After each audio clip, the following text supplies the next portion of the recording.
I'll take that as a yes then.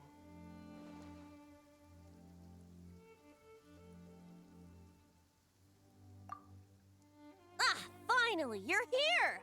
Do you have a message for me from someone by any chance? There's not a single prophecy about you in that dictionary.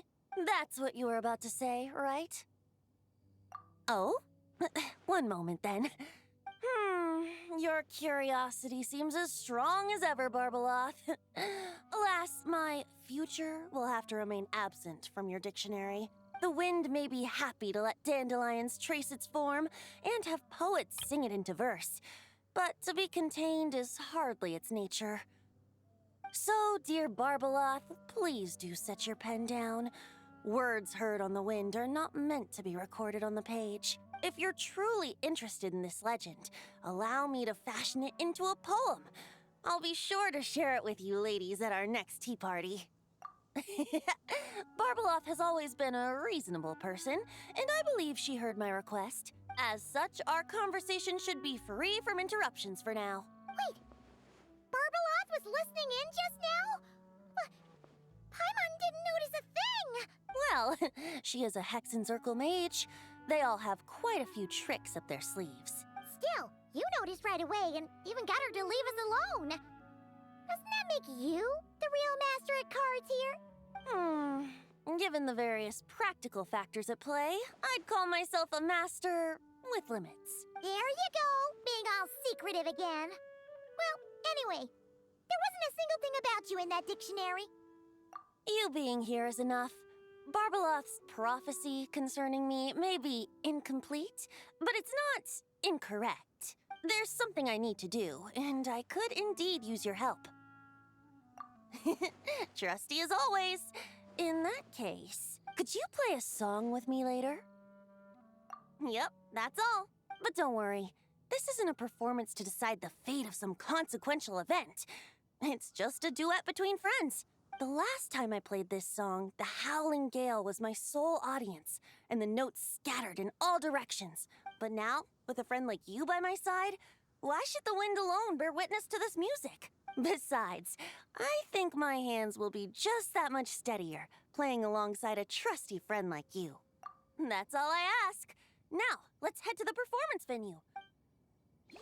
All right, let's get going. Just relax and let the wind lead the way.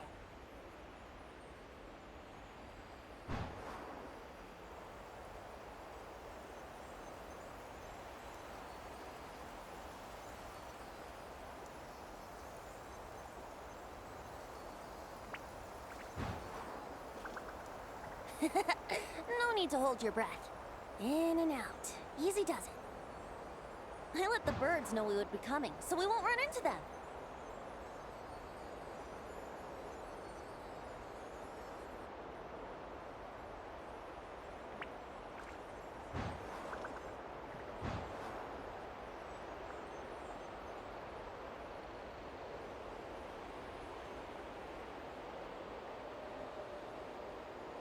Don't worry, it's just a little ocean spray. You won't get soaked. Ah, the delightful sea breeze. Go on, breathe it in.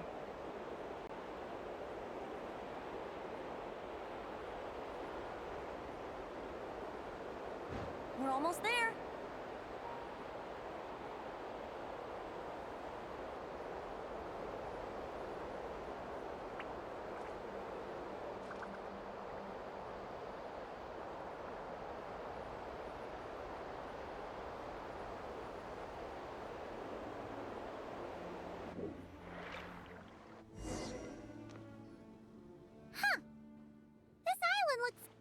Familiar.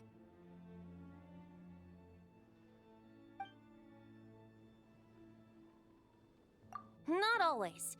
It was once an isle like any other. An ordinary, unassuming aggregation of sand and gravel.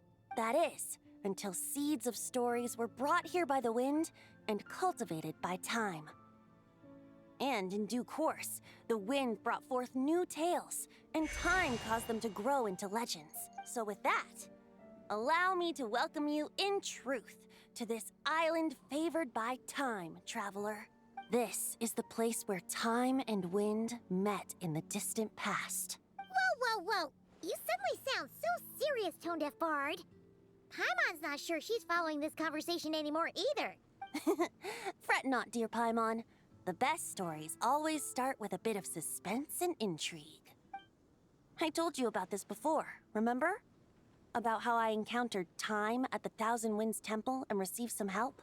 Well, it was because of Time's help that those first winds of freedom were able to blow so strongly.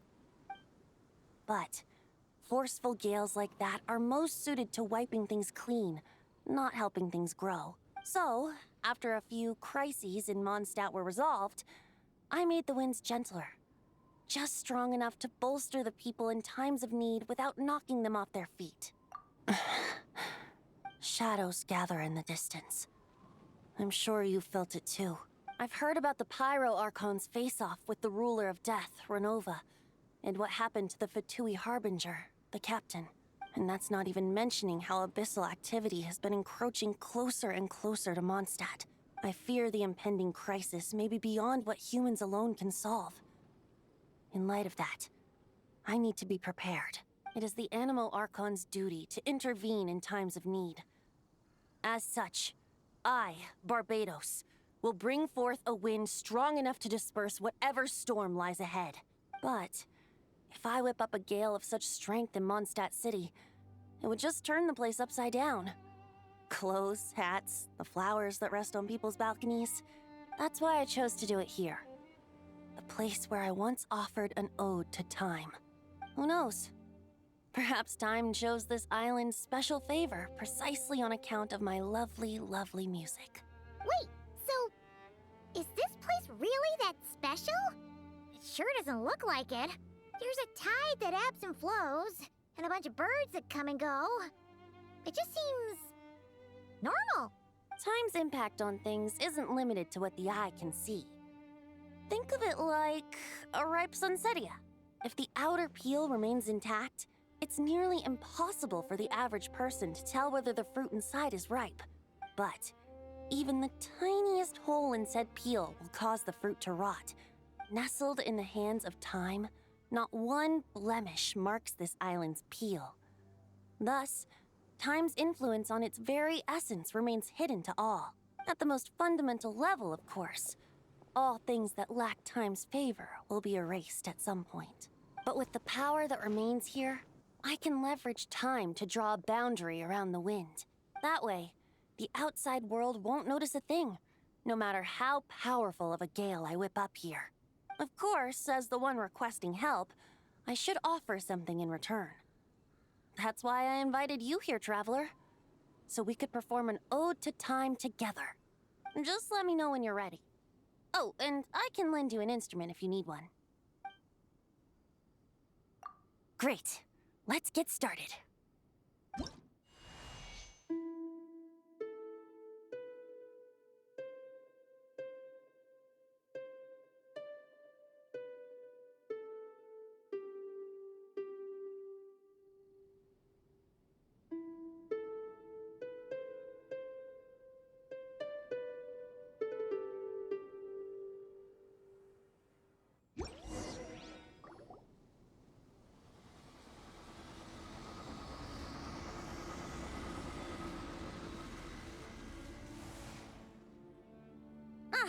Looks like our music has moved some in our audience to step on stage. But that's against concert rules, so let's usher them out. I understand your love for music, of course. But for now, I'm going to have you leave the premises. How rude. Yeah. Yeah.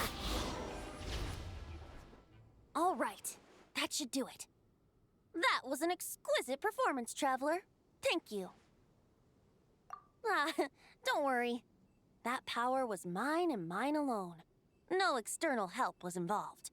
Think of it like tuning a musical instrument so that it might play melodies lovelier still. Ha! So you do have some tricks up your sleeve. What else are you hiding, huh? Oh, Paimon. How many tricks could I possibly have? I only have 2 sleeves, after all. You know that's not what Paimon meant, Tone Deaf Bard. I have a feeling the wind is gonna be pretty strong today. We should head back to Mondstadt and tell people to hold on to their hats.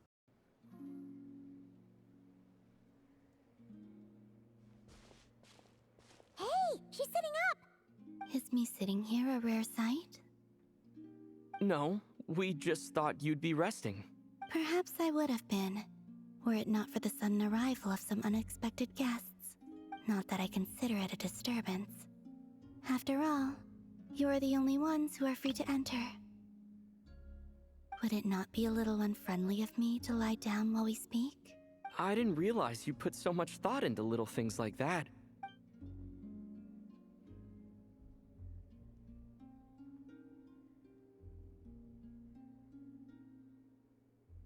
Only sometimes. There have been moments lately where I think about you and your companions. They are warm, mysterious, and cozy memories. Very few of my past memories are anything like that. They say that travelers return home bearing bags full of souvenirs. But my luggage was empty, and I believed it would stay that way. Return home? So, you're still planning on returning to the moon? Yes. This planet continues to reject me, reminding me that I do not belong here. If I remain in Teyvat, there will come a day that I disintegrate. And I don't mean reduced to dust, or turned into food for the flowers. I mean, I will cease to exist entirely. Alright then.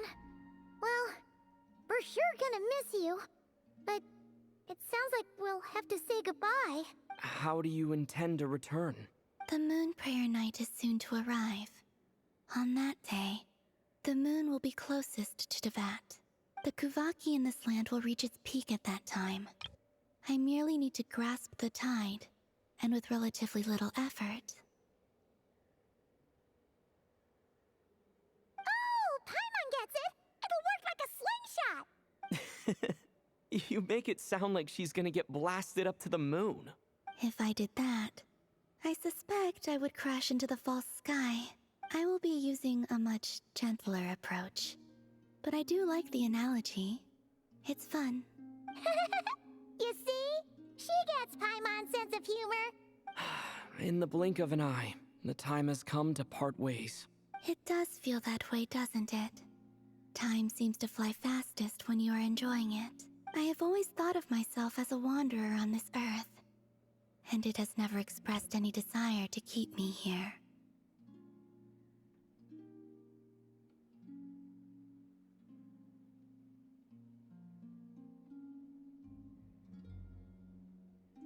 Yet, just as I plan to depart, it tugs at my arm. Is this a gesture of affection? Or is the world mocking me? Oh. Were you hoping I can answer that? Yes. You are a traveler, so you must have a lot of experience in this area. Then, what I would say is, enjoy the moment. That's right! Don't overthink it! Happiness is happiness and joy is joy! The point is to enjoy it, not analyze it! I see. Then what I would say is, even though I am very tired right now, I am still happy. I can't tell from the tone of your voice. Oh, really? You don't think I sound happy? I'm just kidding. I could tell you were in a good mood today from the moment we saw you. Ah, a joke. Albeit not a funny one. Anyway, I assume you're here about you-know-what. Give me your hand. Actually, it's not that. There's something else we wanted to discuss with you. Oh. Then, do you still want to give me your hand? Or not? Sure.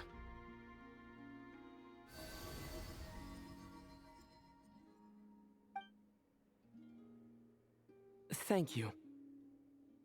So, I've heard that in the moon prayer nights of the past, people here would hold celebrations in the moon goddess's honor.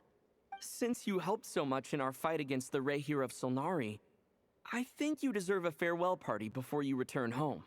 I haven't asked everyone else for their opinions on this yet. but I'd like to invite you to join the upcoming Moon Prayer Night. I've never joined a moon prayer night before. I'm not sure what I would even do. Oh, don't worry about that. We take care of everything. All you need to do is show up. Of course, there's no need to force it if you're not feeling strong enough. It's just, this kind of felt like a golden opportunity.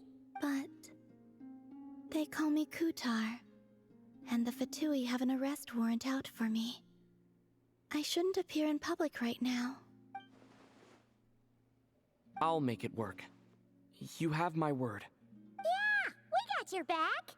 Well, he does. Paimon's actually not too sure what he's planning. All right, if you're sure. I will not refuse your invitation. I suppose it wouldn't hurt to pack a few more sights from this world into my suitcase before finally learning what my homeland looks like. Oh, if you see Lauma, please tell her that my answer to the question she asked me is neither yes nor no. Rather, it is, there is no need. That was kind of cryptic, but sure. Guess it's between the two of you.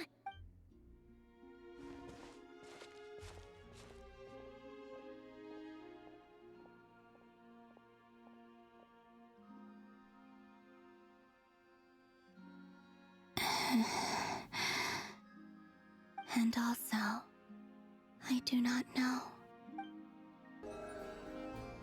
Hey, Llama! It's us! Huh? Varka? What are you doing here? Beats me. I had a bit too much to drink last night, and when I woke up, I was on Hisi Island. Mr. Varka is helping to oversee Nasha Town's preparations for Moon Prayer Night. He is here to go over some details regarding the decorations and custom cloth designs. Right, yeah, that too. What do you mean, that too? Yes, celebrating this festival is a long-held tradition here in Nodcry. On this day, the crescent moon at the top branches of the verdant crest turns into a full moon, and the moon prayer blossoms bloom with a special radiance. It's an especially welcome event coming off the back of all that nasty business with Rare. Everyone got put through the ringer recently, and now they're looking to turn their fortunes around. The big shots in town all agree that a big, lively celebration is just what we need to rebuild people's faith in this place. No wonder Catherine said that people weren't so bothered about the religious element. That's right. It's become more of a local custom by this point. The celebrations have little to do with whether the religious stories behind this event are true or not. Even the Frost Moon Scions are eagerly awaiting the coming of Moon Prayer Night, despite now knowing that their past beliefs were founded on a falsehood. That's fair. It's a bit like the Lantern Ride in Liyue. It's a chance for people to enjoy themselves. Oh, one other thing. We just went to see Columbina. We went ahead and invited her to take part in the festival this time. Hope it's okay. Wait, so... you mean she agreed to it? Huh. That's quite a surprise. Then, I suppose that she intends to return to the moon on that day. Oh, yeah. It's kind of a complicated process, but basically, it's like a slingshot. I understand. In truth, I had a feeling that she might make such a decision. Well, if Kutar has decided to participate in the festival, we should prepare accordingly. Yeah, exactly. She was saying how it could be risky for her to show her face in public. Unfortunately, the people who carved the statues did an excellent job of capturing her likeness. It will be very challenging to hide a goddess whose face everyone is so familiar with. Darn! We may have bitten off more than we can chew here. Nah, don't sweat the small stuff. We can handle that. Huh? Are you saying you have a plan? Not as such, no, but the most important thing with a festival is to keep the mood light and your spirits up. You can't go preparing for a festival with those long faces. The Mondstatter spirit is strong with this one. As it happens, I agree with Mr. Varka. Let's start by making our appreciation for Kutar the beating heart of the festive atmosphere. And who knows, once we get the ball rolling, perhaps everything will just fall into place. Hey! Did you catch that? Llama said the thing! Or close enough, at least. I'm looking forward to the Moon Prayer Night already. We have a festival in Mondstadt called Windbloom, and you can always tell which couples are celebrating it for their first time by the smiles on their faces. And I have a feeling we'll get to see that same smile on the Moon Goddess's face at this festival. Not quite the same, surely. Anyway, I'll take care of business in the city, but I'll have to leave the decor up to you and the Frost Moon Scions. But lastly, there's the final key element that brings the festival to life. Companionship. Before you leave, let me show you something that we've been preparing. Mr. Varka had asked to see it already, so you may as well tag along. Also, I have some further questions about Kutar's decision. What? Are you serious? That Paimon even gave you her vote of confidence back there! When did you become so... Huh? What's this? They sure look like they're having fun. I believe so. Kuhenki seem very skilled at playing drums like these, although I'm not sure where they learned it from. Maybe it's an innate talent? In their eyes, they're probably just playing with toys. Wanatar! You want to play too? Yeah. She looks more confused than anything. Maybe we can teach her next time if we get the chance.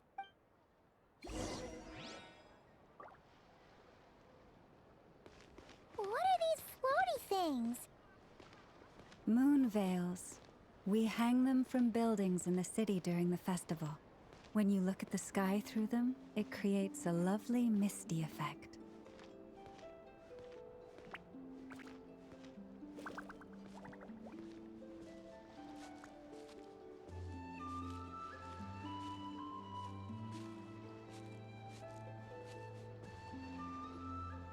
Everyone seems hard at work. They're preparing items for Moon Prayer Night. For instance, the sculpture being made over here, Mr. Varka and I were just finalizing the details of where it will be placed. Ah, there she is. I didn't know the finished article would be so large. Not to worry, though. All the necessary arrangements have been made. Just let me know once it's ready, and I'll get some people to ship it over. You have my thanks. And over here, we are preparing a very traditional confection. Oh, look at all these colors! It looks great! Can Paimon try one? Of course. I have a feeling you'll like it a lot. You bet! Sweets and treats are Paimon's favorite. If you included those in the Feast of the Moon, I bet Paimon would have joined the Frost Moon Scions by now. There will also be verdant crests like this present in Nasha Town during the festival. The timing of Moon Prayer Night is not completely set in advance. We make a rough estimate, then observe the changes in the verdant crests and moon prayer blossoms to guide us.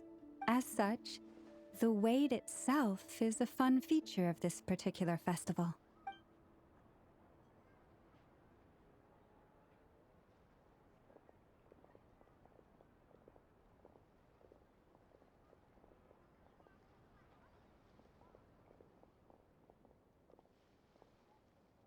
Let's talk here. To tell the truth, I am very surprised to hear that Kutar is willing to participate in the festival. I once asked her if she'd be willing to stay with the Frost Moon Scions. I could introduce her to everyone, and we could be a family to one another. She did not answer, but she has not appeared here since. I took this to mean her answer was no, but if that were the case, she would not have accepted this invitation. Ah, I see. Maybe she is right. Maybe the Frost Moon Scions of today no longer need a moon goddess. But my wish was not for her to come here and be worshipped as a deity. I simply wanted to offer her a place to stay. I'm sure she believes that showing herself here might invite Fatui intervention, and as such, she does not wish to cause us trouble. But what really pains me about all this is that This is her birthplace. She ought to belong here, yet no one has been able to grant her shelter. I think I'm qualified to weigh in here. When someone's about to depart on a long trip, what they need is blessings, not burdens. Anyway, she's agreed to attend, hasn't she? All we need to do is simply respect her decision. I see your point. Yes, she will soon depart after all. Our job is to leave her with some happy memories. Besides, who's to say her journey to the moon is a one-way trip? It's not like she can't come back and visit if she wants, right? Paimon agrees wholeheartedly. Festivals are all about having fun, so let's keep it simple. All right, I'm gonna head back to Nausea Town soon. Want to come with? I'm guessing you have some other folks to visit there. Sure thing, let's go! Bye for now, Wilma! Thank you all. Goodbye.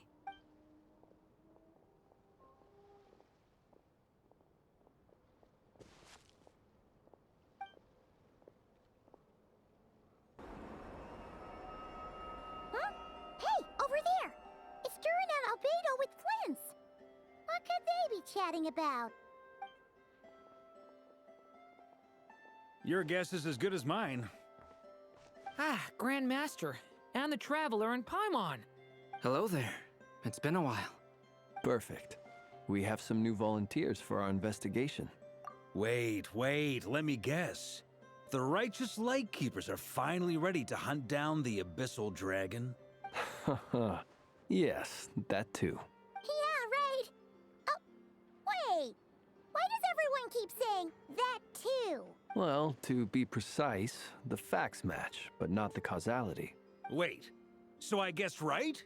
Half right. Don't act so impressed with yourself. Maybe I can explain. We ran into Mr. Flint's north of Nausea Town. At that time, we just noticed a few abyssal creatures out in the wild, but the strange thing was, I didn't detect any traces of abyssal energy on them at all. On closer inspection, we realized that they were not real monsters, but something akin to reflections in the water, or perhaps a mirage. Huh? What do you mean? Like, you could see them but not touch them? Exactly. It was very peculiar. They roared and tried to attack us, but we could not make any physical contact with them. I think I've heard of things like that happening in Nocturne before, but I don't know much about it. Yes, it's a known phenomenon. Mirage-like illusions tend to appear in Nodcry in the run-up to Moonprayer Night. From a distance, they appear quite real. I myself thought that Misters Durin and Albedo were locked in battle with abyssal monsters when I first arrived. But after sharing intel and investigating a little further, we can confirm that these illusions are harmless. All the Mirage stories I've heard are either animals, rocks, or small houses. Abyssal monsters, though? That's a first. It's a first for me, too. So I'm planning to look into it further just to be on the safe side. What about you two? Any plans? Alice contacted me a few days ago. She'd like me and Durin to assist her with an experiment, but we lost contact shortly after receiving the message. I'm sure that comes as no surprise to anyone familiar with her. We don't know when the wind will blow, yet when the wind blows, we will know. That, in a nutshell, describes how Alice operates. Yeah, that tracks. Okay. Well, I suggest we investigate this Mirage business in the meantime. It's piqued my curiosity, and I'm pretty sure I know someone who will already be 10 steps ahead of us. Well said. Right? Whatever's happening in Nocturne, she always seems to be the first one to know. Let's go see what she knows. We can invite her and her staff to the festival while we're at it.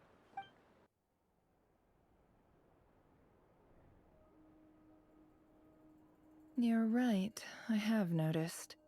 There's certainly something a little fishy about this situation. Only a little, though. Records indicate that this phenomenon can occur in the days before and following Moonprayer Night. That said, it has always been a rare sight in the past. The odds of encountering these phantoms are similar to looking up in the night sky, happening to see a shooting star, and managing to make a wish before it disappears. But this time, Either everyone's getting lucky, or they're appearing far more frequently than usual. Yehoda's out gathering intel as we speak. In the meantime, let me check off some points of interest. First, the Abyss. The ones we saw seem to be abyssal monsters. Indeed. But we have identified one location where many more of them have made an appearance. And not just monsters, but human phantoms too. Given the scale and nature of the phantoms, it's almost as if someone's last memories are coming to life. Or perhaps the memories of multiple people. Oh, So you mean the phantom monsters are hunting down the phantom humans? Exactly. The phantoms can interact with each other, but we have no means of intervening. In addition, some of the human phantoms would seem to be from the very distant past. They claim to be from Hyperborea, a name which I've heard from Lauma before. If this is true, it means they must be from 6,000 years ago. did Paimon hear that right? 6,000 years? It sounds like this merits further exploration. That'd be a big help. I'll leave it with you, Albedo.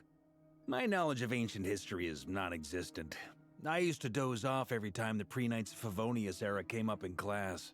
It's quite a miracle that you were able to understand these phantoms' speech, given how long ago they lived.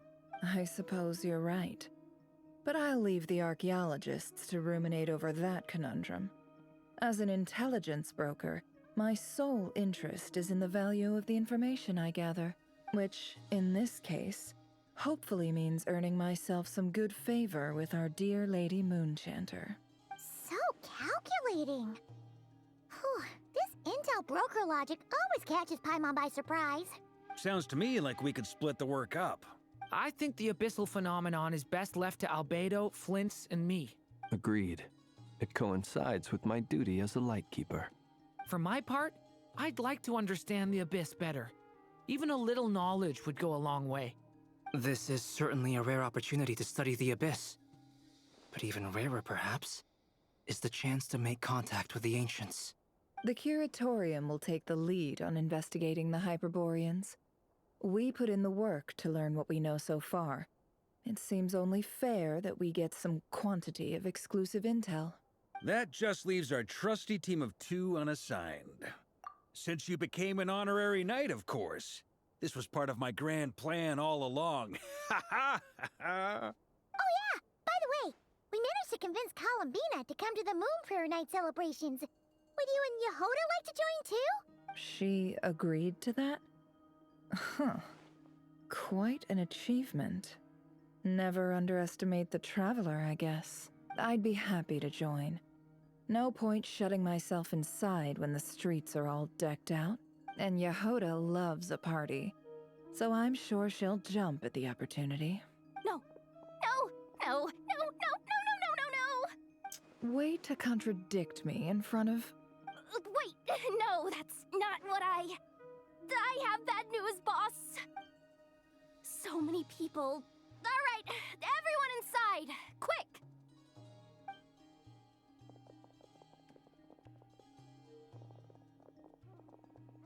This is gonna sound crazy, but hear me out. I saw one of those phantoms at Star Sand Shoal, and it was some sort of flying ship. Like a spaceship?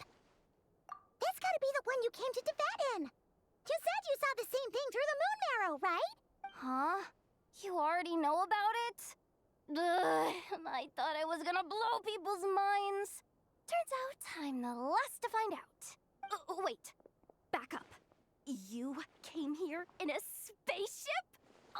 Now my mind is blown! What's it like on the inside? Was it like flying through space? I want to know everything! Yep, exactly. Huge discovery. You're the best. Second best intel broker in the world. After your boss, of course. Wow. Really? Well, I don't know if I'm all that, but... I guess that decides where we're heading next. Come on, don't look at me like that. I know the spaceship doesn't have anything to do with me, but You don't want to leave me as the only one twiddling my thumbs, do you? Please? Fair enough. You can tag along. In that case, let's meet back here to discuss our findings once we're done. I wish everyone a productive investigation. You too.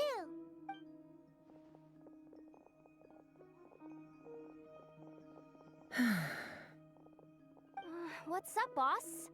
Aren't we gonna head out? Tell me, Yehuda, when did the Curatorium start giving out intel for free? Oh, sorry, boss.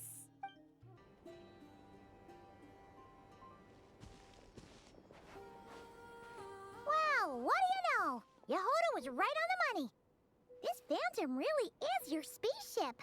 But that's so weird. Why would it show up here? Is it some kind of projection? Or a ghost?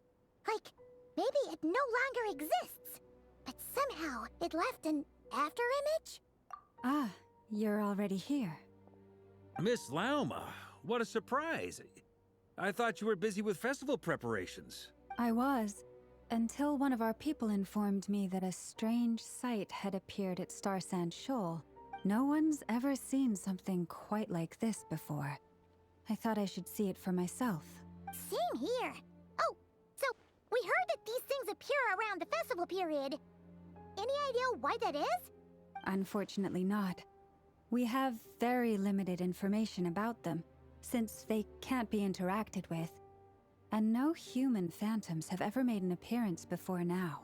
The most we've been able to deduce is that these sightings appear to be connected to the increase in Kuvaki energy around this time. Yeah, seems like that's all we can do. This is all so confusing. Allow me to lend you a hand.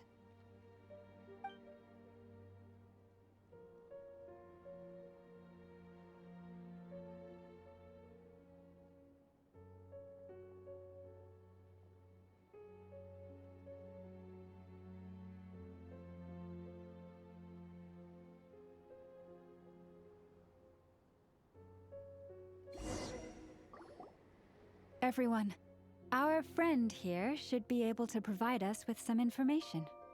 Is that a phantom Rhymehorn deer? I've heard about how the Frost Moon Scions live in harmony with the animals and can even communicate with them. That's coming in handy now, for sure. Okay. Yes, I understand. Then how about this?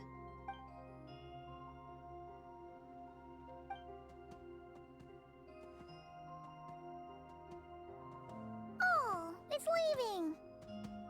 It appears to share our curiosity about this giant spaceship, so I asked it if it wouldn't mind investigating along with some friends. In return, I told it about some nearby spots where the wild fruit grows abundantly. We may live in a different era from these phantoms, but I trust that the terrain, climate, and ecology here are more resistant to the effects of time than some things are. Let's give them a moment and hope for the best.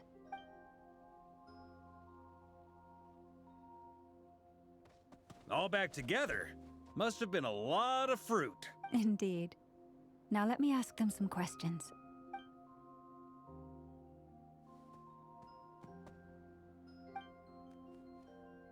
It did find a lot of wild fruit, enough for them to feast for a long while. This puffin circled in the air several times, but didn't spot anything out of the ordinary. Huh. Well, it definitely makes sense to get a bird's eye view. Indeed. Other than that, I was also thinking that the world these phantoms see is also different from ours. Oh, I get what you mean. The wild fruit exist in both times and spaces, but there might also be things that only exist in that space-time, which we... Good point. Great thinking, Lauma. Blunthorn rhinos can use Kuvaki to shift great rocks, but this one says it couldn't get that ship to budge by even an inch. The sniffer mole tried too, but despite being a skilled digger, it could not get through. They say that the spaceship looks robust and undamaged. It seems completely impervious to any and all attacks. So, just like us humans, there was nothing they could do about this spaceship either. Yes. Still, they deserve our thanks. We are grateful for all your efforts, dear friends. Now go, and enjoy your feast. I've noticed some other human phantoms gathered nearby. Come on, let's go talk to them.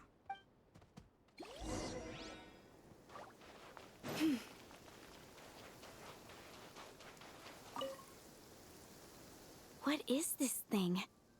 I've never seen it move, and there's no way to get inside. Goodness knows. My grandpa says it's been sitting here at least since his grandpa was still alive. What about his grandpa? Did he say anything to your grandpa's grandpa about it? Huh? I don't know. In all likelihood, it was here back then too. Hard to imagine something this huge could move. Guess that means that as far as they're concerned, this ship's been around a long time.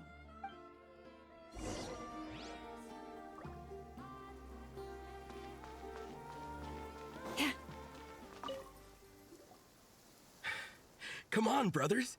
If we can get even a small chunk off of this thing, it's gotta be worth a fortune. Today is the day we strike it rich. Huh? You mean Paimon? Yes, brother, I shall join you. Let's make our fortune. We should go with them. What the? This thing is crazy tough. I can't even scratch it. What's it made of? Sorry, brother. Looks like we'll have to seek our fortunes elsewhere. Enjoying yourself? I was just seeing if I could influence this phantom's perception by playing. But nope, no dice. I'm sure we're all starting to build up an idea of what's going on here now that we've spoken to some of the people. These phantoms are reenacting real historical events in Nodcry. It's almost like we're in some kind of interactive stage play. We can talk to the actors, but the plot is fixed, and we can't influence it. It makes sense. History is set in stone. The objective facts of the past cannot be changed. Paimon totally thought you were just goofing around earlier. But actually, you were doing some serious investigating. Of course I was. Anyway, at this point, I think we're forced to conclude that although the Phantom spaceship is right there in front of us, we aren't going to learn much about it from these people.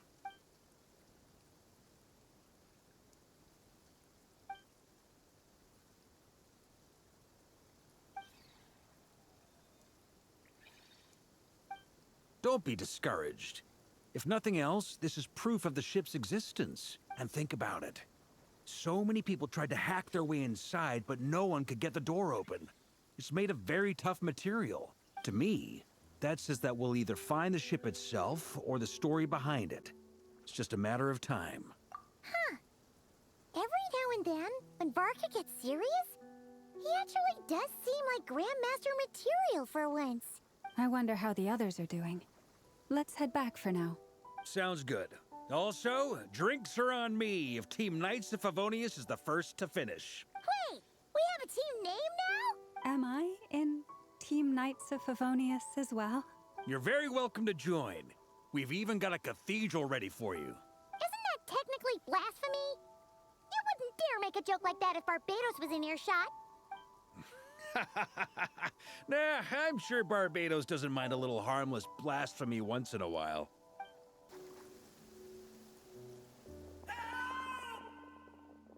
Oh, no! Get away! Oh.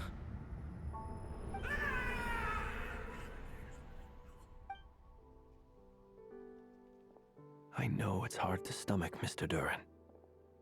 But as I'm sure you've noticed, there is nothing we can do to intervene in that which unfolds before us. But we have to at least try. And try you have. But are you aware of how many unsuccessful attempts you've made now? I wasn't keeping count. I'm afraid this is the 39th failure so far. Or the 5th if we're only counting this particular victim. There are no indications that these phantoms may be altered in any way. You seem to have calmed down a little. I'll make us a fire. You should rest and have some water. Feeling any better now, Mr. Duran? May I ask a few questions? Be my guest. What exactly are we witnessing here? What happened to those people? My guess would be that we are seeing Nodcry during the Conrian Cataclysm. Would that be accurate? Conria. That is correct. As you know, once the Abyss senses even the tiniest crack, it floods in and spreads like wildfire. There was a time in the distant past when it permeated all of Nodcry, causing immeasurable harm. The people paid a terrible price to heal this land. Then, 500 years ago, the whole of Tevat suffered an abyssal disaster. Once more, Nodcry was dealt a devastating blow. I see. In the face of the abyssal onslaught, all were like grains of sand tossed around by a tidal wave. Be they human, fae, or god. The moment you witnessed is but one drop in a whole ocean of catastrophe. All right. I guess that answers my second question, too. I wanted to know why there's nothing I could do to help them. That would be my guess as well. As I understand it, history and fate are not all that dissimilar. The latter may be unseen to us, but both are immutable. Yes. Fate was determined long, long ago. I still have a couple of other questions for you, Mr. Flint. You mentioned more than one abyssal disaster that has struck this land in the past. How can you be sure that what we're seeing is from the Conrian incident? And also, how are you able to stay so calm when you're talking about these events? From everything I know about you, you're not cold or ruthless, and you're not indifferent to the suffering of others. Alas, I am forced to show my age. I must be 600 or 700 years old by human measure. Wait, so you... One is not easily moved by history when one has witnessed the truth firsthand. I'm sorry. You needn't apologize. Your passion is a good thing to have. Treasure it, because someday you may find it in terribly short supply. Now, at the risk of offending you, I have a question in return. Your curiosity toward the Abyss, is it born from hatred or because you sense its call? I only ask because I kept a fragment of Rarir's body in my lantern for a short time. Specifically, his heart. So I know what a burden it can be to carry the Abyss with you. And I hear its power growling from somewhere within you. In my eyes, your mere existence is a miracle. My honest answer is... I don't know. I don't think I have the confidence to say for certain. What I will say is the Abyss is not the only issue that haunts me. Even before I became who I am today, the question dogged me constantly. Should I even exist at all? My doubts remain unresolved. But when we fought Rarir, something became a little clearer to me. Sometimes it is the darkness within us that allows us to achieve the impossible. I certainly got the sense from your 39 attempts that you were trying to achieve the impossible. It sounds like you've resolved to see the truth for yourself. Absolutely. In that sense, he and I are quite similar. Then I wish you every success. I look forward to the day of your transcension. Well, if everyone's caught their breath, I suppose we should head back. Oh, and one last thing. I'd appreciate if you kept our discussion about history a secret. Incredibly, our separate investigations led us all to the same conclusion. Hooray for consensus! Yeah, but we barely learned anything, though. I totally thought this would be the mother lode. Talking with the ancients? I mean, come on! But nope. All we got was useless snippets of conversation. And all this stuff about moons and hyperopia. What a load of baloney. Seems like people back then had a few screws loose. I understand your frustration. We found the same issue. Each phantom only showed a very brief moment in time. There isn't much value to be found in these miscellaneous fragments of a civilization's history, no matter how glorious it may have been. If there's a silver lining, it's that these phantoms are harmless to the present reality. They shouldn't get in the way of the festivities. Paimon agrees. And not just because Because it's the first thing she understood in this whole conversation. You look disappointed, Nefer. Is something the matter? What do you think? We all worked our tails off, but the only one to gain anything from it was you, Lady Moonjanter. Well, please do share the Hyperborean records with me. I will gladly inscribe them in our people's documents. Oh, duh! Yeah! That was it! Hyperborea! Hyperborea. I'm serious. Only an expert in the Frostmoon Scions and their history can turn these records into valuable research material. The alternative is to let them gather dust on the Curatorium's storage shelves until the pages turn yellow. Nefer, you're wise enough to know that cooperating and sharing the profits is the best course of action here. Well, that goes without saying. Sure, let's do that. Huh? But didn't you say we aren't supposed to give out intel for free?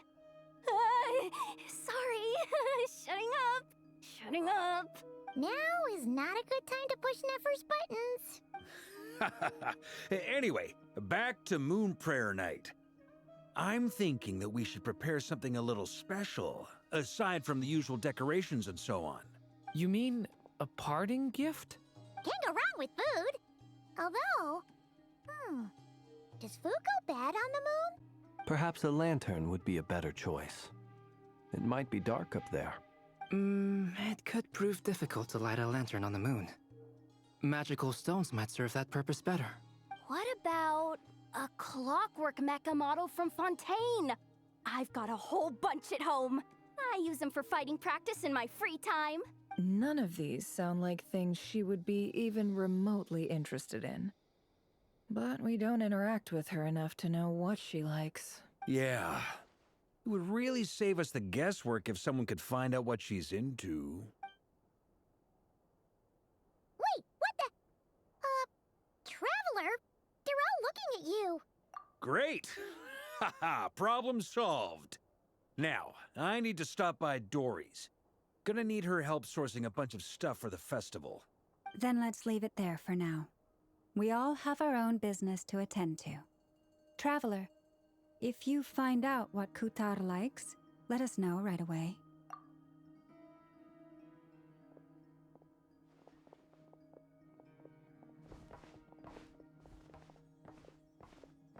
Is something the matter? I'm fine. It's just... I'm still feeling a little rattled after witnessing the horrors of the Abyss. But it's okay. This is something I have to work through. I'll be all right. Thanks for your concern. Well, don't put too much pressure on yourself. If you ever feel like something's wrong, physically or mentally, we're here to talk. Come on. Stop treating me like a kid.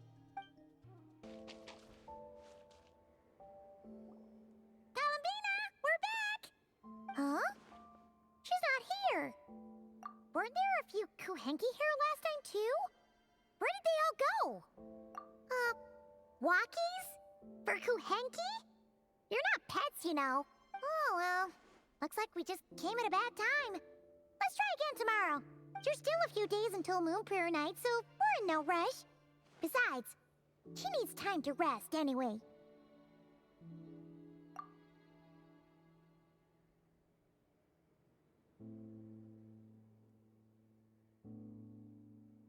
Columbina! Are you back yet? Oh, how strange. Looks like she still isn't here, right? It's not like her to spend so much time outside. Especially since she's worried about attracting unwanted attention. What about Luonatar? Luonatar, you there? Hey! Do you know where Columbina went? Sorry, didn't understand.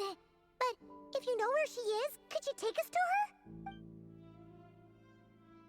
Yeah, that's even stranger. What about him? Oh! That's not good news. They change color when Columbina gets weaker, right? And they look super pale right now. Good idea. She might know what's happening.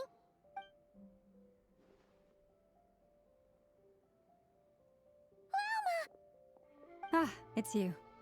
How is Kutar? Is she okay? No, she hasn't.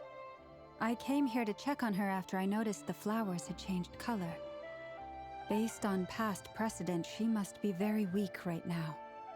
Even getting up to walk would be a struggle. It seems unlikely that she wandered off outside. Not to mention that she doesn't do that at the best of times either. So yeah, this is super weird. No. Very few people are in the know about Kutar's whereabouts. And if anyone suspicious had visited, they'd have left some sort of evidence. Come on, let's go to Nasha Town. If anyone has seen her, someone there will know about it. It's Nocturne's information hub after all.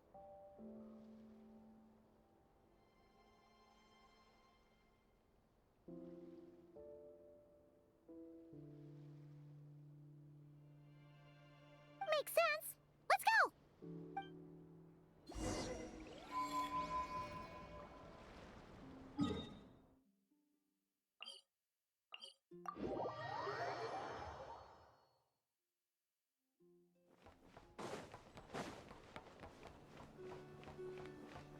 Wait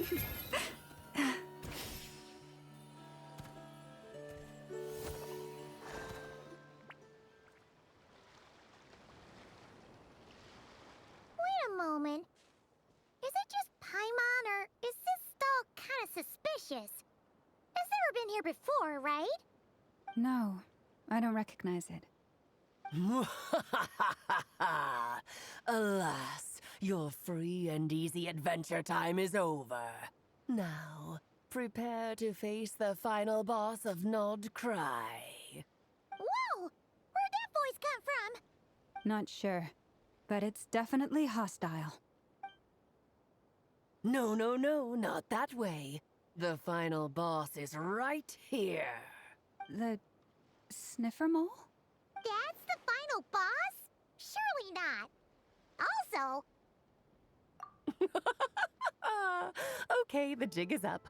I'll stop teasing you. Turn around. I'm right behind you. It seems I've managed to leave quite an indelible impression, even though you've never seen my face. Ah, nothing could make a great mage more pleased with herself.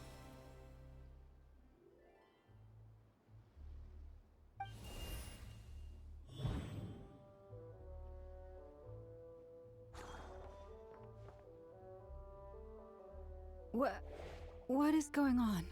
I've heard that all the big shots in Tevat have long, wordy titles that stun people speechless when they make their entrance.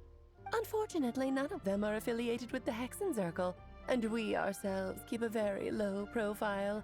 The notorious name-dropping doesn't quite work for us. Still, I, for one, think I'm really quite amazing.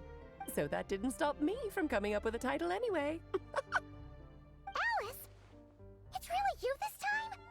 Not a lantern or a Dodoko, but Alice in the flesh? Oh, that's right. So, what do you think? How does it feel to finally meet me? You look like... Oh, that's the first thing you thought. A little surprising, but that actually makes me very happy. Because that means that when Klee grows up, she'll be just as stunningly beautiful as her mother. So she's a friend of yours? Kind of. This is actually the first time we've seen her in person. I see. Madam Mage, that was, quite a powerful entrance. I certainly won't be forgetting it anytime soon. It's okay, Lauma, don't force it. Paimon will do the honors. This is Alice from the Hexenzirkel. She's a friend of ours. And of Arcus, too. That's right.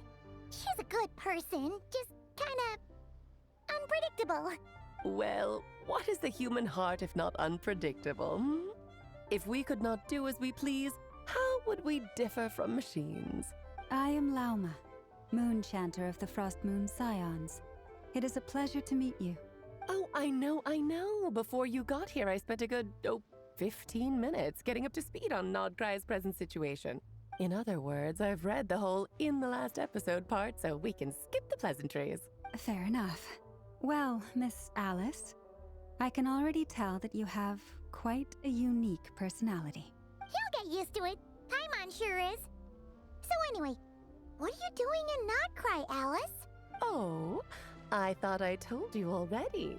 This time, I'm the final boss. And what a formidable foe I shall be. Powerful, confident, decisive, and good luck finding my weak spot. You will never succeed. Oh, drat. My one weakness, and you found it in an instant. Fate has been dealt a devastating blow. Thus falls the great Dodo King. Why are you playing along with this nonsense? For funsies, of course. What's wrong, Paimon? Are you disappointed in me? Am I a gigantic letdown? No, it's just... You seem like a busy lady. And this is the one time you've shown up in person. Paimon figured it would be for something more high stakes than just goofing around. You're quite right. I'm here in Notcry because something big happened. Something big enough it caught the attention of the Hexen Circle. It concerns the 3 moons, Tevat's borders, and of course, the moon goddess you are currently searching for. Kind of. Why don't we discuss this over a pot of tea? My main reason for coming on this trip to Tevat was, of course, to have some fun. But I do technically have a job to do as well, namely, maintaining the stability of Tevat's borders. I'll skip over the complicated parts, but to sum it up, abyssal energies are all that lie beyond Tevat's border. We'd find ourselves in a real pickle if they ever made it through. And the phantoms you've been seeing are a sign that the border has been disturbed. No wonder they tend to show up around Moon Prayer Night. Is it because the real moon is now so close to us that its power can cross the border? In part, but only a negligible amount passes through. Just enough to influence the verdant crests and so on. And as you've noticed, there has been an unprecedented number of phantoms appearing this year. The influence of the moon beyond the border cannot explain this. The trilunar syzygy. A trilunar syzygy. Eons ago, before the heavenly principles came to Tevat, it was the then 3 moon goddesses who controlled the laws of this world. Oh, that's exactly it! The 3 goddesses split these powers amongst themselves, promising never to consolidate them into one singular body. This was meant to keep the world stable. But, fast-forwarding to the present, the eternal moon's marrow is with you, while the iridescent moon's marrow, which should never have appeared in this world, has been retrieved. Add that to the presence of a moon goddess in the flesh and... the power of all 3 moons is gathered here in Notcry. There hasn't been an event like this since the War of Funerary Flame, and it's having a noticeable effect on Tevat's borders. Because I wish to give my darling daughter a peaceful, sunny environment to grow up in. Is that a good enough reason? Kinda sounds like you're dodging the question, but it does make sense. Well, that's one reason anyway, and the most important one. The others are a little complicated to explain. For instance, cleaning up after dearest Miss R. Albedo could tell you more about that if you're curious. But right now, I have a more important question to ask you. Why are you collecting the moon marrows? I see. Nicole told me about that legend once. Nicole? You mean meet Anne? Oh, so you remember. Yes, of course. That was a story about fate, her area of expertise. But back to the story of our dear moon goddess. I'm afraid her intended method of returning to the moon is unlikely to work anymore. What does that mean? She may be missing, but she hasn't gone anywhere. She has disappeared.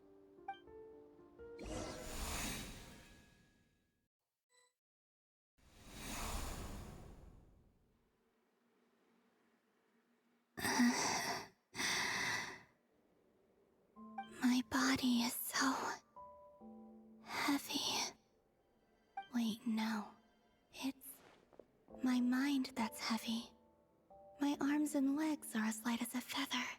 What's happening to me? I feel drowsy, like I've been asleep for too long. Is it daytime or nighttime? Is the moon out? I think I'll go for a walk.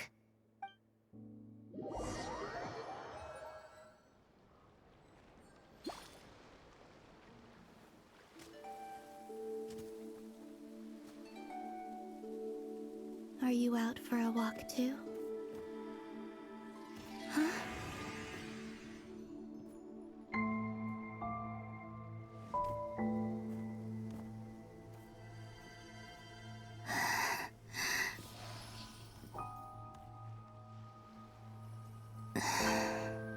The day has come at last.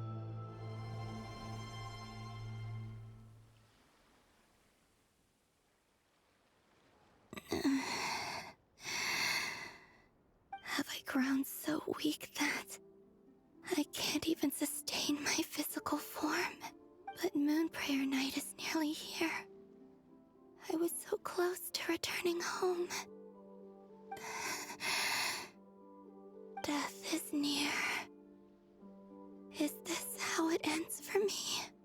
Will I return to the moon after I disappear? Or...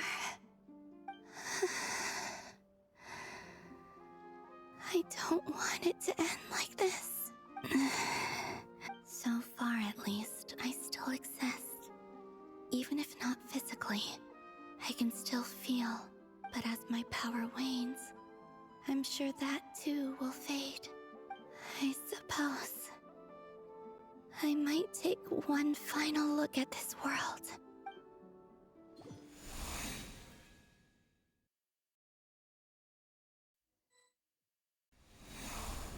Come on, come on! Wait for me! The Frost Moon Enclave.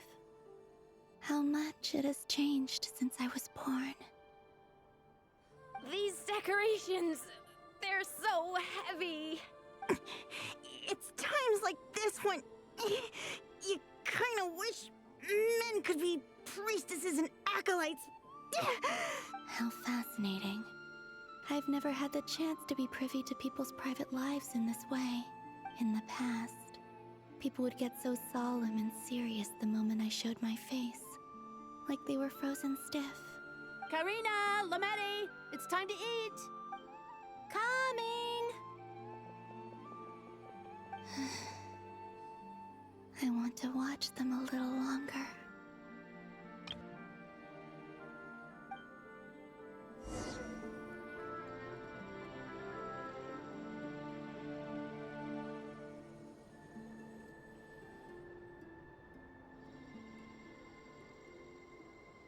So just fill these balloons with air, right?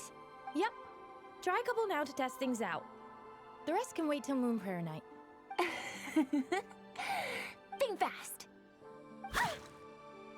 Rita! Teasing an acolyte of the Frost Moon Scions? Surely that's a punishable offense. Take this! Huh? Alright, enough horsing around. Lady Lauma gave us a task. We should get back to it. The task is just to check that the balloons don't leak, right? Doesn't matter if we fill them with air or water. Okay, you got me there. And you got me there. But still, we can't use all the balloons before the festival even starts. We won't use all of them.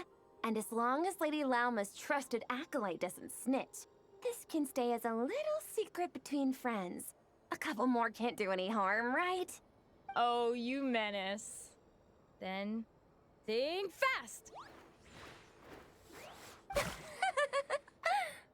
Is pumping a balloon full of water really so much fun?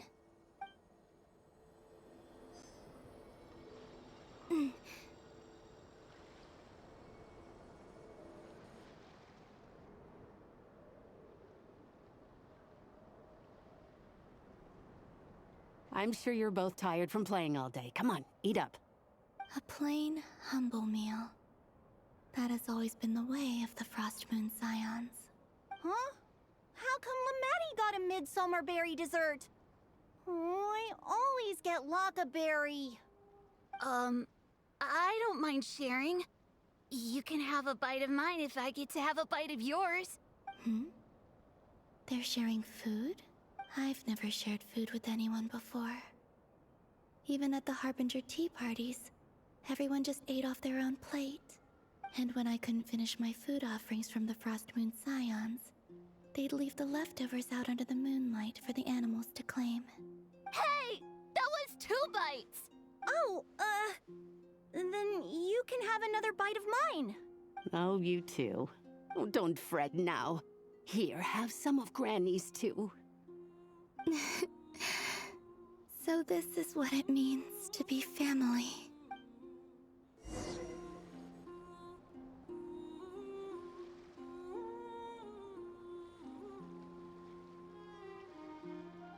I'm seeing so much that I'd never usually get to see. They'd never act like this when I was around. It's nice, being able to just watch people in peace in these final moments. What a rare opportunity. I think I'll go take a look around Nasha Town, too. Maybe the Traveler will be there. After the War of Funerary Flame, the Moon Goddesses were no longer recognized by Teyvat. They lost the whole foundation for their existence. That's why the Moon Goddess's strength is fading. She cannot withstand the world's rejection of her. To be more pedantic about it, the Moon Goddesses did something to offend the heavenly principles, and that's why they were ousted. Something of a recurring theme in Teyvat's history. Theoretically, speaking so candidly should put me in their crosshairs too, but they can't tell me what to do. I'll say whatever I want. Anywho, the Moon Marrow energies were but a drop in the bucket for her, and that battle against the Ray Hair of Solnari only weakened her further. Fortunately, it happened close enough to Moon Prayer Night when the Kuvaki concentration here is high. That's the only reason she managed to survive this long. What do you mean, fortunately? You said she disappeared. We're too late. Oh, what a headache. I thought this was all common knowledge. I guess I have some more explaining to do. Okay, buckle up. It's time for another lecture.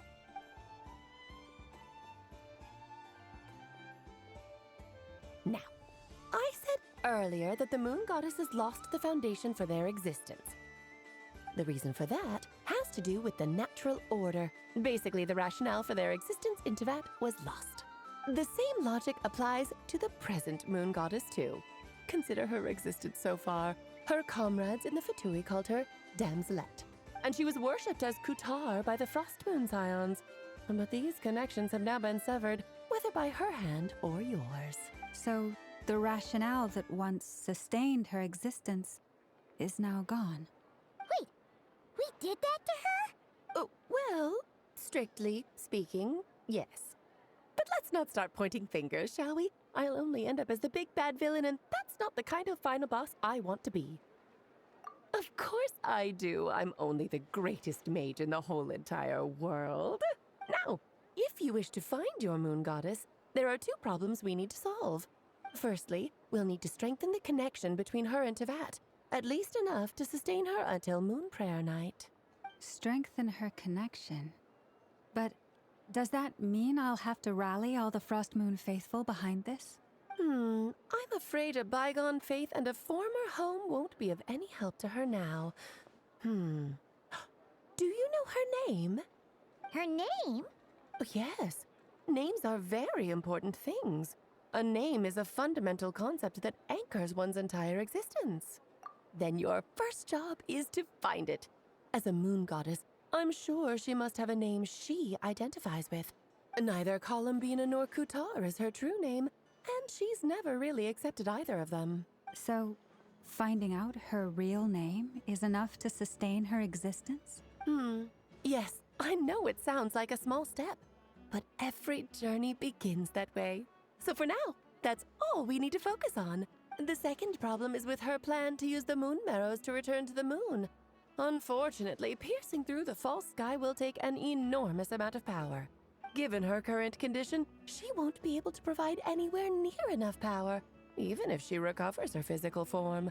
But no need to fret. Nicole's the expert in this field, and I'm sure she'll figure something out.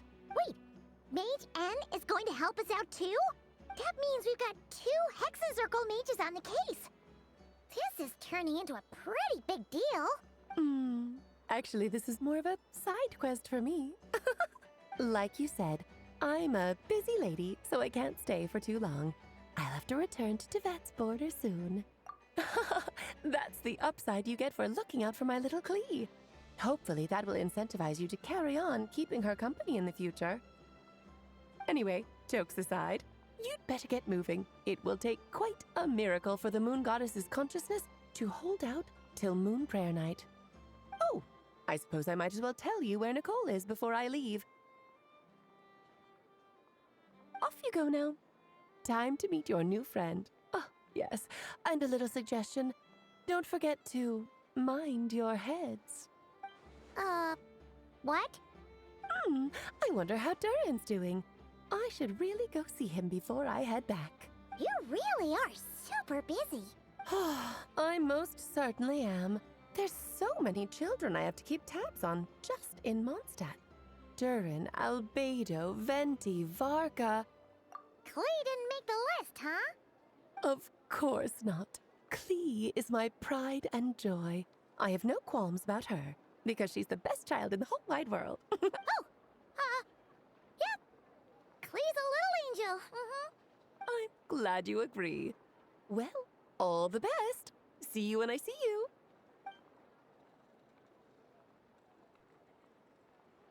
She left in a hurry. Yeah, she didn't pack up her stall. Should we handle it for her? I must say, I'm now very curious about her daughter. Klee, wasn't it? What's she like? That's a long story. Come on, we'll fill you in as we go.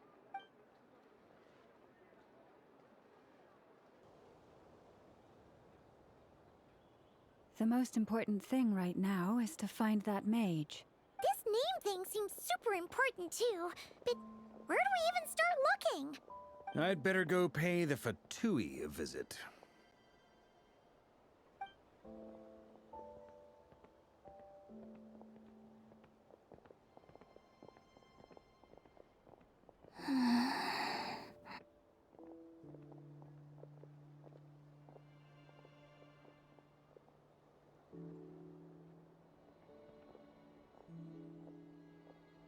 Columbina?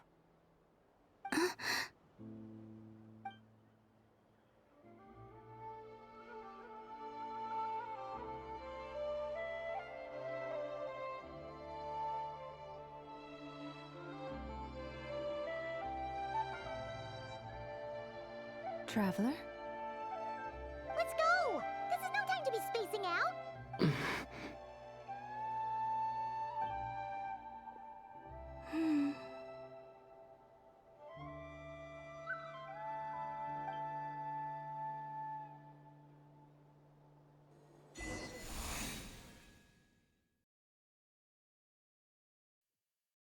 Where are they going? They mentioned a mage and... a name? So, Mr. Varka, are you acquainted with this Nicole? Or should I call her Mage N? Ah, not really. We've never met, though she has come up in conversation. From what I've gathered, Alice kinda took Nicole under her wing. Taught her how to speak in a more ladylike fashion, that kind of thing. Huh. Hard to imagine Alice as an etiquette coach. Yeah, Alice is a larger-than-life personality, I'll give you that. But then again, that's why she's able to draw such an eclectic mix of people into her inner circle. If I remember correctly, being an interesting person is actually one of her main entry requirements. So, if you ever wanted to join the Hexencircle, I'm sure you'd both be eligible to apply. Hey! Don't go around making promises on Alice's behalf! I wouldn't dare. I'm just trying to paint a picture of the Hexencircle for you. Okay, sure. Anyway, since none of us have ever met Nicole, how are we supposed to find her? We can't just go up to every woman in sight and ask, "Hey, are you Nicole?" Maybe something she's wearing will give it away? Like, a wind bloom pinned to her chest or something. Wait a minute. Alice never said Nicole was from Mondstadt. Oh, true. That would be this young lady, then?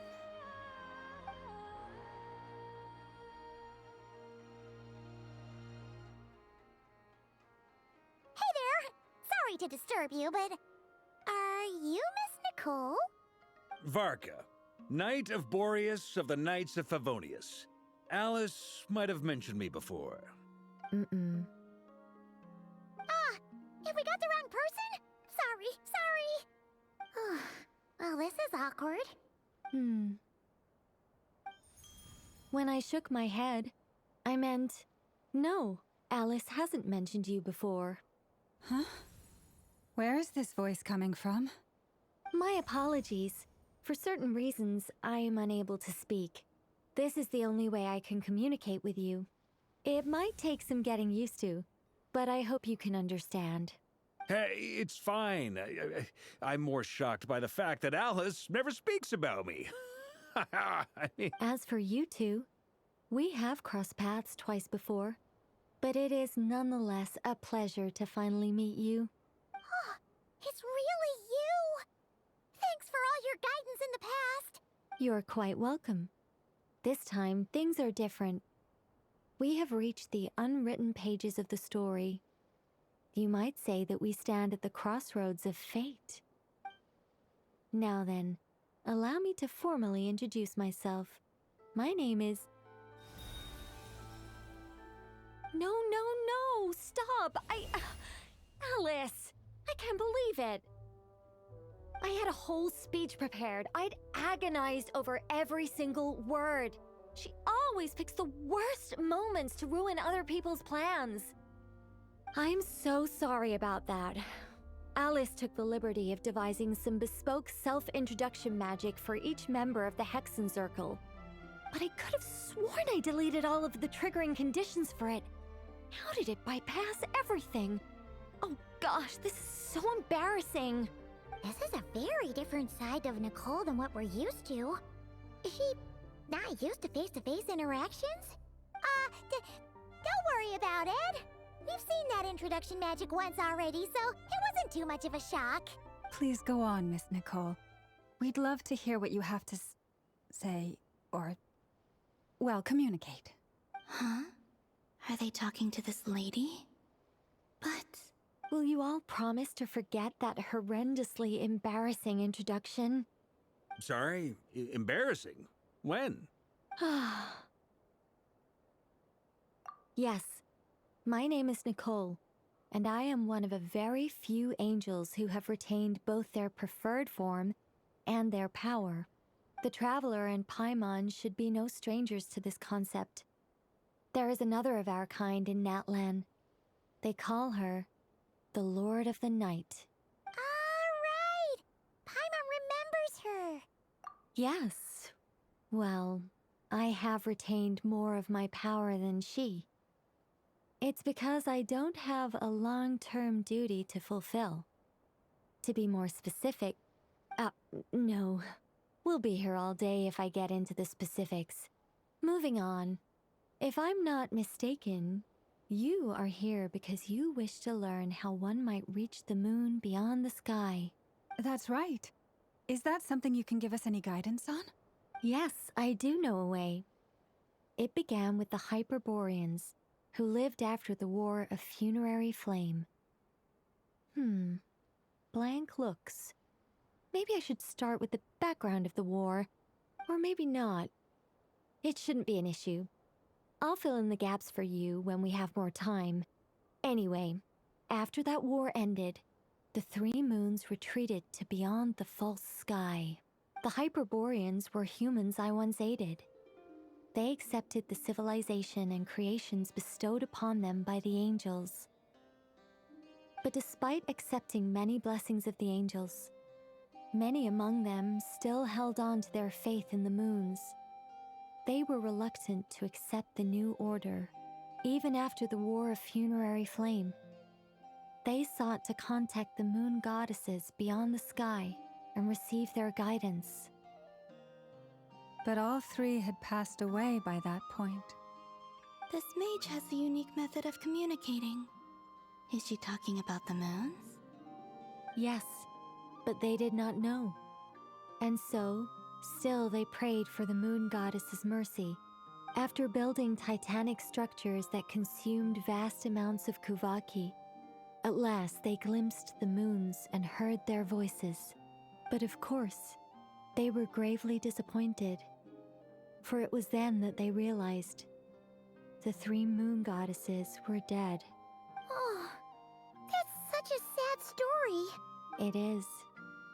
Humanity was in a very sorry state at that time. The angels who had once aided them were gone, and the war of funerary flames had left them homeless and destitute.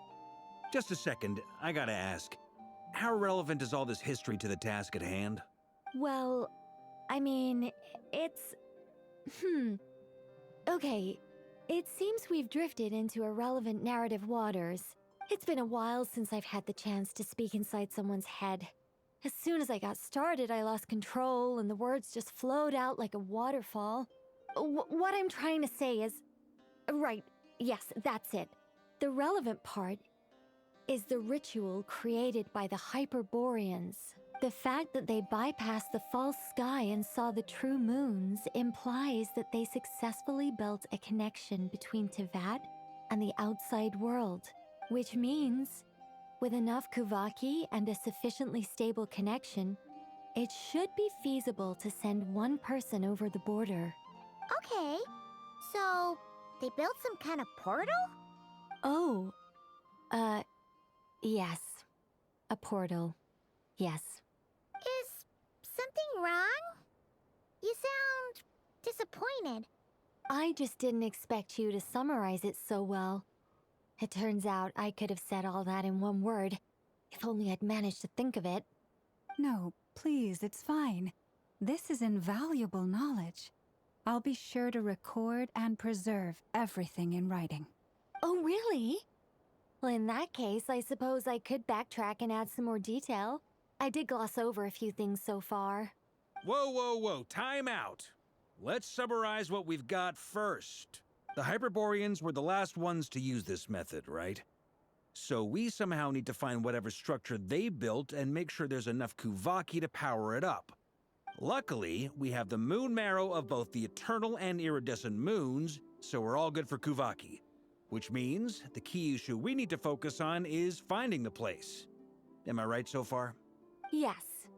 Although I expect the structure is long gone by now.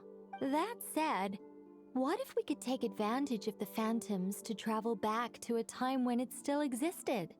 Well, travel back isn't quite accurate. It's more like we'd be creating a handshake between 2 points in space-time. We wouldn't even have to pick a time when it still existed. It could just be a time when it still appeared in phantom form via projection, or we could project our own phantoms, fold them together, and...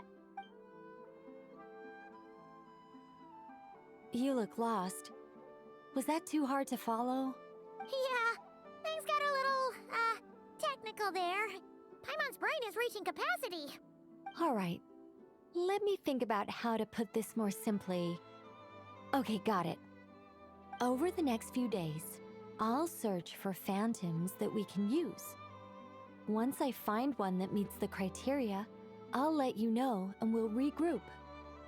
By completing certain rituals, specific individuals will be able to enter the phantom and make it to the Hyperborean structure. If everything checks out and it looks feasible, we'll just need to wait for Moon Prayer Night, and we can send the moon goddess back home. I'm really skimping on the detail here. Is this making any sense at all? I think so. For now, we'll just wait to hear from you. Yes. Basically, yes. Great. Counting on you. In the meantime, we'll focus on finding the moon goddess's name. My name? Are they looking for a way to stop me from disappearing? Excuse me, Miss... Go on, Miss Nicole. This conversation was a little all over the place. I didn't catch your name. I am Lauma, of the Frost Moon Scions. Ah, I did wonder. I noticed that you listened very intently when I spoke about Hyperborea and the moon's history. If you'd be interested, I'd love to visit you this evening and go through it again in greater detail. Also, if you were serious about making a record, it would be too risky to simply write down the raw details as is. I would suggest some tweaks. Maybe rewrite the stories as fairy tales or fables, perhaps even prayers. Anyway, we can cross that bridge when we come to it. So, see you later then? Oh, and no need to prepare anything. Just a cup of tea will do. See ya! She seems friendly. It's just... It's so nice to find someone who's actually willing to listen. I've been dying for a chance to finally go through all this systematically from start to finish. Any longer and I'd probably start forgetting it. Now Paimon gets why Alice told us to mind our heads. Ha ha ha ha! What did I tell you? A lot of quirky people in Alice's orbit. Now then, the next order of business is, where do we start looking for the moon goddess's name? Maybe the rest of what Nicole has to say might give us some clues. Once I've heard her out, I'll summarize the salient points and share them with you all. I'm also inclined to review our other documents. Yes, our faith was first established by our Hyperborean ancestors, but many of the more factually accurate records are from after Kutar's birth. Sounds like we're gonna follow Columbina's journey through Devat, huh? In that case, we'll start by heading to the Frostmoon Enclave. Sounds like a plan. Take this with you. I'll see about getting in touch with the Fatui. It'll probably just be Arlecchino and Sandroni again. Thank you, Mr. Varka. Don't mention it. Honestly, I'm more comfortable dealing with the Fatui than prying into the details of a young lady's childhood. Catch you later. I should follow them, just in case there's some way that I can help. A while ago, I took the time to organize all documents in our possession that pertain to Kutar. What you see here is the material I consider reliable. You're saying there's unreliable material too? Yes. Most of the information we have was transmitted through an oral tradition. Inevitably, some of her stories were mythologized and deified over the years through countless retellings. That's why I organized them into reliable and unreliable. There's no sense seeking answers in history unless we can ensure the veracity of the historical record. Makes sense. All right, let's take a look through.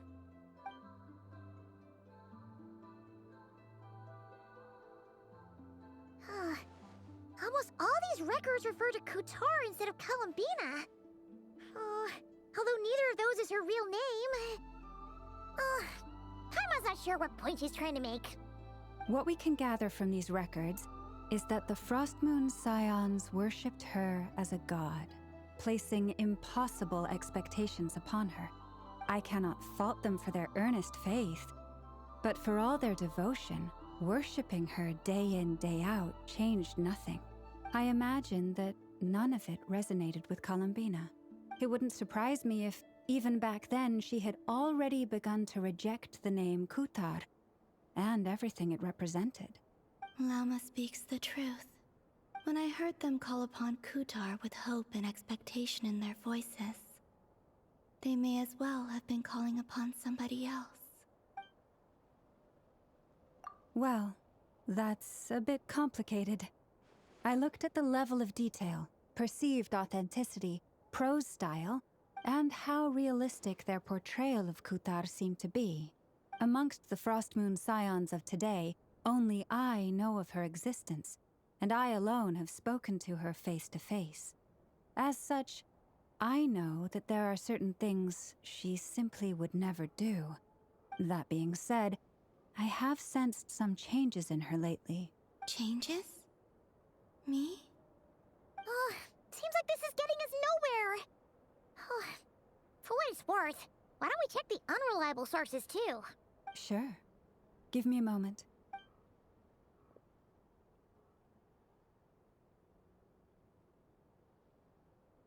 Exerting but a fraction of her divine might, Kutar sheared a great mass from the snow-capped mountain and cast it into the sea, upon whose surface shone the mirror image of the moon.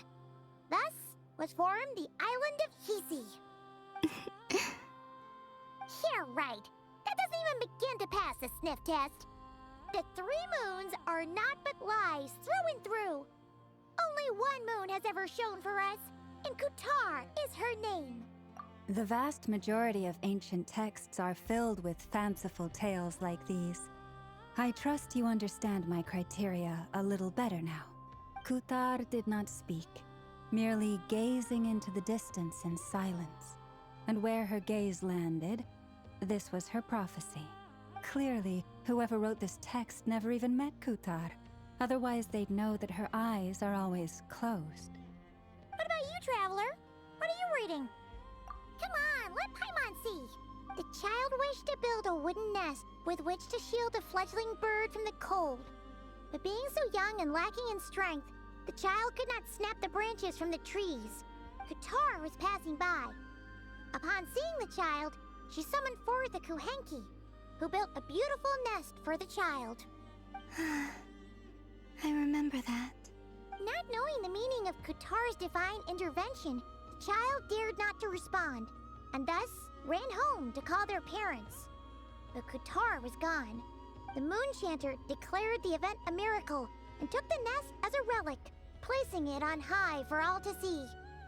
The child was named as one favored by the goddess and was greatly respected amongst the people. Yet, no further miracles were bestowed, and this matter was forgotten in but a few years. Huh. Any thoughts after reading that? Yeah. Columbina probably just wanted to join the kid in making nests. Ah. I'd originally considered this a fabrication, because Kutar did not perform any similar actions in subsequent records. But now that I think about it, it does seem like something Columbina would do. It's just that... She didn't know how other people would interpret her actions. She was probably worried about making things difficult for people. And so, she gradually stopped joining in. Yes. Oh, that's so sad.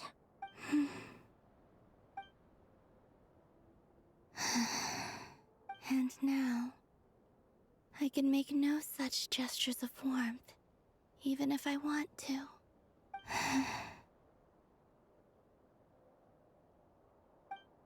Let's see. There's Varka. Oh, and it's Durin and Albedo too. Yeah, this is pretty much the same place we bumped into each other last time. I convinced them to stick around a little longer. We were all waiting on people, so I figured having a little company would help pass the time. Ah, so you've been waiting for us? Does this mean that you've already arranged things with the Fatui? Sure does. Now you're back, we can go meet up with them together. How'd your investigation at the Frost Moon Enclave go? Well, we didn't find out Columbina's true name. But apart from that, it went pretty well. Aha, just as well that I didn't tag along then. I'm sure our moon goddess wouldn't want every man and his dog knowing all about her private life. Still, desperate times, desperate measures, I guess. So, Varka was waiting on us, but what about you two? Are you waiting for Alice? Oh, no. We already met with her. We discussed that experiment I mentioned to you last time. Oh, and she also handed me this communication device. That's right. I understand she informed you about the relationship between the phantom phenomena and Tevat's borders, yes? She wants me to help her with some more experiments on that front. She said that she'll contact me through this device with more information. Ah, I see. Following instructions and making observations. Pretty common research method. Takes me right back to Albedo's lab. Wait, then who exactly are you meeting? Someone you know. Albedo's met him too. But I don't think Miss Lauma or the Grand Master have been introduced. Introductions are overrated, especially in cases like this. It's So? It's not like the academia has prohibitions against going abroad. Also, I applied for leave. I've been writing to Hat Guy since obtaining a human form. I've already brought him up to speed on everything that's been going on in Nodcry. Hat Guy? Turns out, I actually have heard that name before. Oh? Then why did you react the same way I did? I only knew the name, not the fella. But since we're all here, let's do some introductions for what it's worth. I'm Varka, Grand Master of the Knights of Favonius. Lauma, Moon Chanter of the Frost Moon Scions. And I'm a Driosh from the Vahumana Darshan of the Sumeru Academia. Hat Guy. Good to see you again, Mr. Guy. I believe we last saw each other on the boat ride here. Mind you, the only reason I came here is because there's someone I want to look into. Who's that? The Doctor, also known as Dottore, second of the Fatui Harbingers. From the tone of your voice, it sounds like there's bad blood between you. I was reviewing our archives and noticed that a lot of information about him was missing. Left a bad taste in my mouth. That's all there is to it. Dottore, or Zondique, as he was then known, once studied at the Academia, but he got kicked out before he could graduate. So the Harbinger's #2 man is a college dropout? How embarrassing for them. Last we heard, he was planning something. We actually heard that a few times before, even coming to Nocturne, but we haven't seen a trace of him since we got here. He only appears when something interests him. For all we know, he might have left already. But the fact he did something here at all is worth noting. It'll fill a couple extra lines in his file. Why does it sound less like a file you're writing and more like a criminal record? Anyway, we were just about to meet 2 of the other Harbingers. Want to come along? You might learn a thing or two about him there. Sure. Even though they're Harbingers, well, they're old acquaintances of ours, so, you know, when you talk to them, try to be... I got it. The Frost Moon Scions' relations with the Fatui remain tense. Forgive me if I do not attend. In that case, we'll continue assisting Miss Alice with her experiments. Good stuff. Everyone's having a fruitful time. All right, we better get going. I'll lead the way.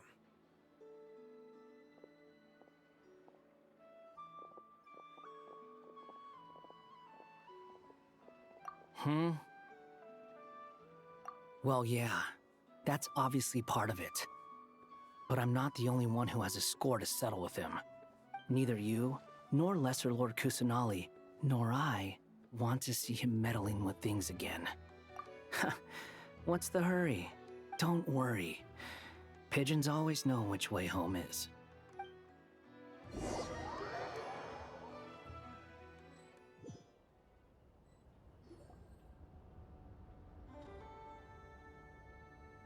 You made it. Who is this? A scholar from Sumeru. They call him Hat Guy. He's an old friend of the Travelers. Wait, this is the Academia representative you wrote about? He doesn't exactly look the part. I believe this will prove my identity. You'll notice it bears the seal of the Sanctuary of Surasthana. Well, what do you know? So it does. All right then. My mistake. It's fine. I expected as much. What? So as I mentioned in my letter, the Academia's got its eyes on Dottore, but this matter remains top secret. Apart from those assisting in the investigation, the fewer people who know, the better. If anyone asks, I'm here in Nocturne to pursue my personal academic interests. Gotta say, Varka, you did pretty well to keep all this under wraps for so long. Sounds like you got in touch with the Academia about this way back. You flatter me. Where do I even start? Remember that time we fought Rerir at Star Sand Shoal? He sure let me have it then, didn't he?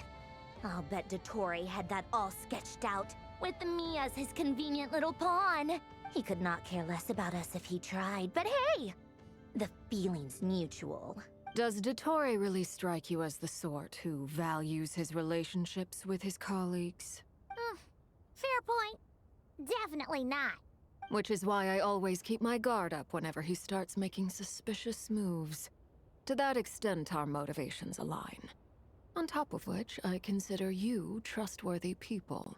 Now, back on topic. In the wake of the Reikir of Solnari episode, Sandrone and I grew suspicious about Dottore's complete inaction during the entire affair. So we tried to find out what he'd been up to, but unfortunately to no avail. He never lets anyone in on his plans. The more he cares about something, the more secretive he gets. Indeed.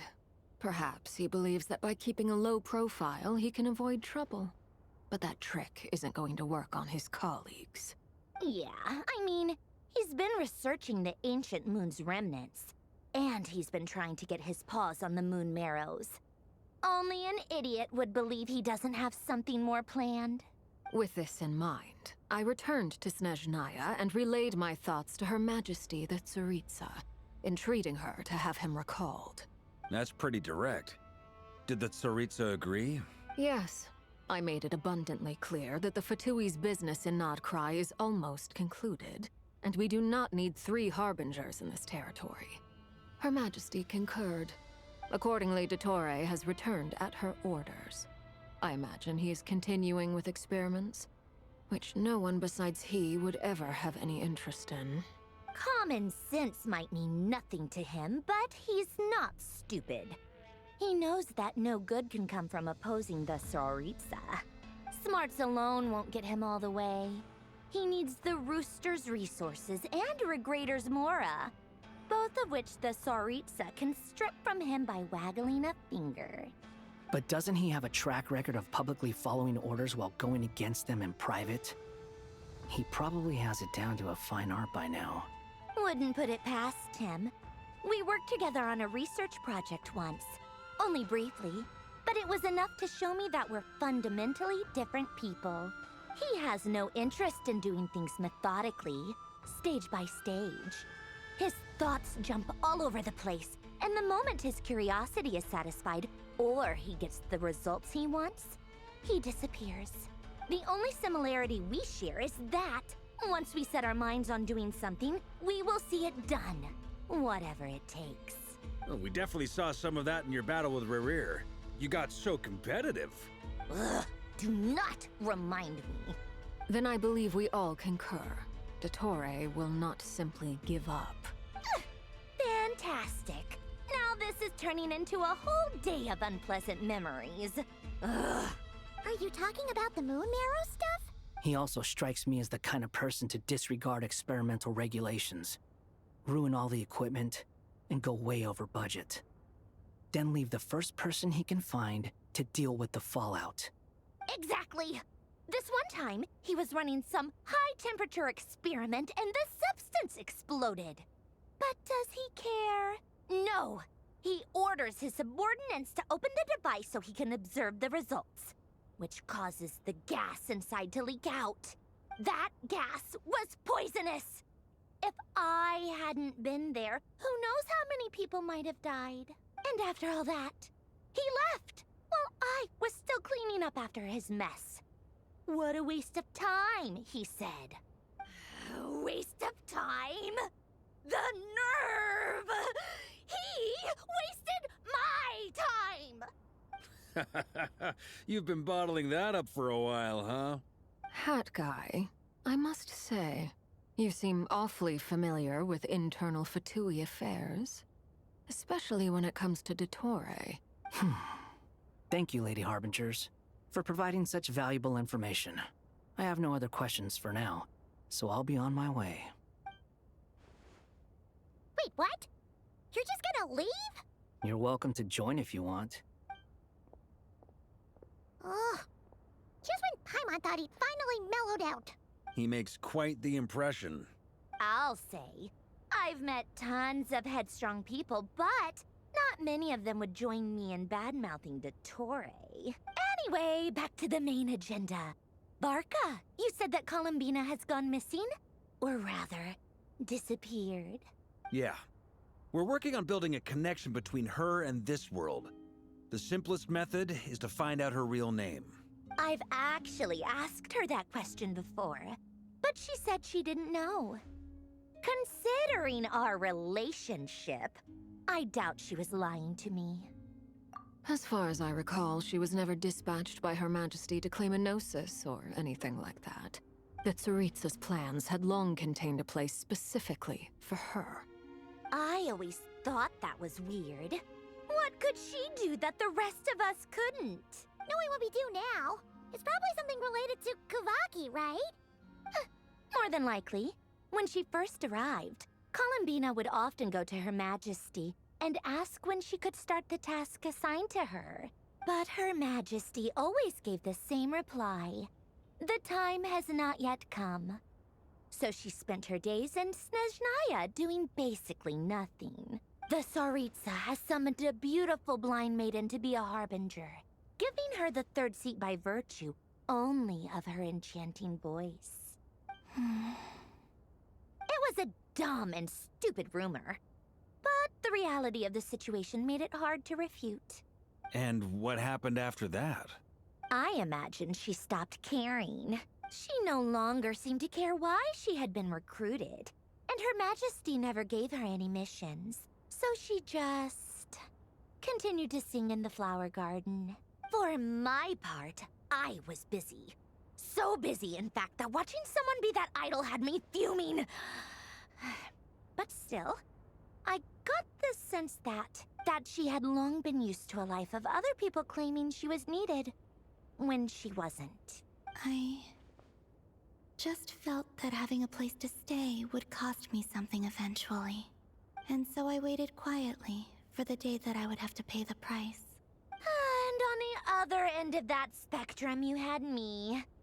Someone once told me that I had the lousiest work and the toughest luck. That's a good way of putting it. I forget who said it, but those words have always stuck with me. But you've done your job exceptionally well all this time. Because at heart, you are a conscientious person. What is it? Something come to mind?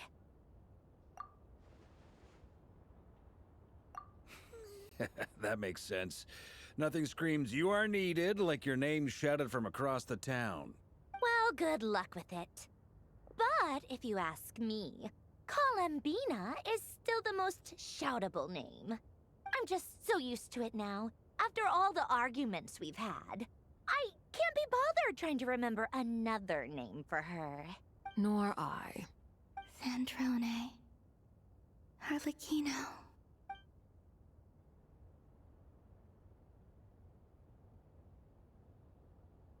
Huh! It's a Sealy! Does that mean Nicole has news for us? Ladies, I thank you for your hospitality.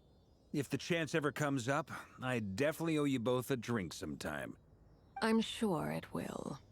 You can make your own way out. Heck, you've been here enough times, you probably know your way around better than I do. Okay, time to do what adventurers do best. Follow that Sealy!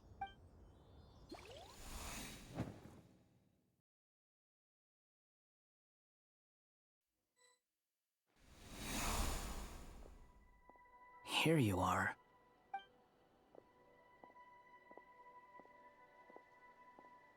Oh, hat guy. How come you're back so soon? Did things go all right with the Fatui? Fine. Dotori's been summoned home by the Tsaritsa. Couldn't get much more than that. How about you? Any progress with the investigation?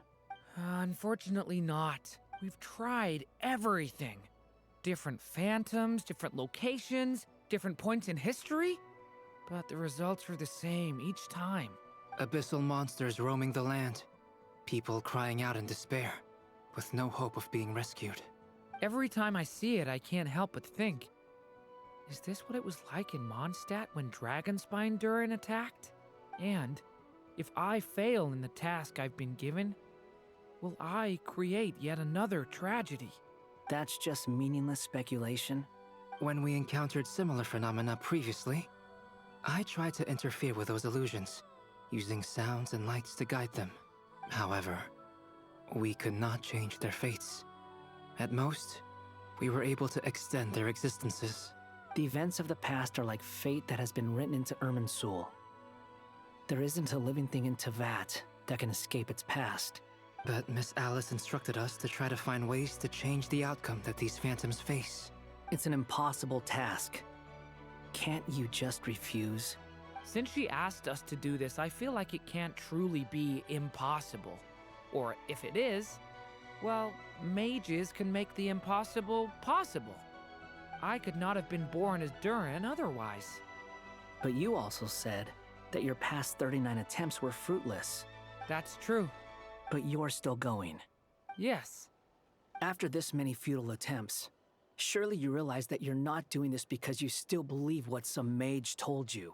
It's because you want her hypothesis to come true.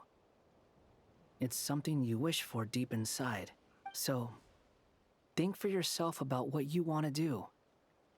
As long as you don't believe it's futile, it isn't. Yeah. Previous experience indicates that we cannot touch the phantoms, which limits the effectiveness of our interventions. If we want to clear this hurdle, we need to break this rule somehow. Same thought here. Following the same rules means repeating the same failures. Reducing ourselves to mere playthings of fate. So you mean we need to figure out a way to make contact with them despite knowing that we can't? Yes, and I suspect that's something only you are capable of.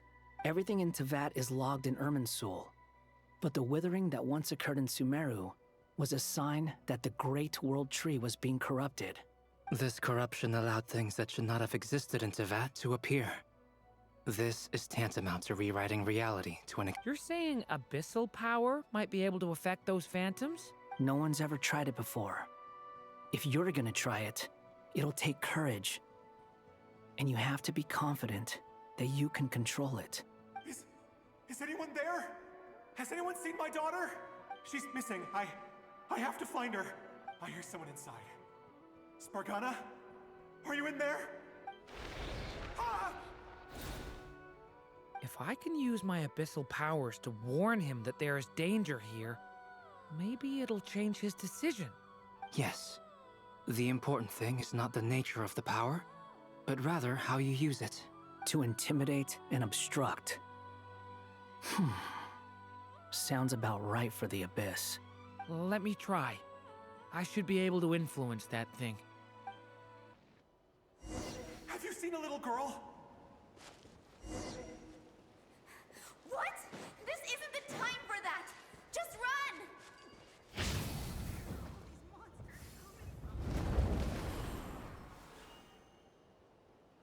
I hear someone inside. Spargana? Are you in there? What is this? Looks dangerous. I should get out of here.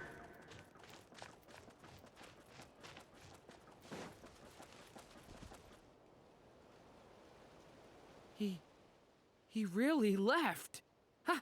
We did it! Don't celebrate too soon. Follow him. See what he does next. Monsters approaching from the front. You need to stop them and create an opportunity for him to hide.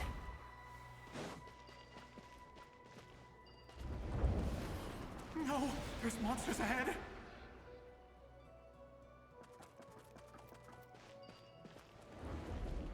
Wait, is that the barrier I saw earlier? Why is it appearing now? It's as if someone's controlling it.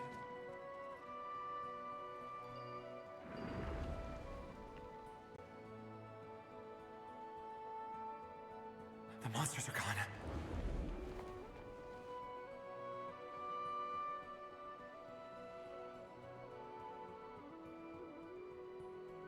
The barrier's gone too. How odd. Anyway, I guess I'll keep going. Quickly, let's keep up.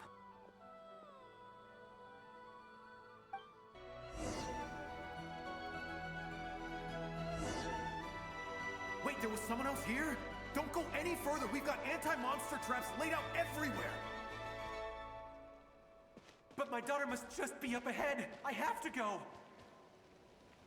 This way's blocked.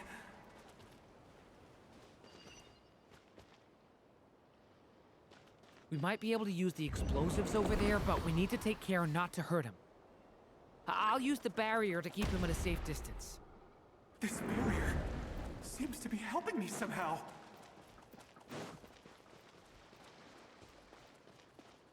Hey, wake up! Oh, no good. Gotta keep moving ahead.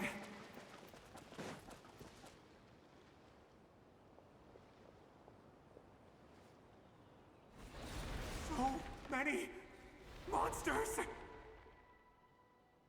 There's still a chance, Durin. Use the traps.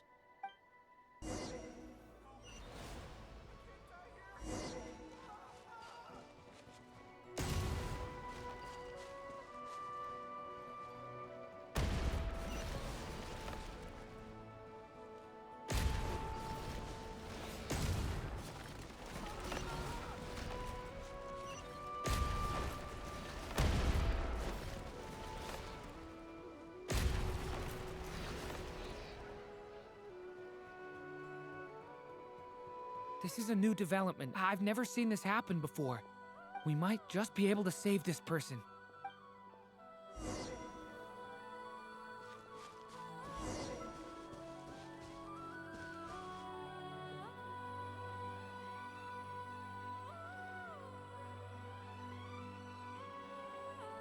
Hello there. Have you seen my daughter? Spargana's her name. She's carrying a large backpack. Get out while you still can, you fool. You won't find any survivors here. But I can't just leave her here. She must be so scared right now. Sorry. Wish I could help, but I haven't seen her. You'll just have to keep looking. Okay, thank you. If I do find her, I'll get her to shelter and come back for you. Don't bother. I've got nowhere left to go.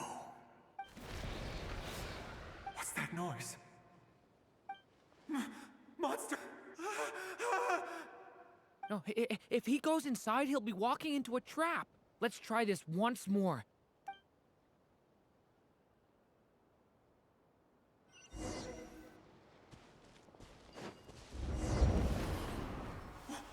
Why? How will I know where Spargana's gone like this? You know what? I'll trust this strange barrier. It's gotten me this far after all.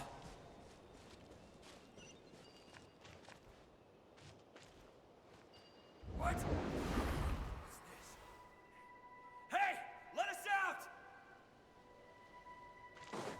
Spargana, are you there?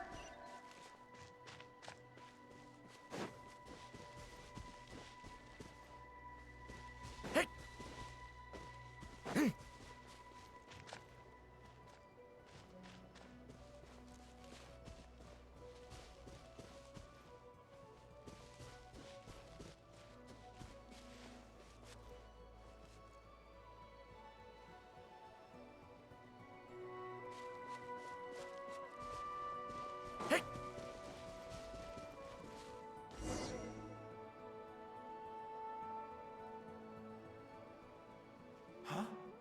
That looks like one of my daughter's books. Oh, thank you. Thank you. Yes, it's one of hers for sure. That's her name on it right there. She left her backpack here. Durin, just like last time. Use the explosives.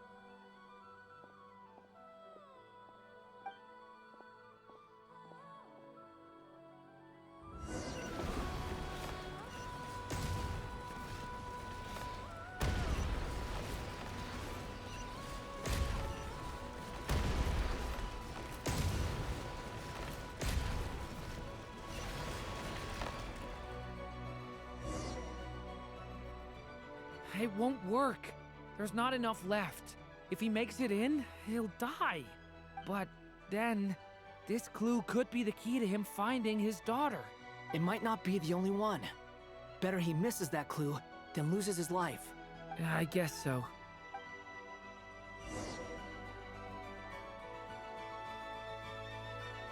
Stop him, Durin. We can't let him get any further in. That's my daughter's book! She's passed this way! Why? Why won't you let me go in? I've searched and searched and searched just for this! But how will I find her without any clues?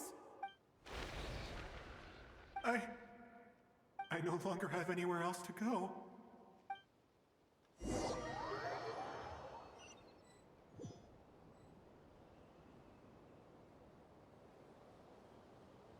I'm sorry. I'm so sorry. He refuses to go anywhere else. Whether he opens this door or not, all that awaits him now is death. Albedo? Hat guy? Let's try one more time. I don't know how we're gonna do this, but I don't want to give up either.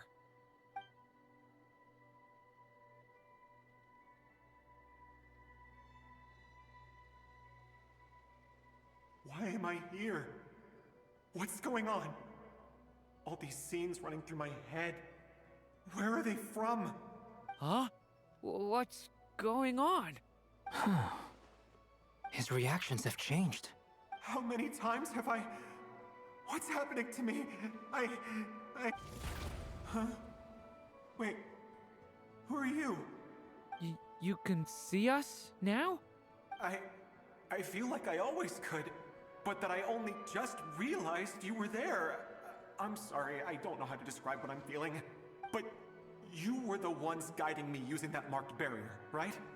I haven't done anything yet, but those monsters, those deaths, they feel like memories.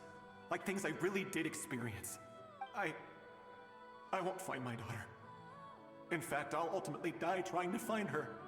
Isn't that right? Well, no, it isn't. Yes, it is. Even so, we're trying to find a way out of this. You've not seen my daughter either, have you? It seems she really isn't here. I'm sorry we couldn't help you.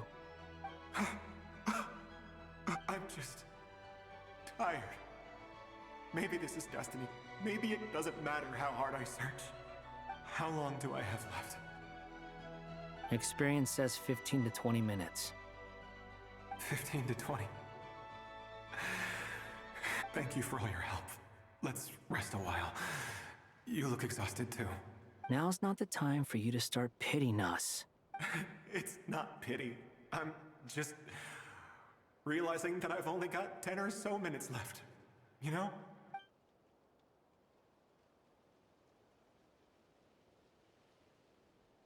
You say you're from Mondstadt, yes? A place with windmills, where people enjoy limitless freedom? And you're from Sumeru, where they've built an academy into a giant tree? Yes. It seems you've never heard of either place. Those names are unknown to me, I'm afraid, yes. Have you heard of Hyperborea? I have, but I heard that it was destroyed in the distant past. I see. That was where my ancestors once lived. What about Delphi Pytho? Was it later rebuilt? I've never heard that name. Then what about Sal Vindaknir? I have seen that name on stone tablets on Dragonspine. But I'm afraid the only things left of that place are its ruins. I see. Sure enough, there was no way to turn this around, huh? I'm sorry. I was the one who asked to chat, but it seems like we're too many ages apart. There's barely any common ground to start from. It's all right. We did hear something new, at least. From how you speak of your lives, things must be going all right for you, I guess. They are. Mondstadt is a place of freedom and happiness. There's a lot of good people in the church and the Knights of Favonius, and even outsiders find that it's an easy place to feel at home. We have festivals a few times a year. Everyone gets together to drink, sing, and be merry. Sumeru is a lot more uptight. Not really the kind of place where you can relax. It's a nation fraught with problems wherever you look. But if all you want in life is to seek knowledge, I guess it's pretty much paradise. That's wonderful. In other words, after this all-devouring black tide passed, humanity did not merely avoid extinction, but rose to build prosperous civilizations anew. I mean, I can see you all right now. That must mean the future isn't a total mess, right? That's true. Well, time's almost up. Let's part ways, I think. Might be best if you don't waste too much time on me. The chances are slim, I know, but I'd like to spend these last few minutes looking for Spargana. If things work out, I'd love to tell her about what I've heard. May we meet again. Well, or not, most probably. In that case, may your wishes come true.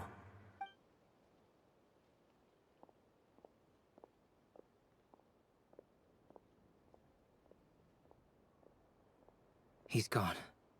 In a few minutes, he will meet the end that was his to begin with.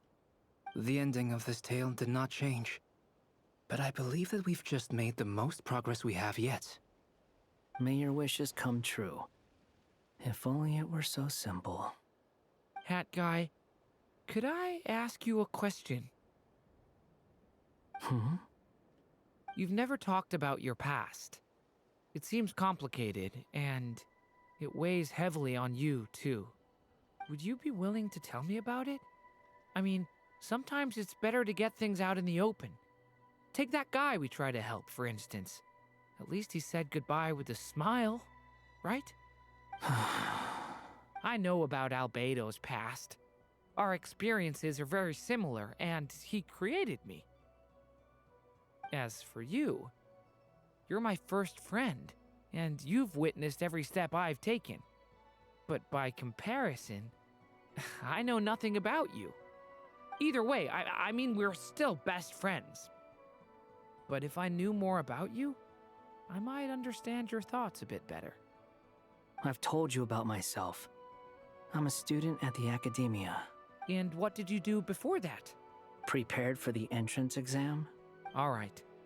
If you really don't want to talk about it, I won't press you any further. I was a puppet built from the branches of a white tree, using technology left behind by the Conrian schools of mechanical engineering. A white tree? You mean an Irminsul tree? Yes. A branch of Irminsul that was once connected to the main tree. So you had a human creator too? Yeah. But my creator abandoned me after deciding that I was a failure. After that,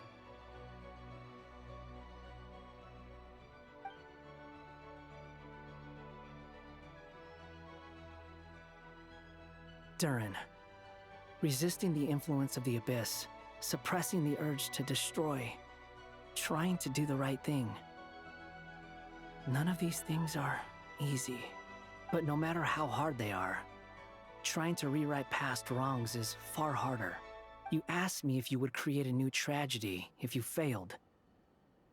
I told you there was no point speculating about that, but the real answer is, yes, you absolutely will. That guy.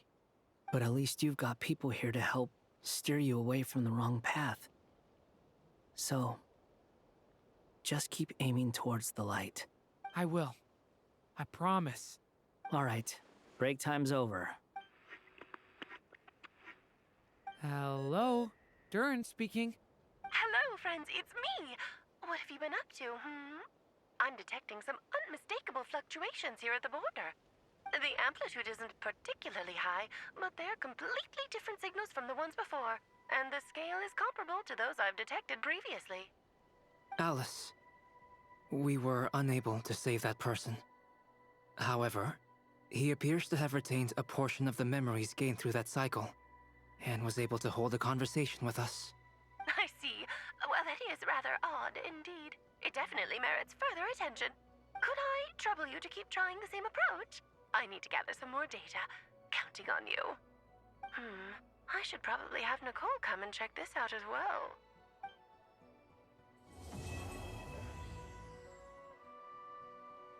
There you are. I was worried you might stop to collect treasure chests opened by the Seelie along the way. It would have taken you so much longer to get here. Another conversation I cannot hear. I am delighted to see that you understand what takes priority and that your adventurer's instinct has not swayed your resolve. Really, I must applaud you for it. You should know.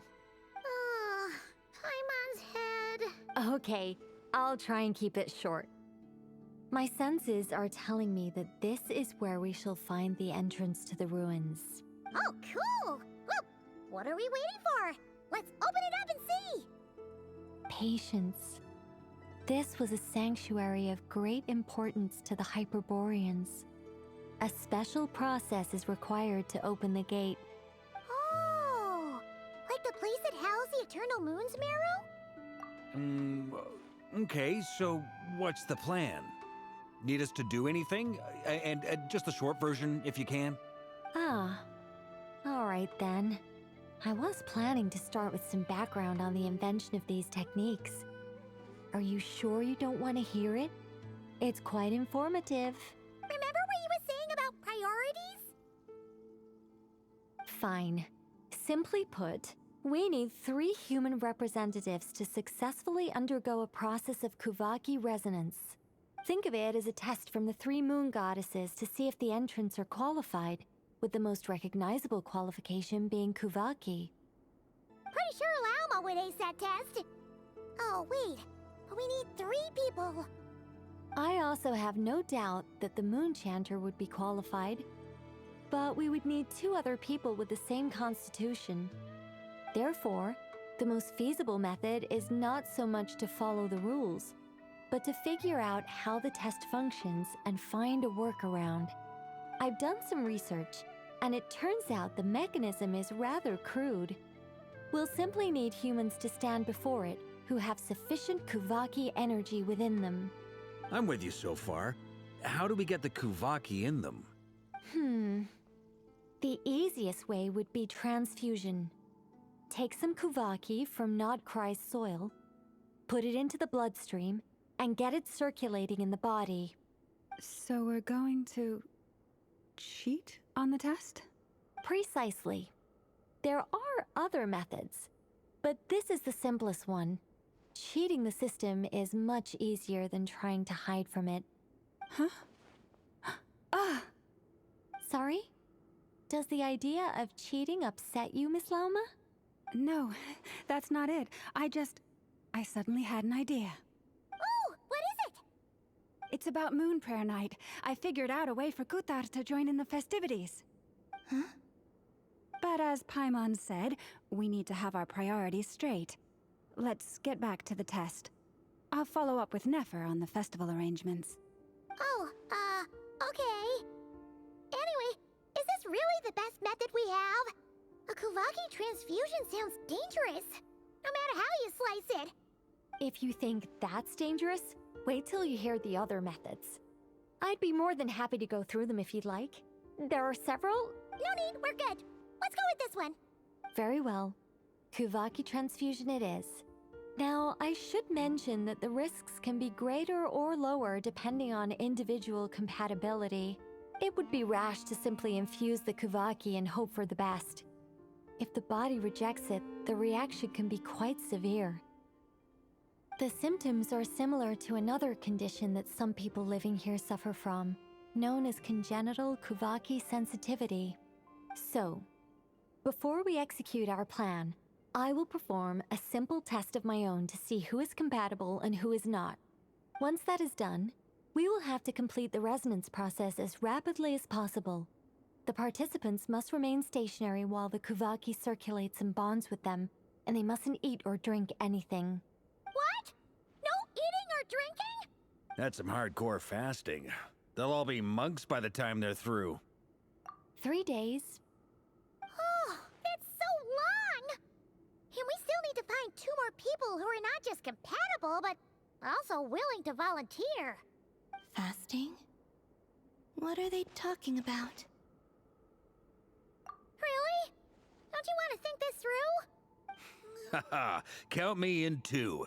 3 days without food? I can handle that. Miss Nicole has made it clear that this is the easiest way. The way I see it, there's nothing else to discuss. It's time to step up. Yeah, you're right. In that case, Paimon volunteers to be Captain of Logistics. She'll keep the fires lit and grab some spare clothes to keep you comfortable. Then we'll start with you first, Traveler. Please step forward.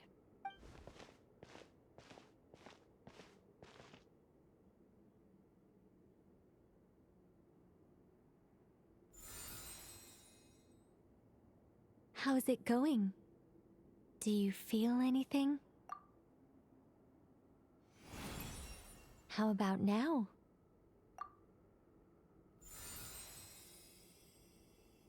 And now?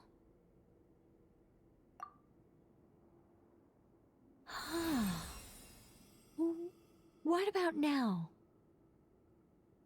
You guys, it's not a competition, you know. All right, I'm officially impressed. Even as a descender, you can withstand far more than I imagined. It's like I summoned a giant stone titan to arm wrestle you, and your arm hasn't even moved an inch. In my last attempt, I infused 5 times the amount of Kuvaki required. Yes, safe to say, compatibility won't be an issue for you. You're eligible to join. You're next, Mr. Varka. Sure, here goes nothing. All right, I'll start where we left off. 5 times the required Kuvaki dose. Whoa, whoa, whoa, hey, wait a minute. How's it going? Ooh, no, not great. I kind of want to puke. Feels like I've been drinking too much. A few bottles of wine, then a big stein of Dark Horse, with some hard liquor from Liyue mixed in. You think this is funny? I just lost to a young lady in an arm wrestling contest. I'm never gonna live that down. My apologies. I'll lower the concentration and try again. Oh. How's it going now? I'm not as dizzy as last time, but I can still feel it pulsing around. In that case, you wouldn't be an ideal choice, Mr. Varka. Let's try someone else. Okay, let's go ask some of our other friends then.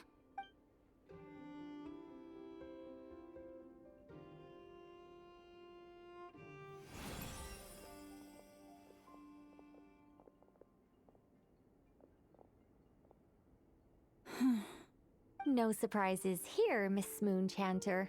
You're perfectly compatible. You may join.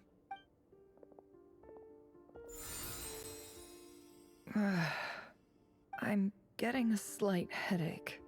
Shame. You were so close.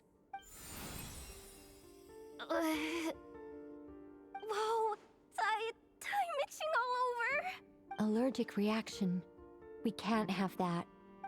Huh? Well, are you gonna start a what?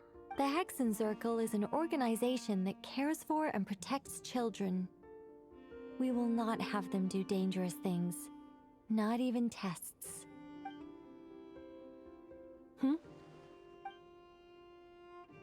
Is something the matter? The candidates have to be human. I guess that rules me out too. Huh. Everyone except the Moonchanter got beaten. Guess I don't need to feel so bad after all. I mean, looks like this isn't gonna be as easy as we thought. Perhaps I could ask for volunteers among the Frost Moon Scions. I'll see about talking to some trusted Lightkeeper colleagues. Itlua springs to mind. In fact, I think we had some former Frost Moon Scions join our ranks recently. Can you give me the scientific explanation for how the test works? I can probably make some kind of test bot. Then we can just zip through Nashitown, going up to people and pressing a button to check their status. Wouldn't that be way easier? No. Wow! No elaboration for once. How about I contact the Knights of Favonia's garrison in the Wave Chaser plane? Shame that Lohan's already left. And that guy's even tougher than I am. Strange. The moon goddess is clearly revered by many people. So why is she on the brink of disappearing? She mentioned that the world has rejected her from the very beginning. And when we fought the Reikir of Solnari, it seemed like she exhausted her power for our sake. Also, Paimon's not sure revered is the right word for how people feel about her. Gratitude, certainly. For my part, anyway. It's basic reciprocity.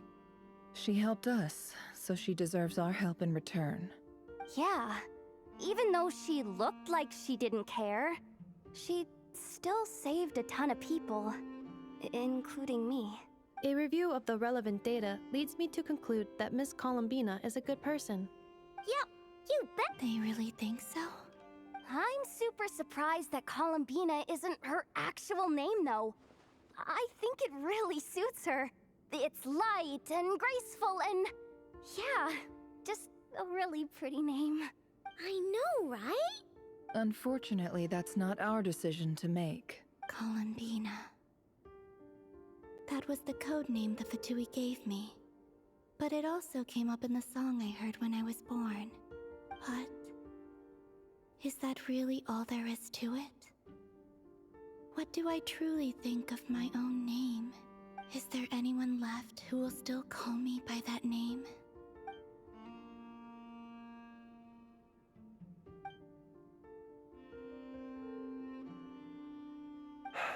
Moonprayer night is getting closer by the day. We're running out of time. We need to look for other candidates.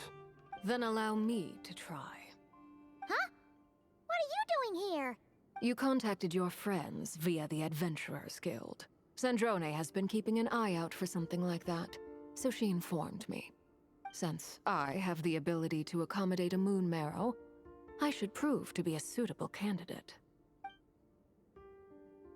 Arlecchino. When can we begin?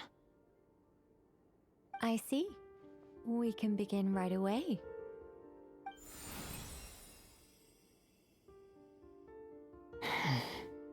How was it?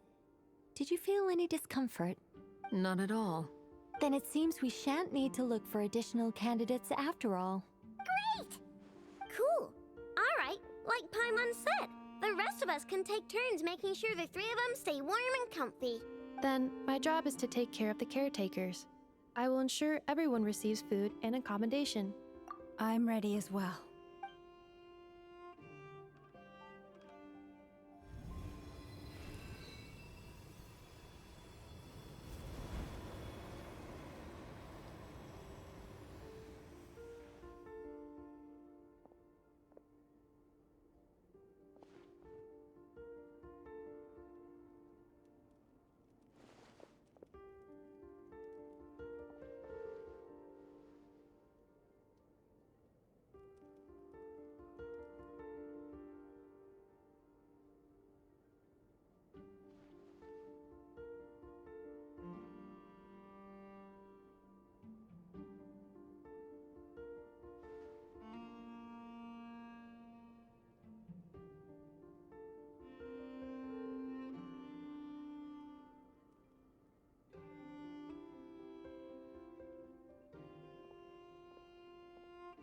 The work is done.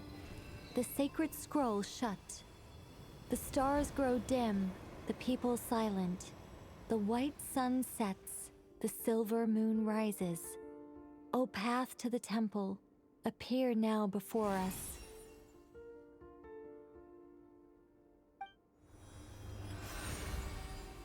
Wow! It really opened! So that's what all this is about. They've been trying to open this gate. Come, let us enter. It might be best to eat something first. Take care to chew properly and swallow slowly. It will give your body time to readjust to the digestion process. They will head in soon. They will need to enter this gate.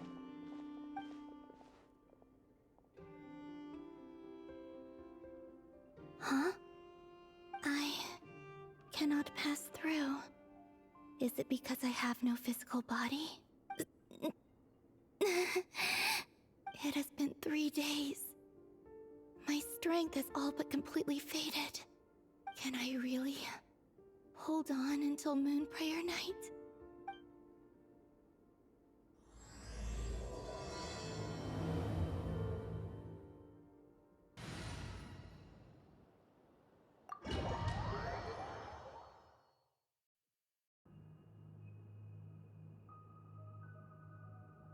Are these people...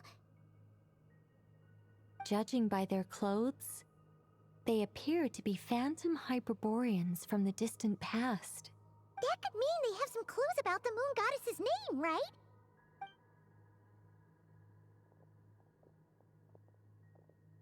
Hey there! Could you tell us what the moon goddess's name is? Sorry. That's probably a weird question, huh? How do we explain this? The moons are long gone, and their goddesses are dead. Their names no longer mean anything. When a new moon goddess is born, we will surely know her name. We have used every last resource at our disposal. All that remains is to wait, patiently and quietly.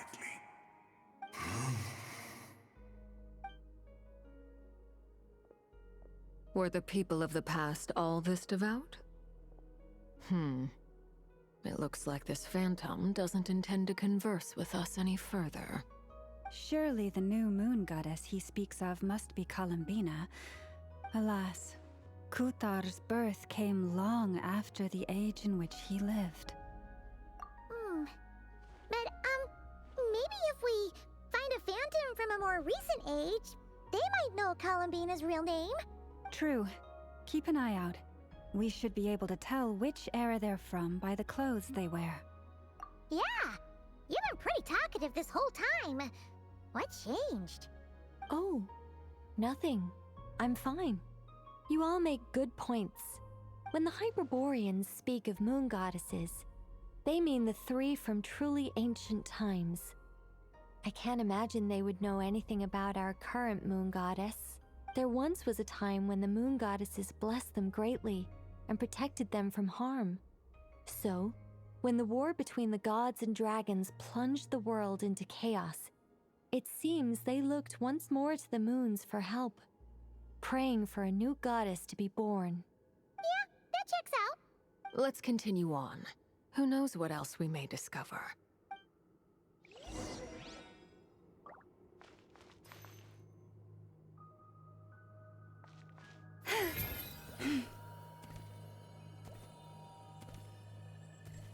There's a door blocking this path! Not a problem. Try this.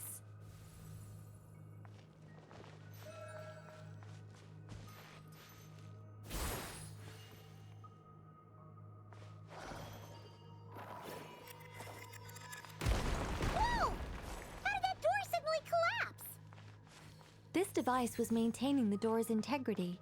Remove the core, and the device stops working. Is this our destination? Impressive. More precisely, this is a device that will help us reach our destination. Let's go. We still have a long distance to cover.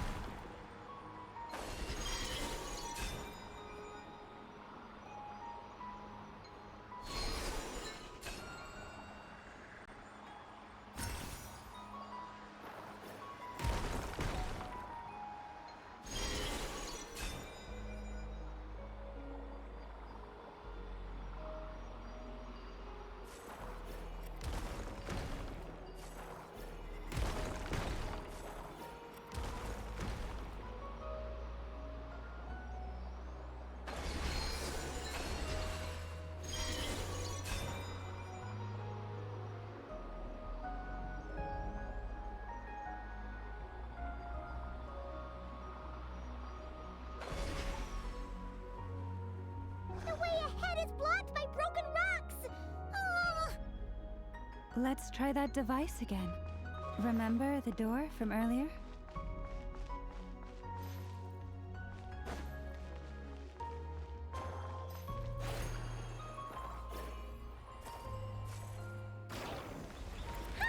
So it works in reverse, too!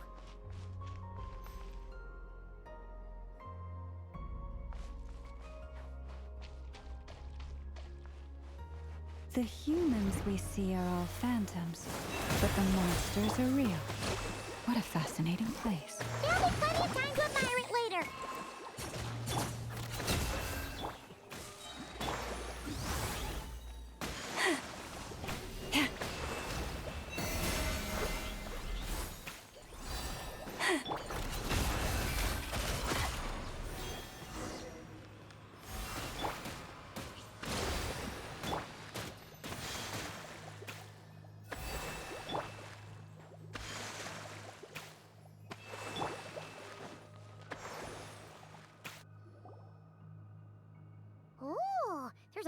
bunch of artwork in here.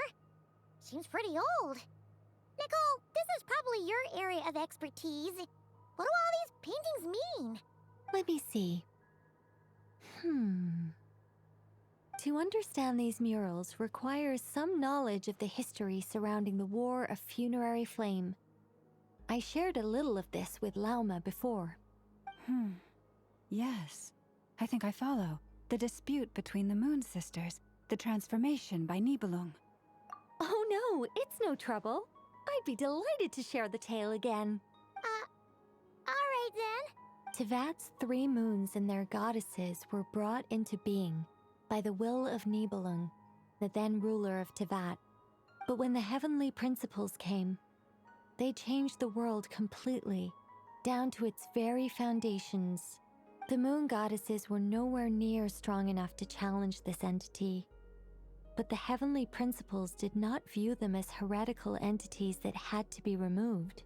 Essentially, the 3 moons existed to keep this planet alive and operational, which did not directly conflict with the heavenly principles' aims. Nevertheless, the inherent precariousness of this arrangement would soon be revealed. Nibelung returned. Yes. He did, and thus began the War of Funerary Flame, a battle for dominance between Nibelung and the heavenly principles. Discord would soon emerge between the 3 moon sisters. One would voice the opinion that they should follow Nibelung, for it was he who first hung the moons in the sky. Another would argue that taking sides in the conflict would only bring the world closer to ruin. There was no telling where it would lead, especially since their creator had returned, bearing the perilous power of the abyss. Nibelung would eventually discover their disloyalty. He had all 3 imprisoned before transforming the moons into weapons with which to fight against the heavenly principles. What? Weapons? Yes. The very moons that had once defended the planet became instruments of death and destruction, striking terror into the hearts of all living things. And although the heavenly principles and the 3 moon sisters had once been at peace, it now seemed that the moons posed an unacceptable threat to Tevat. It is possible that the heavenly principles did not know of the goddess's imprisonment. If so, the weaponization of the moons would surely have been viewed as an intentional breach of the peace agreement. Regardless of who knew what, when, the heavenly principles shattered 2 moons and flung the other beyond the skies. Whether the goddesses managed to escape Nibelung's captivity after his fall, nobody knows. But this much is certain. From that day on, the moons no longer belonged to Tevat. The rejection slowly drained their power until eventually they passed away. So that's the full story. You say the moon ceased belonging to Tevat from then on. Why then would Columbina be born here? That is perhaps due to the lingering connection between the Frost Moon, which was not shattered, and this world. You could see it as the 3 sisters' dying wish. They never desired war. All they ever wished for was to protect this land. I see.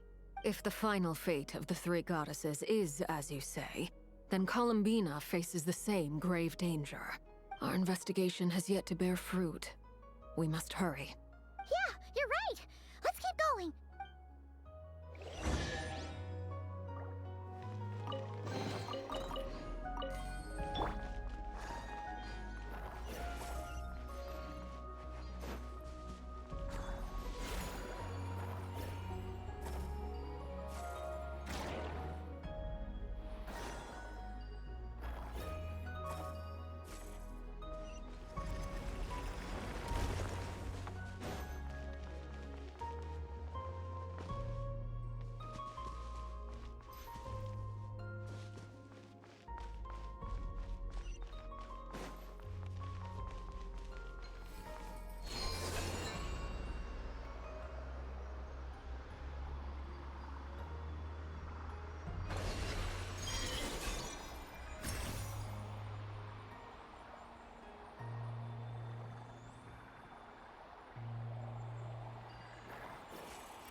activate this thing? Indeed.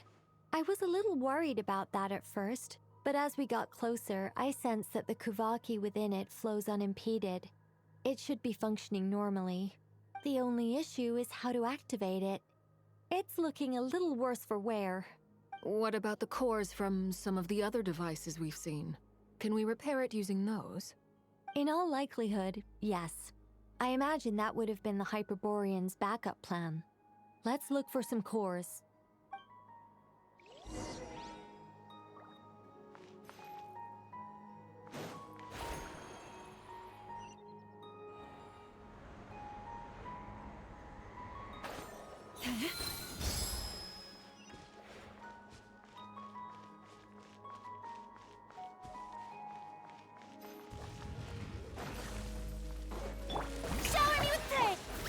Allow me! Lush as the moonlight.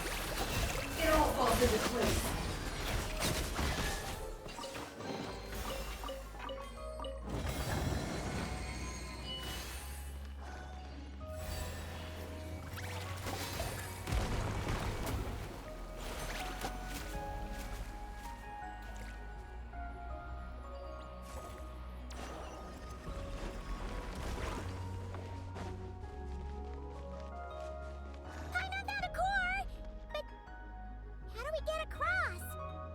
Walk up, then jump down.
That should be enough cores.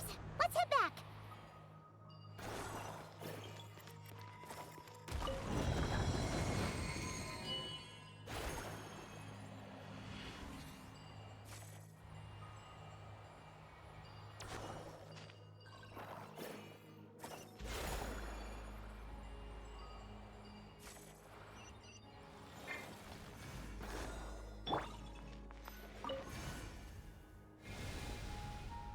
The device is up and running. It's hard to believe that the ancients were capable of constructing such things. Paimon sees our destination! It's right up ahead! Yes, let's go.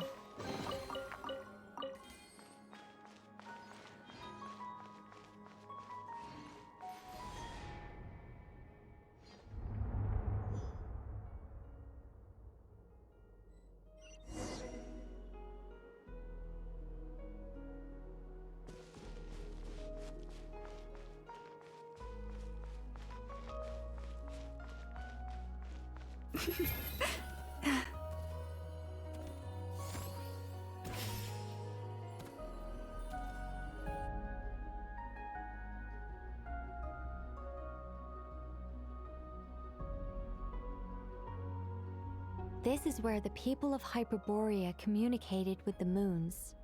We need only place the moon marrow upon this platform on Moon Prayer Night, and we shall be able to open a portal to the moon and send our moon goddess back home. The assumption being, of course, that we can find her first. That's right. You want to know if it's safe there, don't you? And yet, she has no choice but to return. You know this. That's not the only issue here. This is the end of the line, right? We've explored everything we can. And despite looking at historical artwork and talking to people from Hyperborean times, we're still no closer to learning Columbina's name. If it's not too much trouble, could you tell me exactly what Alice said to you about finding her name? Oh, sure. What she said was... Then your first job is to find it. As a moon goddess, I'm sure she must have a name she identifies with. Neither Columbina nor Kutar is her true name, and she's never really accepted either of them. Is it not also possible that she has never had a true name? Not at any point in history? That would be a hard pill to swallow. But at this point, we may have to accept that that is the truth. No one knows how she came into being, and she certainly doesn't have parents in any sense that we're aware of. Perhaps she was never granted a name at all. But does that mean there's no way to get Columbina back? She's just gonna disappear and there's nothing we can do about it? Huh? Wait, why all this pessimism?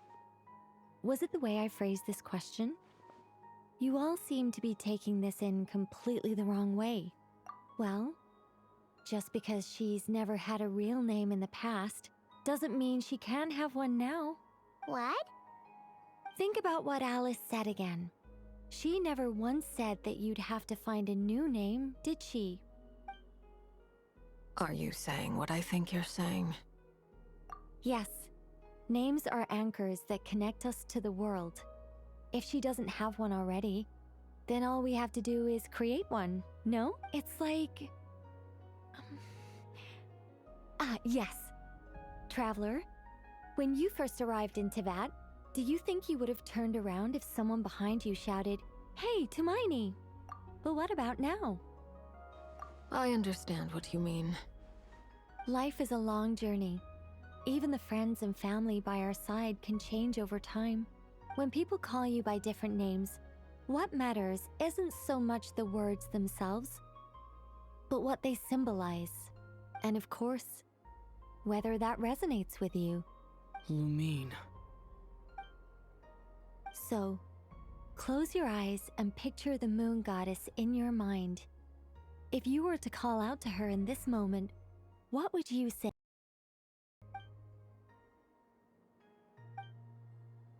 Columbina. Columbina. Paimon would call her Columbina too. Well, she has long forsaken everything that Kutar represents. I think from now on I should call her Columbina too. Well, it sounds to me like you found your answer. Are you sure? Is it really that simple? We haven't found her this whole time, and not for lack of trying. For a journey like this, the process is every bit as important as the outcome. Had you not searched far and wide, rejecting every other answer you were offered, how could you have come to an answer you felt was finally correct? Oh, it all makes sense now. This has Alice's fingerprints all over it. Are you suggesting that Mage knew from the start that Columbina never had a real name to begin with? I can't say for sure, but I can definitely imagine her chuckling in satisfaction somewhere right now, saying, "Ah, what fun." Llama! Your antlers! You should hurry. The festive moon has begun to rise. Do not worry, for when you called the name Columbina just now, I could sense that the power within was enough to summon back the moon goddess. The power within what? The name? Yes. So, the thing is... What's wrong now? This is so annoying. I really, really want to explain how that whole thing works. Starting from the founding principles of Teyvat and... Oh, I could talk about this for hours. Deep breaths, Nicole. Deep breaths. You're an angel. A sober, sensible, solemn angel who has her priorities straight. Okay then. Sorry for asking. Clearly a bad Paimon's part. Anyway, you all need to hurry. Last thing, remember how it felt when you called out that name. Then it is agreed. By the name Columbina, we shall find her. Then we'll throw her the best Moon Prayer Night party ever! And at last, we will send her home.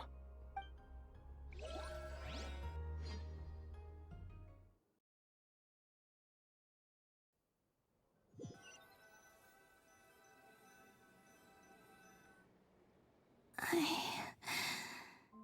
can barely move anymore. My consciousness is fading away. Have they come back out? I'd love to see them one more time.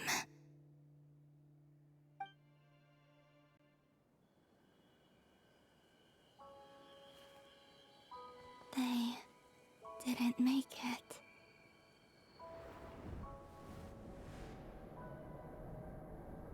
Could you tell me your name? My name is... Columbina!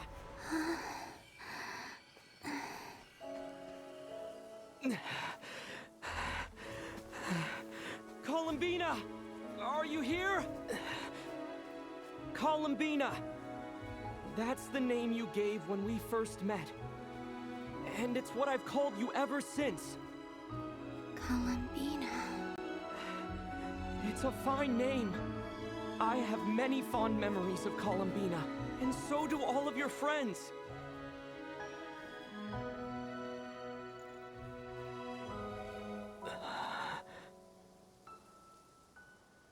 If you like this name...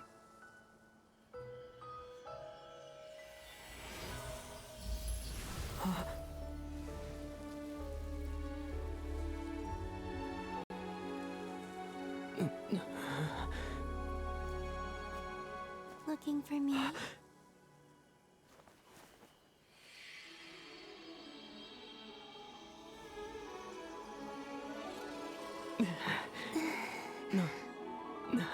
like it. You can carry on using it. My name is Columbina Hyposelenia.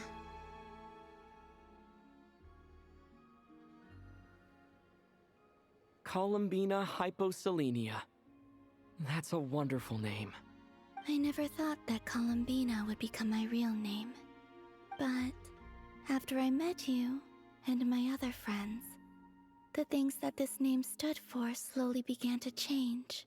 It went from being a Fatui code name to something my friends call me.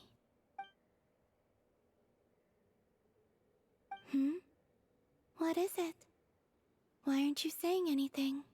I'm just so happy for you. Thank you. So, where's everyone else? We can go and meet them very soon. Everyone went to different places to try calling your name. Great. I'd like to thank them as well. Everyone's done so much for me. Searching for my name, entering those ancient ruins. Huh? Wait, so you were... Yes, I was there. Not physically, but my consciousness was still holding on. I followed you the whole way. Starting from when? You turned around and called out my name while you were in Nasha Town. Do you remember?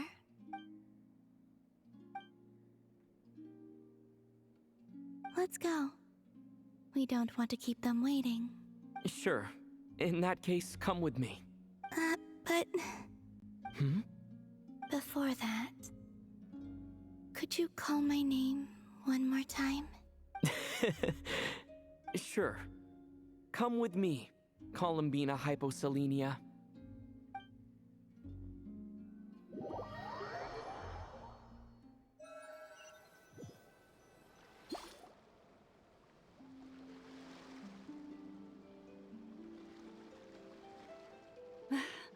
Columbina! Oh, this truly is wonderful. Llama, I can't breathe. Ha ha! Just in time for Moon Prayer Night. It's good to have you back, Miss Columbina. Yeah, we were worried sick. Thank you, my friends. With your help, I now have a name that belongs to me. Columbina hyposelenia. Where's the second half from? You added it yourself? That's right. It means... Born beneath the moon. Yes. And by extension, it can also mean born beneath this world. A fine name. Now, as much as it pains me to interrupt this beautiful reunion, I feel obliged to remind you that the Moon Prayer Night celebrations in Nasha Town have already begun. Don't you want to enjoy the festivities? There's so much to see and do. And some of the ambient lighting and entertainments were sponsored by the kind souls in the Hexen Circle. Nicole? Why have you turned into Dodoko? So you're Miss Nicole. Thank you for helping us, and for helping me find my name. It's nice to finally hear your voice. You're quite welcome. Guiding lost people to hidden treasure is what we Seelie do. And if you ask me, spiritual treasures are far more precious than material ones. Chests are all well and good, but this was what it's all about. Ah, so satisfying. Anyway, I had to go help Alice. It seems like she ran into some trouble. That's why I couldn't be here in person. But don't worry. We'll be celebrating right along with you. Keep an eye out for the Hexen Circle's festive stalls in Nasha Town. I think you'll like what we came up with. Alice said she even managed to rope B in this time. The Frost Moon Scions have also prepared various attractions. I believe Aino and Effa and their crew are setting things up as we speak. On that note, Nefer, about that request I made.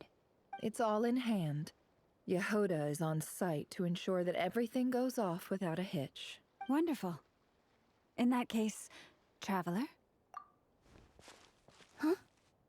Come on, Columbina. It's time to celebrate the best Moon Prayer Night ever.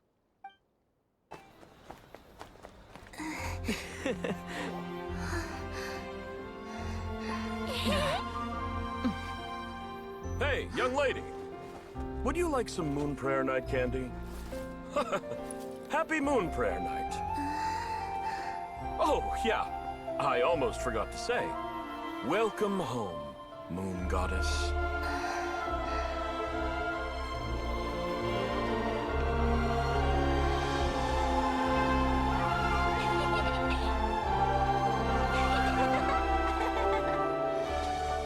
Welcome home, Moon Goddess. Welcome home, Moon Goddess. Welcome home, Moon Goddess. Turning Nasha Town into her home is a festive gift. A rather brilliant idea. Perhaps this is what Nodcry, Columbina's home, should have been like all along.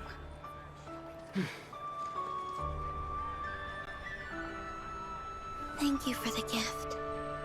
I like it a lot.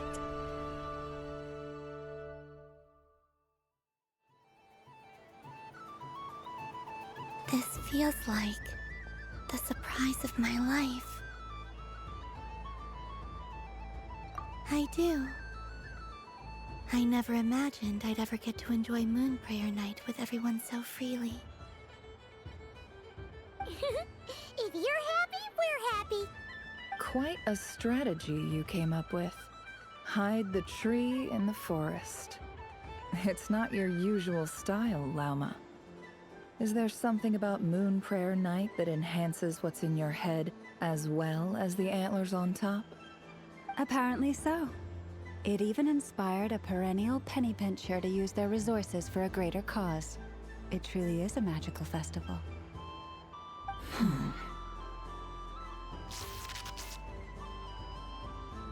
I see it now. This bickering is actually a sign of a strong relationship. Huh? What's everyone doing here? Oh, Miss Columbina, you're back. Yes, I'm fine now. Thanks for your concern. How's your progress with Alice's assignment? Very well indeed. I've never heard her sound so excited. Not like this. This time, her excitement seems more serious.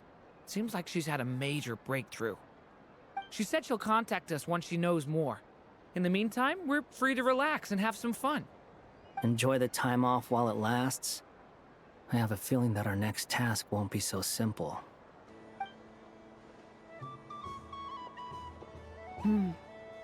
I should go. I still have a few things to attend to at the Frost Moon Scion stall. And I think I'll take a look around. With any luck, this once-in-a-year festival will come with once-in-a-year opportunities. Hold up a second. Where's Varka? I believe he made a beeline for the flagship the moment he entered Noshatown. Ah, that's Mondstadters for you. They know what they want when festivals roll around.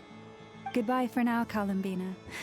I hope you have a wonderful night. I will.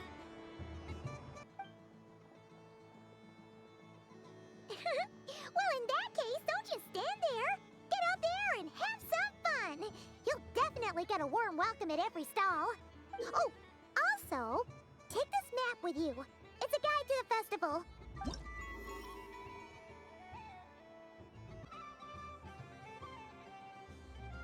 The Frost Moon Scion stall is over here. Lauma's invited a whole bunch of cute animals to celebrate too. Over there is the Hexenzirkel section. Alice seemed more excited than anyone about this festival, so she insisted on making it a grand affair. Oh, and then there's the Noshatown local specialties, including... Actually, forget that. Better if you go check them out for yourself. Thank you. It looks like a lot of fun. You're not coming with me? We'll be around. But don't you want to browse by yourself for a bit first?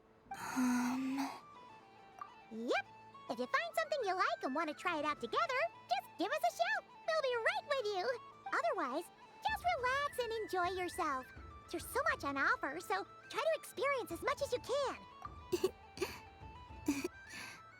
All right then. Off I go.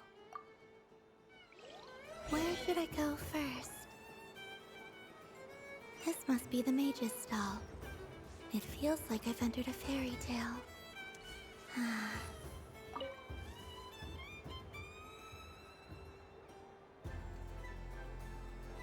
I wouldn't say it's unfair, exactly.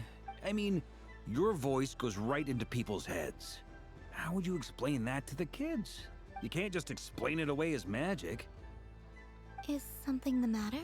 Ah, Miss Columbina! No, nothing you need to worry yourself about. Impeccable timing. Stick around for a second, Miss Columbina. I need your input on something. This self-proclaimed Knight of Justice has yet to give me a satisfactory answer. I, for one, would like to hear your verdict on the matter. Hey, now, I left the flagship just to help you out, Miss Nicole. What's going on? So Alice and I are both using long-range remote control spells that work on similar principles, allowing us to attend this festive fair in Dodeco form. Sorry, let me backtrack a little. While similar, there are some key differences. Alice, being a great mage, wanted her Dodeco to reflect something of her own charm and mystique. So she adjusted the way its tail moves when it spins around. An entirely gratuitous move, in my opinion. I hardly see how anyone is going to notice that. If anything, I'd say that anyone who stares intently enough at a Dodeco's tail to notice such a small detail is someone we ought to be highly concerned about.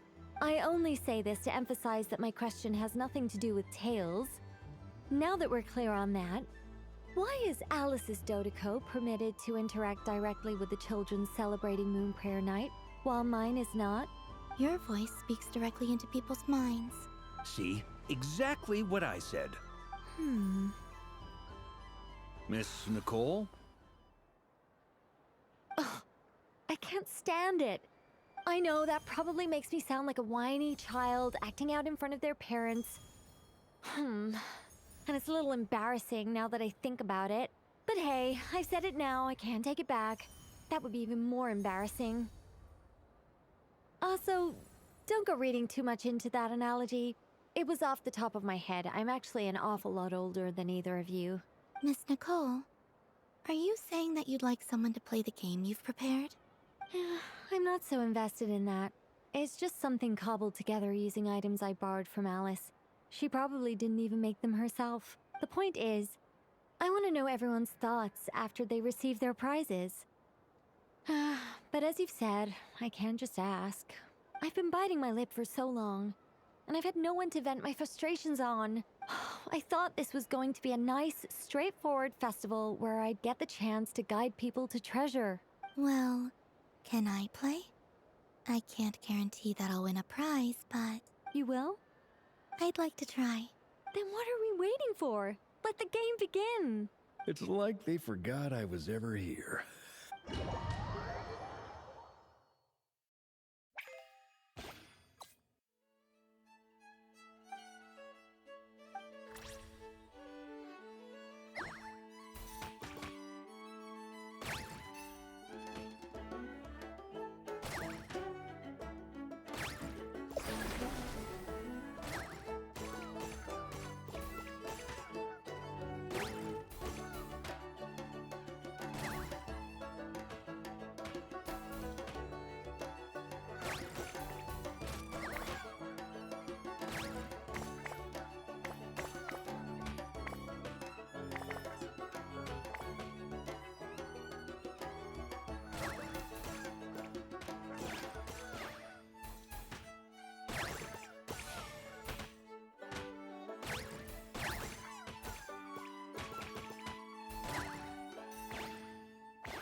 Congratulations, Miss Columbina!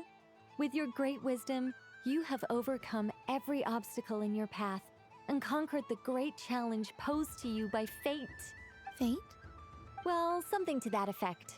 If you'd prefer something more poetic, it could be the icy winds or the dawn. Anything you like, really. You could even go with the challenge posed to you by Dodeko, if that's what you're into. Anyway, you can take or leave my suggestions. Moving on. All my hopes are now resting on this. Can I open it now? Stop teasing me. Please, I'm begging you. No more talk. Just open it. Wow. What a lovely sculpture. Classic and cute at the same time. Thank you, Miss Nicole. I'll always treasure it. Ah, there we go. Music to my ears. You have my sincerest gratitude, Miss Columbina. Thank you for sharing your precious time with me and fulfilling my wish.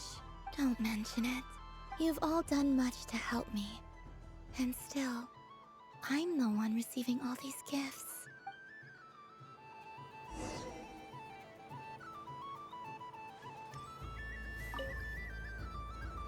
Welcome home, Moon Goddess. Oh, you're the genuine article. Alice was right. This moon prayer night was worth watching after all. Another one that talks. Greetings. Pleased to make your acquaintance. I am the Hexenzirkel member they call B. Barbeloth Trismegistus. Columbina Hyposelenia. Pleased to meet you too. Hyposelenia. A fine name indeed. Now then, Miss Columbina, do you wish to hear a mage's divination? Divination? The Frost Moon Scions used to ask me what would happen in the future. Is this like that? From the perspective of the one seeking answers, perhaps. As you look to your journey ahead, if you seek to understand the unknown, resolve your doubts, and soothe the confusion in your heart, divination could be for you. The unknowns on my journey. Of course, if one wishes to peer into fate, then hydromancy is the more precise option. But that is a complex affair, and to relegate that majestic art to the status of a festive amusement would seem somewhat uncouth. Hence, I shall use the suitably festive Luna Arcana to tell your fortune instead. It is more popular with the youth in any case. Lunar Arcana. Indeed. Unlike hydromancy, this will only display possibilities and trends. People like to think of themselves as creatures of agency and free will. Peering too far and too clearly into the future is detrimental to both body and soul. I'd like to give it a try. Of course you may. Come then, take a seat, Miss Columbina. Before we begin, are there any specific questions you would like to ask? Let's stick to general possibilities and trends. Ah, very well. Then I shall use the basic Lunar Arcana deck. Now, try to relax. Cast your mind upon the things you have experienced and the things you are soon to experience. I will shuffle the deck. Would you like to cut the cards yourself? You do it. No problem. Now then, to make things easier for the seeker, that is to say, you, I shall decipher the cards from your perspective.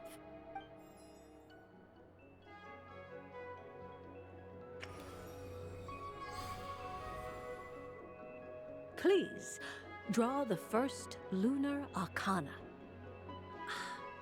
This represents destiny and is the foundation for the divination as a whole. Now, draw your second card. This will stand for the past, the sum of all your experiences that have come before. And now the third Arcana. This is the present, your interpretation of the current moment. Finally, the last card. This shall speak of the future, which... Oh. Kuvaki Pulse? Fascinating. I've never encountered this before in my role as a diviner. Something has exerted an influence upon this card, causing it to leave its designated position. What do you make of this, Miss Columbina? Perhaps this is the guiding hand of fate in action. Of course, if you wish, you can choose to deny the validity of this card and draw the future for yourself. No, it's fine. Let's go with this one. A bold decision. I must say I'm looking forward to the results. Well then, let us flip the Lunar Arcana in sequence and see what emerges. Sure. First, Destiny. No surprises here. The card that represents yours is the Moon. The moon. Indeed. The moon can represent the truth at some times, but deception at others. False peace, destructive calamity, and the world-changing power that lies within. When the moon is placed on the destiny tile, it indicates that your destiny is not what it may appear on the surface. Instead, it may yet have a hidden side. It symbolizes a journey through the fog, fraught with uncertainty and deception, where one must face inner challenges head-on. I don't understand. Patience, my dear. This is but the first card. which serves as a basis for the interpretations that follow. Our divination will only grow clearer from here on out. Now then, flip the second card, the one that speaks for the past. Ah, the Hermit, but inverted. Inverted? Yes. The Hermit symbolizes solitude, introspection, and the pursuit of truth. When inverted, it represents isolation, truth out of reach, and a path that leads one astray. Combined with the moon as one's destiny, the Hermit inverted represents a choice you made to stand alone in the past. It was a choice made not out of fear or arrogance, but for reasons that others could not perceive. You fumbled through the darkness without a guide, but you did not find your way. Rather, you went astray. More than once, it would seem. Is this about how I became Kutar despite not wishing to become a god? And how I joined the Fatui because I yearned for a place to belong? I suspect only you know the answer to this question. All is not lost. The past is in the past, and so it shall remain. Shall we look into the present now? Oh my. The Lovers. One of the most interesting Luna Arcana. What does this one mean? This means that you have had an unprecedented emotional experience. The joy of finding your soul becoming intertwined with that of another. A precious and wonderful thing indeed. It's true. I've made a lot of friends recently, and they are very good to me. That sounds lovely. I am most delighted for you. The Lovers can also represent important decisions, perhaps related to a parting of ways. Now, if I were to guess... Yes. My return to the moon. I understand. Parting with friends is never easy, Columbina. But rest assured, this is not the end of your journey. There is always another story waiting to be told. The future always lies ahead. The future. Well now, it's finally time to flip this most mysterious of cards.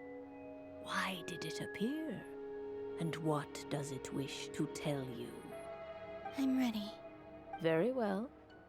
Flip this card and see what lies on the other side. Oh. Miss Barbaloth? What is it? This card is death. That doesn't sound very good. It depends on how we interpret it.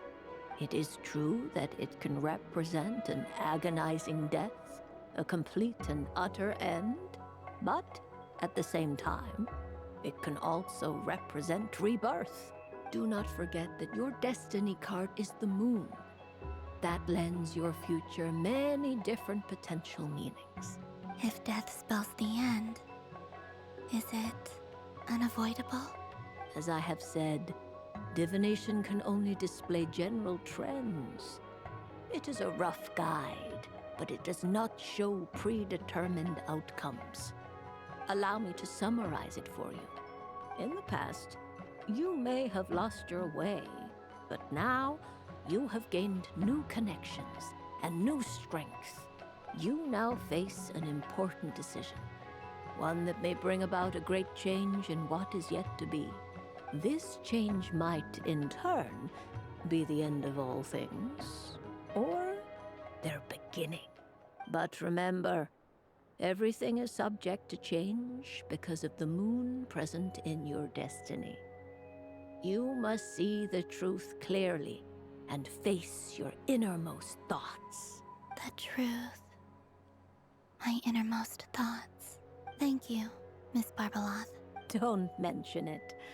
Some people dislike divinations, for fear of glimpsing an ending to their story that they wish was not so. but I can see that you're different. The result of this divination will not sway your decision. This is a rare quality, and one that diviners always hope to see in the seeker. We are here merely to guide, not to exert undue influence. I understand. Go then and illuminate your future, Miss Columbina. The moonlight that shines from you now is most captivating.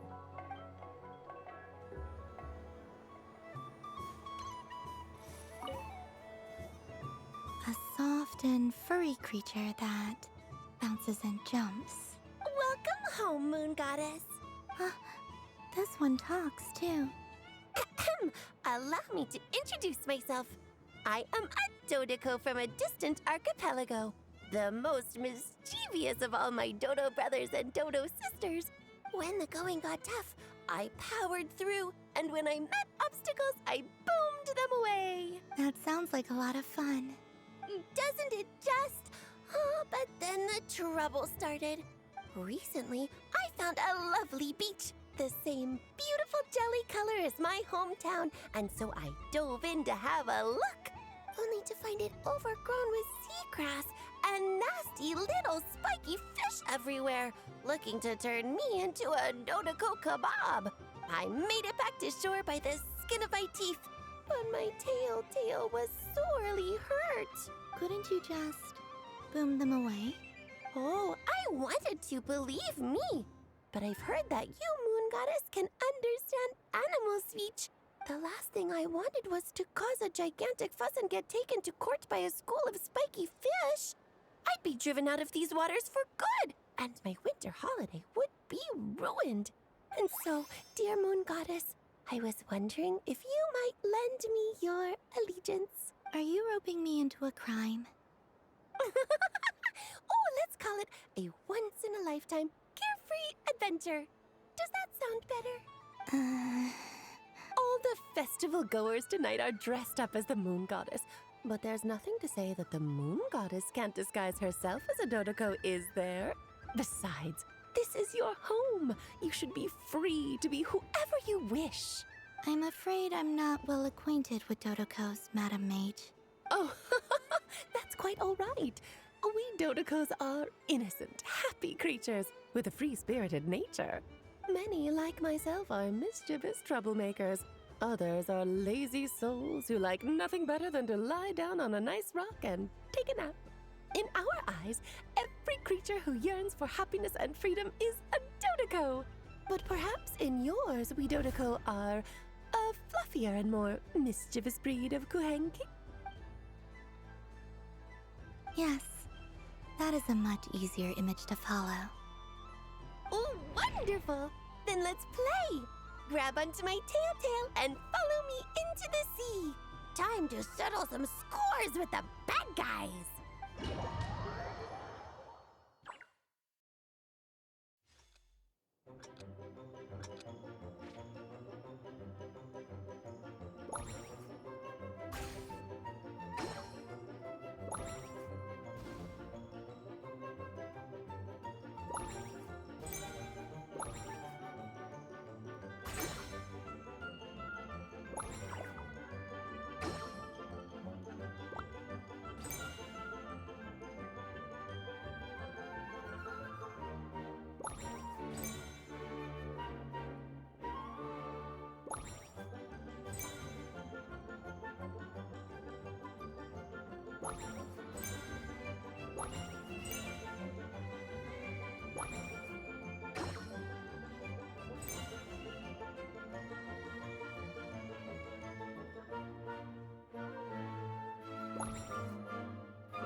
Ooh, a remarkable talent! So, what do you make of it? The use of Jumpy Dumpties doesn't come as naturally to me as Kuvaki. But their unpredictability makes it fun. I think they call this... novelty? And how did it feel blowing those pesky nuisances away? Not bad. Any guilt? What do you mean? Oh, wonderful. Lovely answers to all 3 questions. You've passed the safety test. Now I can give this special bomb to you as a souvenir. Remember, if you find any meanies living on the moon, you can use this to boom them into oblivion. I will.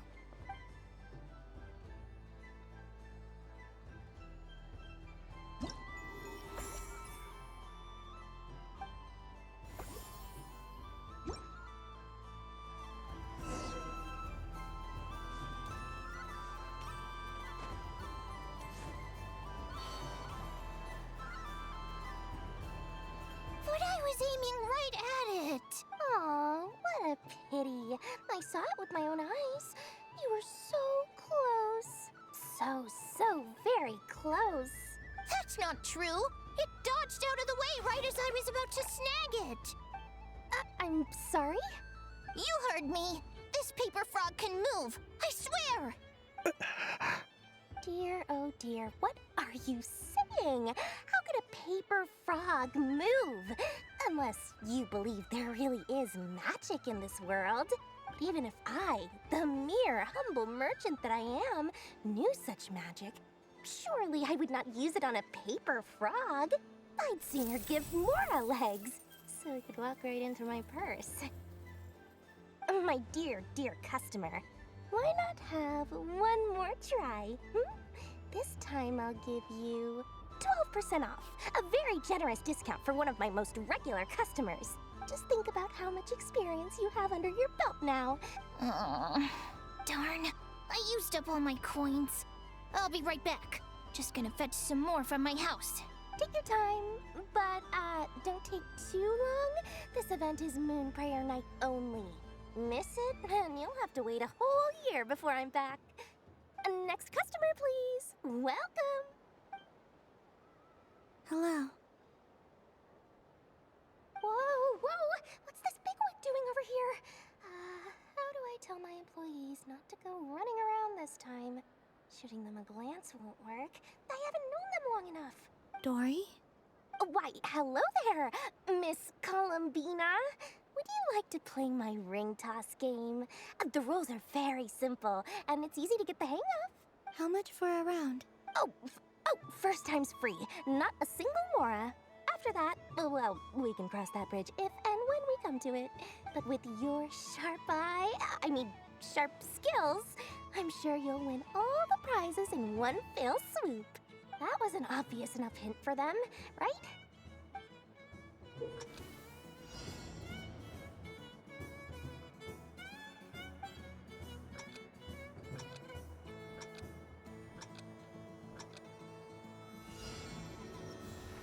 Here comes the ring! Oh, peanuts.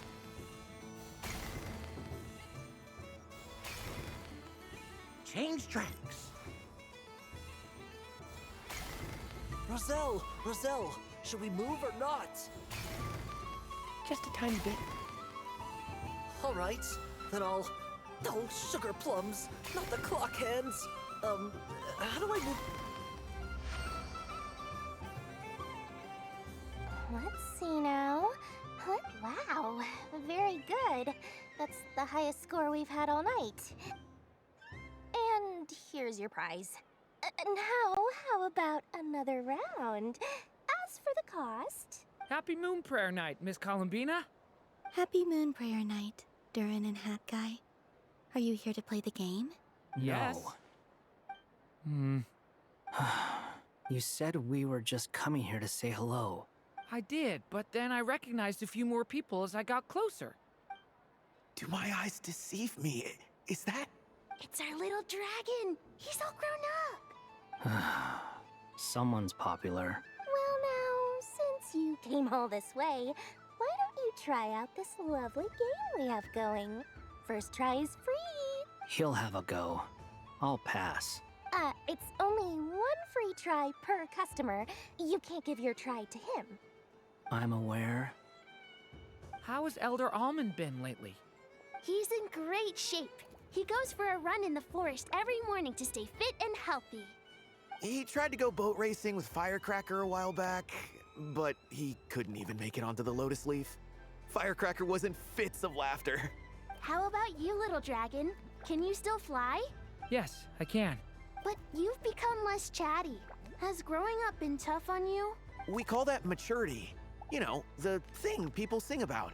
The knight wields a sword of stone to defend those hearts that are made of gold. Stone is very heavy. That's what keeps him from talking too much. That's awesome! I want to be a knight when I grow up too. Ring, here I come! Oh, the hat-wearing man. I never thought I'd see you again. You seem more determined than when I saw you last on the train. If you say so. Oh, I do say so. The people you once helped see it clearly. It's because you are once again on the right track. May the engine in our hearts propel us to the station of our dreams. I can move! I can move now, Roselle! What are you doing, running into the rings like that? You got them all so quickly! I have never seen anything like this in all my travels. Is this guy actually an old friend of theirs? But how? They're origami animals and clockwork people from a fairy tale. Getting to know them would be quite an arduous task, unless they share a hometown? I have to get to the bottom of this. Next time I see the Great Mage Alice, I shall demand answers. Thank you, Dory. I had a lot of fun. Now for your prize. Where did I put it? Give me a moment to dig it out. Oh, sweet grand prize. How I wish I didn't have to let you go. Good thing I've already turned a profit from the customers earlier in the night. Otherwise, I'd have wasted all my hard work. Okay, I'm back. What? I leave for 2 seconds and someone's already claimed the grand prize? Oh, well, these things happen, you know? Perhaps you'd be interested in one of the other prizes instead. We've got all kinds of wonderful goodies here. Is this the thing you wanted? Here. You can have it. Huh? But... Don't worry about it. It will be happier with you. Oh, thanks so much, miss. Moon Goddess. Oh, goodness gracious, Columbina. Give me strength. How am I supposed to make any more money from this child at this rate? Daddy, look! That's the game I was telling you about! Forget it. She is the Moon Goddess after all. I'll think of some other way to swing this. Huh? Oh, someone already won the grand prize. You can take mine if you want. What? Why? Why are all these bleeding hearts coming here to ruin my business? Happy Moon Prayer Night, everyone. Happy Moon Prayer Night.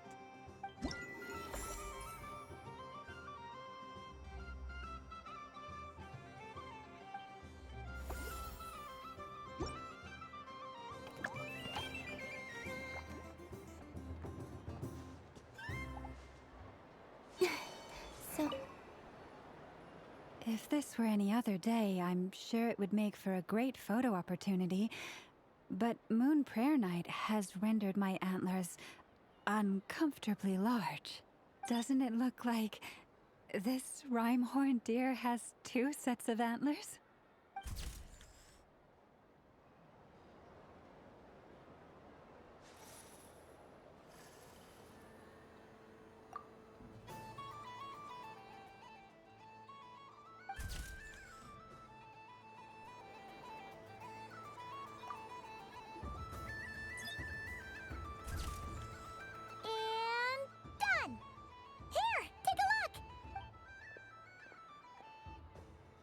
I think it looks quite funny. Well, Paimon thinks it's super cute. It looks like a silly chic badger and a rhyme-horned deer that's about to fall asleep. Maybe I'll stand on the chic badger's side instead. It looks like we've attracted the attention of quite a few animals. Let's make room for them.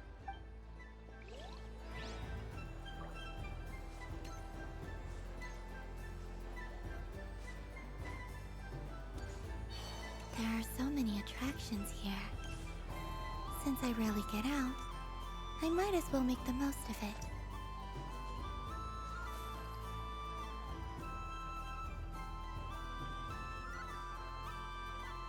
Well, well, look who it is.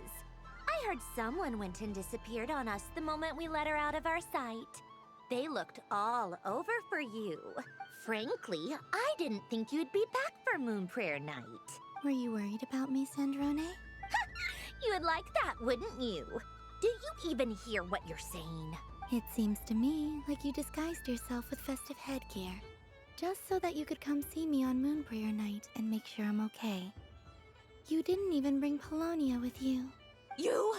I thought you couldn't see. I cannot. But I sense the confusion of those around us rippling through the Kuvaki currents. Based on what I know about you, let me guess what you're wearing. Is it cat ears? Shut up! I'm only here to protect the Fatui's interest in this territory. Running into you was pure bad luck. Really? But you were the one who asked Arlecchino to help everyone find my name. Columbina! Ugh! Just one more word, and I'll unscrew your vocal cords. It's Columbina hyposelenia now. Tell someone who cares. I've missed you, Sandrone. The whole time I was gone, I was thinking. I hope I get a chance to say some ugly words to you. Is that supposed to be a joke? Anyway, let's go play that game. What? You mean that frostfin whale? Yes. It's some kind of game where you get bitten if you step on the wrong tooth. Seems like fun. Who in their right mind would wanna... Because you're not a scaredy cat. Fine! You wanna play? Let's play. Don't complain when I kick your sorry butt. Lovely. You old geezer! I'm gonna beat the pants off you! Just you watch! I almost forgot. Sandrone? What is it now? You'd better not lose, or I'm going to beat your head in. What? Allow me to demonstrate since I'm feeling so nice. You just step on the teeth, like this.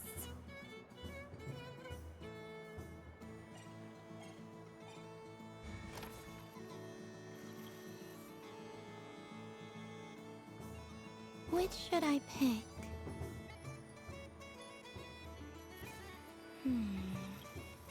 I'm getting a bad feeling from this one.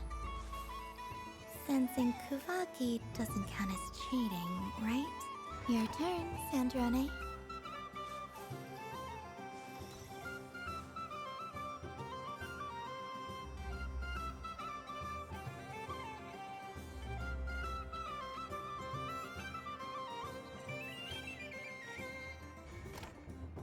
Don't come crying to me if you get bitten.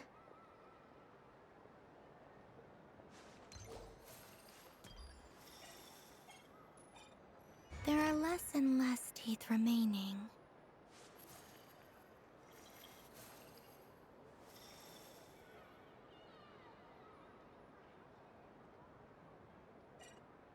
Huh? What's that noise?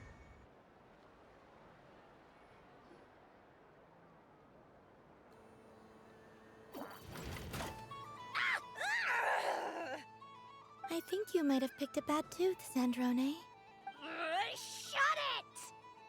Do you need any help? It seems like you're stuck.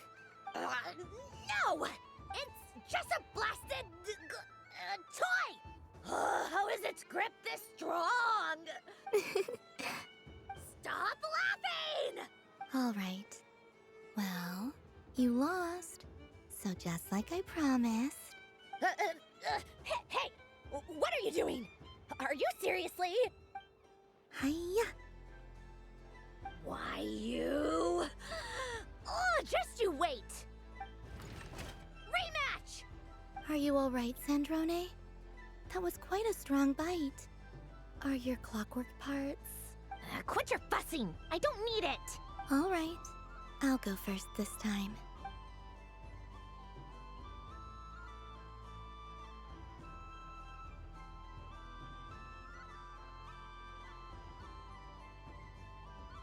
I see it now. She can sense which teeth are rigged. So I just need to avoid the same ones that she does.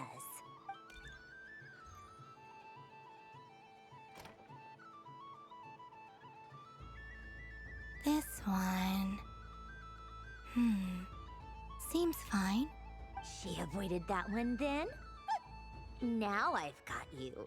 All right, my turn.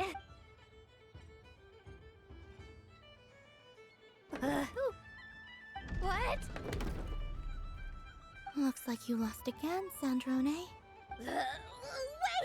There's more than one bad tooth! Bonk.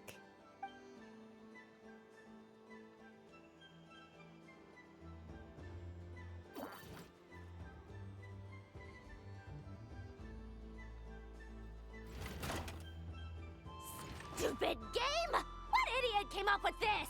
Are you alright, Sandrone? You said some nasty things just now. Oh, I'm peachy. Should I let you bonk me on the head as well? Ah, forget it! Come on, bonk away. It can be your consolation prize for losing so badly. I told you, forget it! Gah, you've always been so annoying. Singing right outside my door, inviting yourself to my tea parties, going AWOL. And now you're off to the moon or something. Of all my days with the Fatui, the times I spent with you, Arlecchino, and Rosaline, they were my favorite. I will not forget them. Just as I shall not forget this moment. We'll always be friends, no matter where we are, right? Who'd want to be your...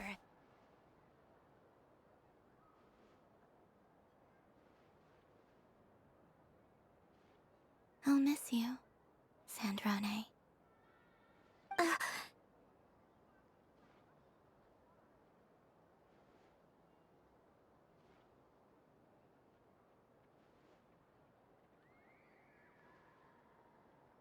Goodbye, Sandrone.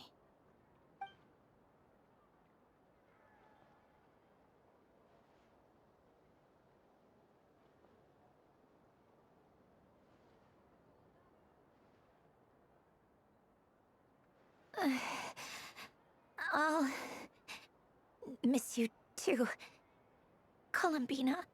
Sorry, what was that? Ah! Ah! Yeesh! No need to freak out. What's wrong? We've been looking everywhere for you. What do you want? Oh, nice ears. What do you want? This. Huh? It's your turn to draw something. You're one of her friends too, aren't you? Doesn't know how lucky she is. Sorry? Nothing. I'm done. Take it.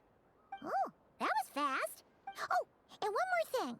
Last time we spoke, you mentioned you were interested in the Narcissan Kreuz Ordo's research, remember? There were too many people when we last met, so we didn't get the chance to do this. What are you talking about?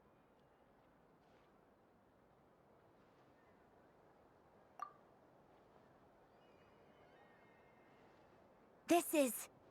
Oh. Alan, Renee, and Marianne.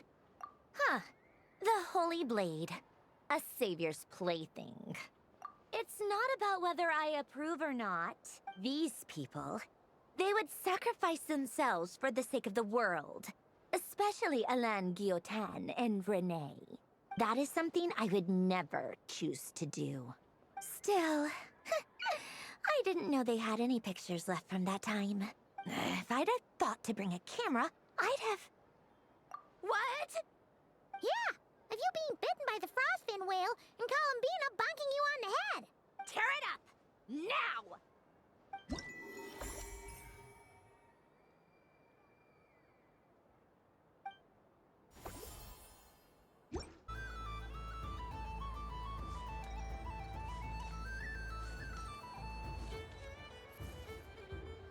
Moon Prayer Candy! Beautiful, tasty Moon Prayer Candy! Candy? To share? I wonder what flavors everyone would like. Welcome home, Moon Goddess. Fancy a box of Moon Prayer Candy? Sure. I knew you would. Now, what flavor would you like? I'm not sure. What flavors do you have? Is this for yourself or as a gift? A gift for my friends. Ah, I see. In that case, I'd recommend apple, lockaberry, or midsummerberry. Those... Do you have nocturnal blossom flavor? Huh. I've seen couples give those as gifts before, but I did not know they were edible. No? Okay then. Moonfall silver? You did say this was for friends, right? Maybe smetana then. Hey, now that's a creative idea!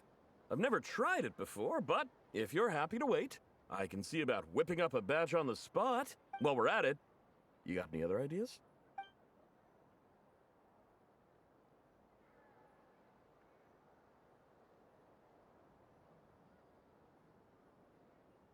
Here you go. Every flavor you asked for is in there. Thank you. I should be the one thanking you! You brought me a whole bunch of new business. I hope you and your friends have a lovely night.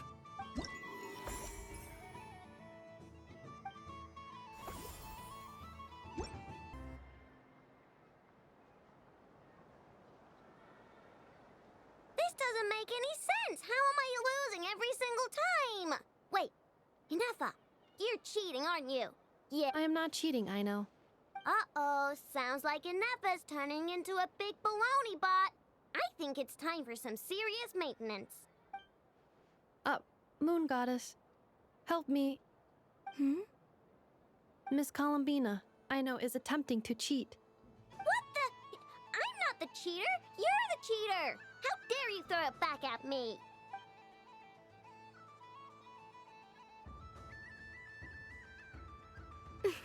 All right, fine. Let's all laugh at Aino.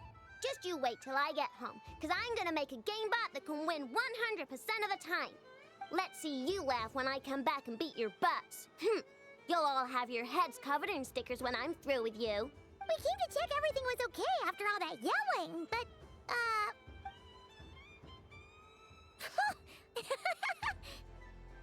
Whatever it is, it sounds like cheating is allowed. Kuhenki concentration. Each player starts with differently colored kuhenki. Each round, they draw one kuhenki from their opponent. When a player has two kuhenki of the same color, they make a pair and can be discarded. Any that can't form a pair must be kept. The round ends when a player can't form any more kuhenki pairs, and that player gets a sticker. Ooh! Can 4 people play as well? That is fine, so long as the turn order is fixed beforehand. Alrighty then. In that case, the 2 of us will join as one team. Okay, but if you lose, you're both getting stickered. I don't want to hear any excuses. Sure. And if we win? If you win, only one of you gets to sticker someone else. I have taken to calling this. I know logic. Hey, lay off me, all right? Okay, so we're starting the game from scratch again, which means all my stickers so far don't count. Looks like Luonatar is the Kuhenki of honor for this game. Anyway, let's go clockwise, starting from Inefa.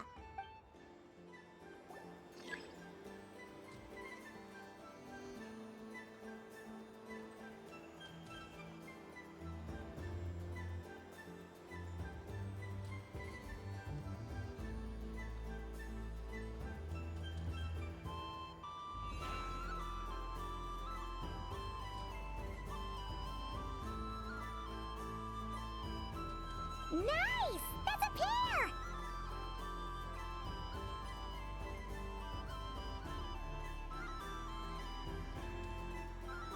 Go, go, fly!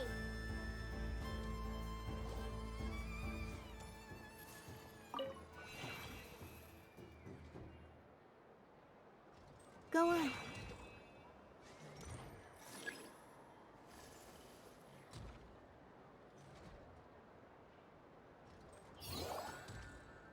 I have a pair.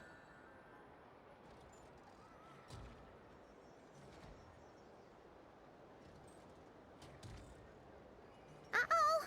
We gotta pick up the pace!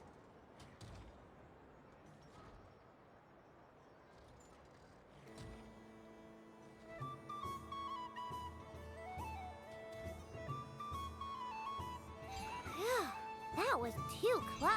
I thought I was gonna lose. Let's see who's gonna be the unlucky one.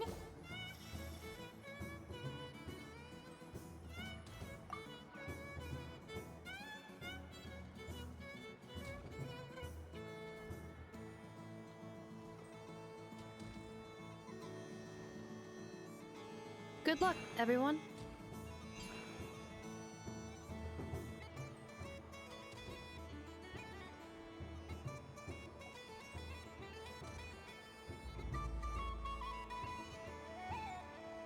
Let me pick a good one. What's it gonna be? You're looking very pleased with yourself there. What happened to being a huge Grumposaurus? I won. Duh.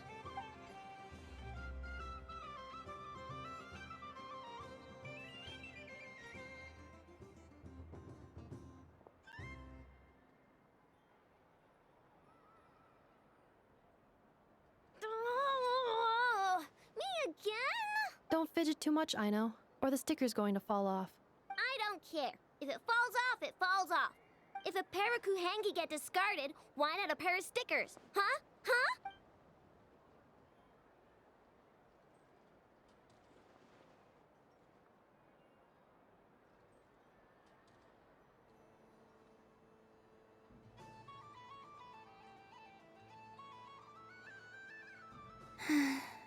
I've lost. Sticker, sticker, sticker!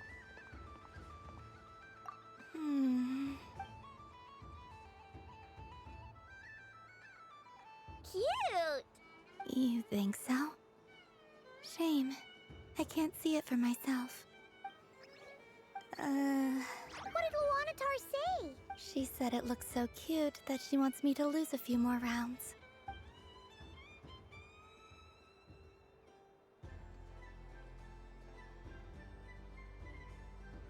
Who put these stickers on Paimon's eyebrows? Ugh, she can barely see! Alright, now, I think we got enough evidence to prove that there's a serious problem here. Yes, I agree as well. The culprit is... Ineffa! Culprit? What did I do? Quit acting dumb, Ineffa! You're not wriggling your way out of this one. I've been watching you. Not only did you remember whose side Luanatar started at, but every time someone drew a Kuhenki, you were logging it and calculating every last possibility. Which Kuhenki pairs were gone, who had what color Kuhenki in their hand, even our facial expressions. You were keeping track of it the entire time. Exactly! What Ino said! Putting aside the fact that running calculations is not against the game rules, do you have any evidence to support your allegations? But that's not against the rules either. So she admits it. She certainly does. Alright, everyone grab a sticker. It's time to get Ineffa back. But... Take that!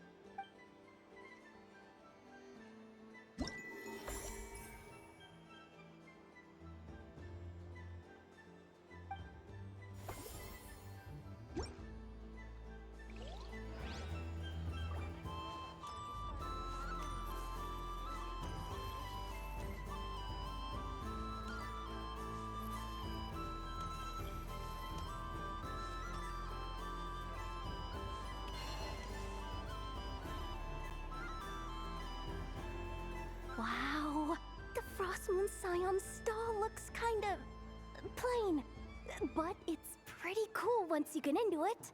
I don't go to Hisi Island much, but it's got that, like, old world cultural feel. And if culture means we get more festivals, I'm all for it! Hello, Yehoda. Columbine... hello, Moon Goddess. That was too close. I almost gave the game away in front of the staff. Oh, wait. What's the deal with her shoes? They don't make a sound when she walks. I could do with a pair of those. Do you like balloons too? Balloons? Oh, you mean those? What's so fun about balloons? I'm not a kid anymore. They're probably more up Aino's alley. Yes. The animals seem very curious about these strange flying objects. I was drawn here by their voices. I recently learned a fun new game you can play with balloons, so I decided to come and give it a try. A new game? Hello. Welcome home, Moon Goddess. Here to buy some balloons? Yes. Could you give me a few that haven't been inflated yet? Are you sure?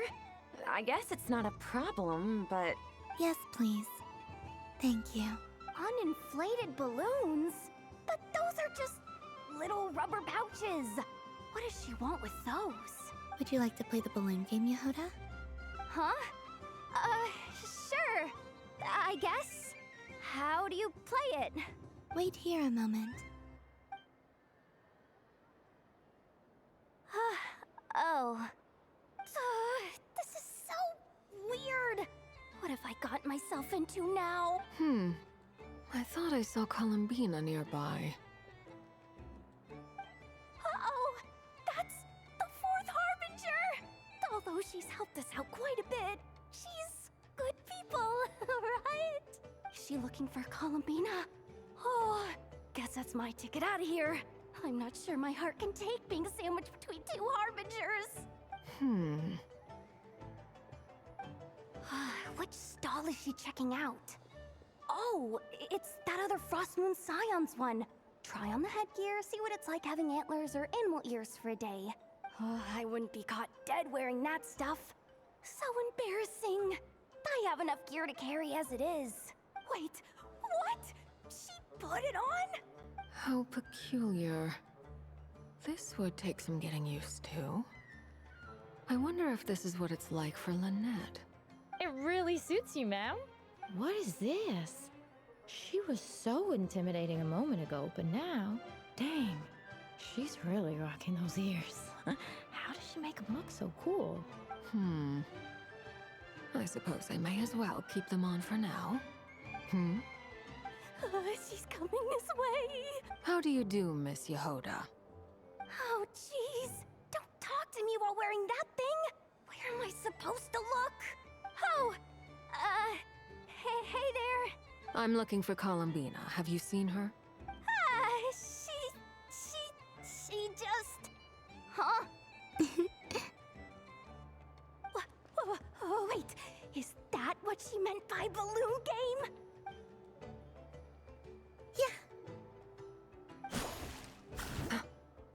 Huh? No fair! How come I get caught in the crossfire? An ambush from the rear? Is this a declaration of war, Columbina? Would you like to play too, Arlecchino? Seriously? Are they gonna start some beef right here, right now? Gladly. That said, I believe there is another who would like to join. Boss Nev! Thank goodness! You've gotta get me out of here! Things are kicking off big time! Hello there. I'd like 10...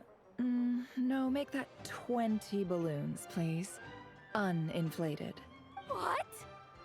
Miss Moon Goddess, I hope you're prepared to pay the price for assaulting my employee.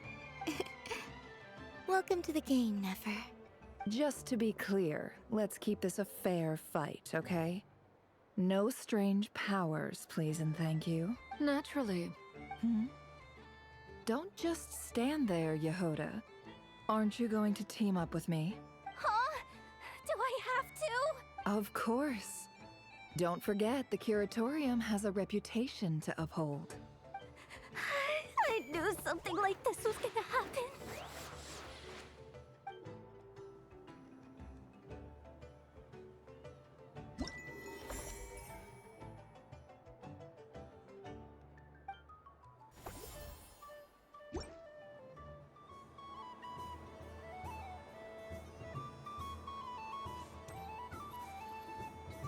Sunny days!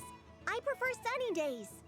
Ah, well, you are as warm as the sun itself, Moon Goddess. Very well. I believe your spirit animal has to be this most adorable chic badger. Wow! Thank you, Mr. Talking Magic Lamp.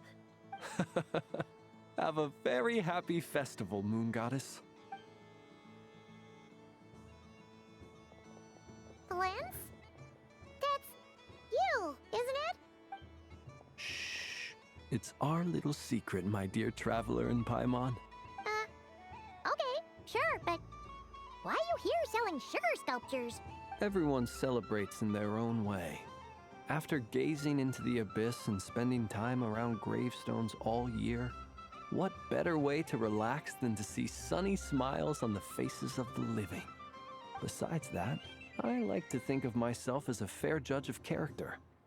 I dare say matching personalities to confection suits me rather well. That's not what Paimon was talking about.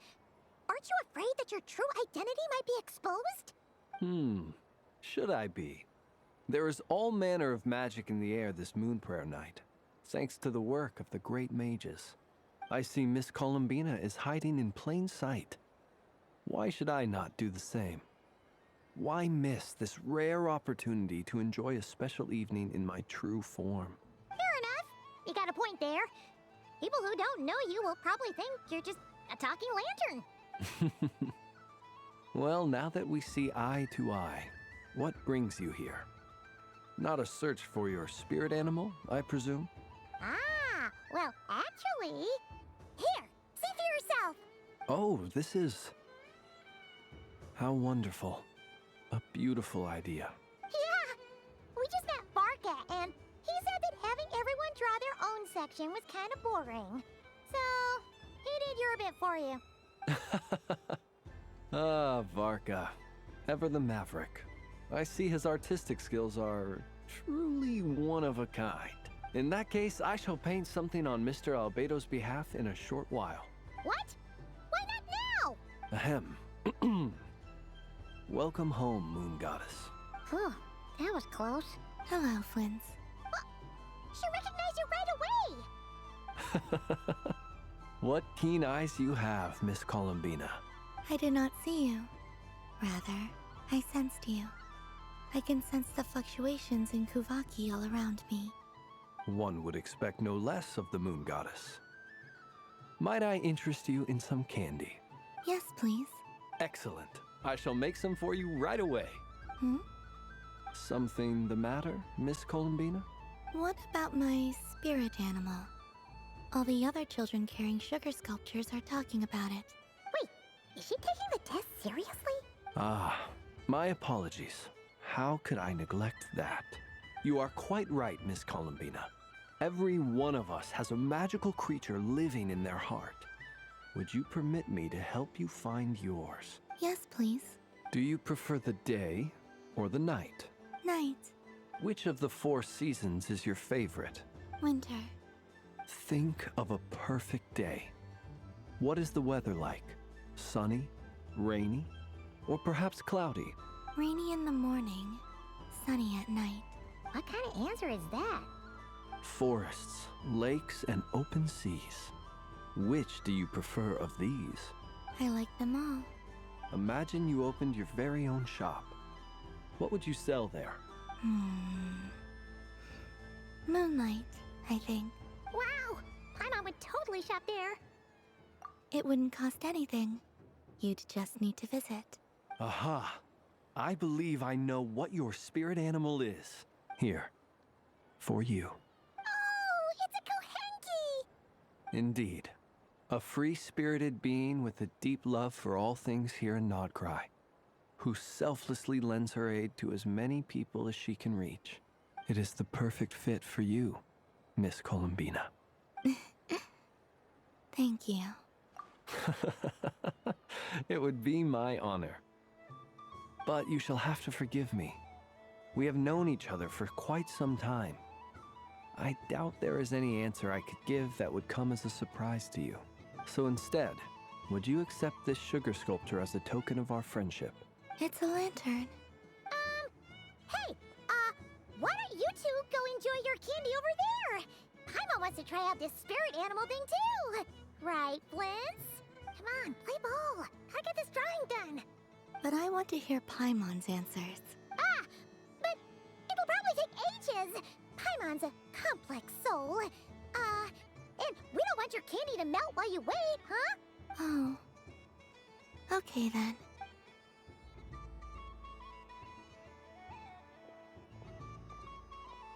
Phew. Nice excuse, Lady Paimon. That was some quick thinking. Yeah, no thanks to you. A little help next time? It's sweet. Is that Lockaberry? I wonder what flavor the traveler got. This way, this way! It's the candy-selling lantern! I'm coming! Of course. Traveler, maybe we can share? Yes. I found out recently that people share their food sometimes, so I'd like to try it. Or... Thank you.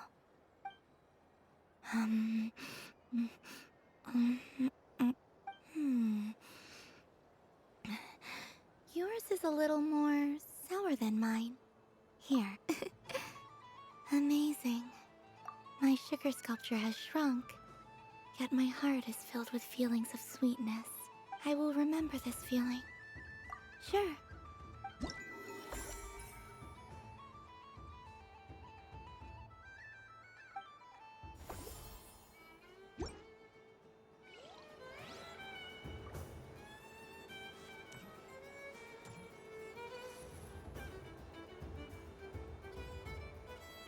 I wish for a never-ending supply of Laka berries. What a humble wish. Probably written by a child. Is that Llama the Moon Chanter?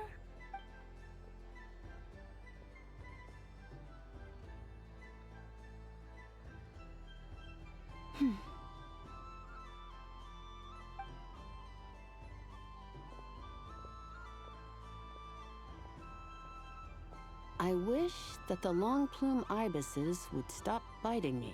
Oh dear, poor Llama. All right.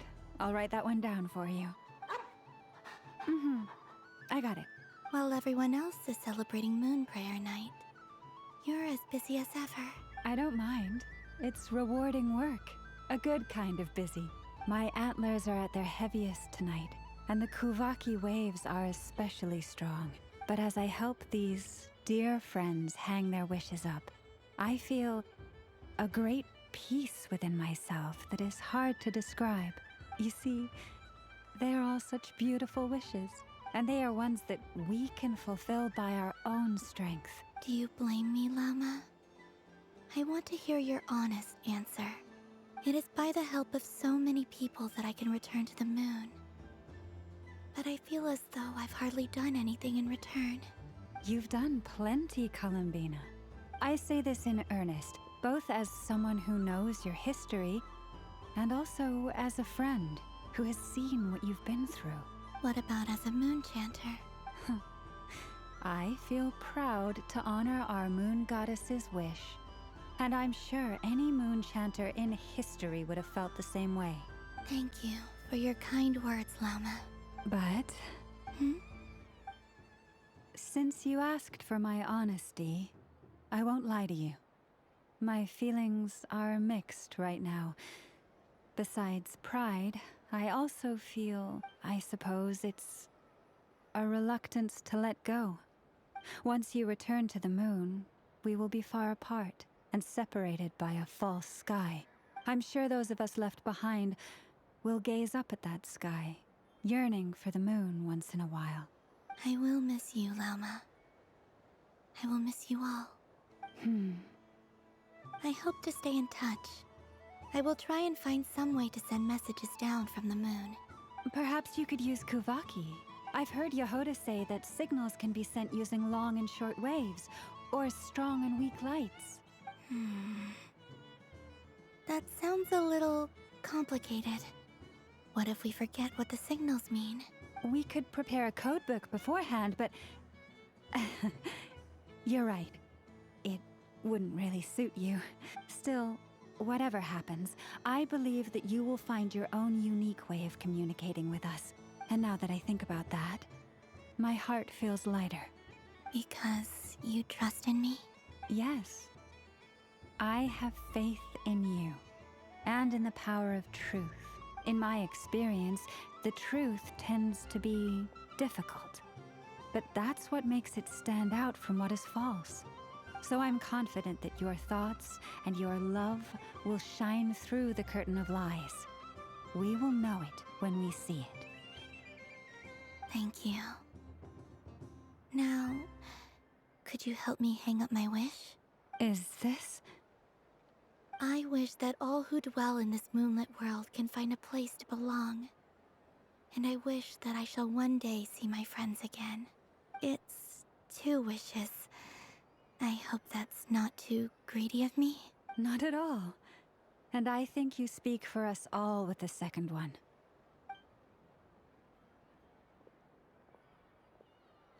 I shall continue to pray until the day that all of these wishes come true.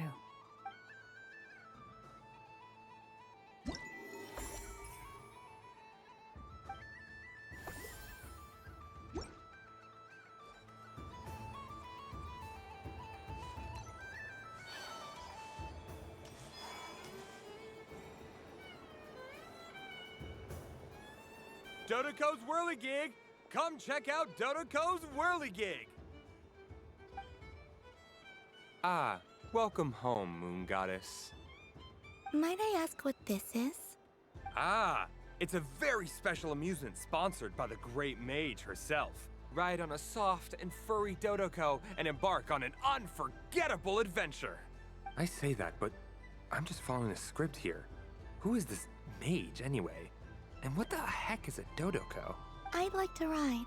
No problem. But, are you by yourself? Is that not okay? Oh, no, it's fine. It's just that each Dodoco can accommodate 2 passengers. Would you like to bring a friend along? My friends... That should do it. Now, we just need to get everyone else to draw something on it too. But we gotta keep it a secret from Columbina. Traveler? I want to go on that ride. Will you join me? Let's go then. Don't worry. Paimon will do the rounds. You go have fun. All right. I think we have to wait in line over there. Please take your seats. For safety reasons, you mustn't try to leave the ride before it comes to a complete stop. All right, you're all set. I wish you both a wonderful journey.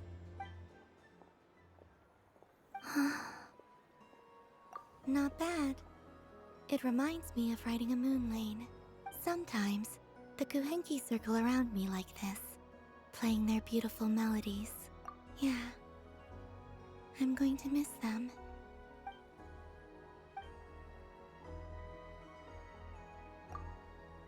It does. I've felt scared in the past, too. But this is a little different. You know something? I got to see a lot of fascinating things during my disappearance. I saw how the Frost Moon Scions act around their families. So different than how they used to act in my presence. And I also saw how they interact with their friends. It made me curious at first. Why do people act so sincere when they're worshipping gods, but save their truest, warmest feelings for each other? Slowly, I came to realize that It's because they trust one another. They know, deep down, that they'll be accepted for who they are. All of it. The good and the bad. I know. I knew it the moment you started calling out my name. What I fear now is the end. I fear losing all this the very night I have gained it. Thank you for this conversation. Thank you for listening to me. Don't worry. This fear I have, and the unknown that awaits me, they cannot hurt me. Not when I possess a treasure far greater. I just want you to remember this version of me, the real me, on this final night together. Dear passengers, Dodoco's awesome adventure has come to a close. Please leave in an orderly fashion, and we look forward to seeing you again in the future. Don't want the journey to end, huh? Don't worry, you two. There's always another adventure waiting just around the corner.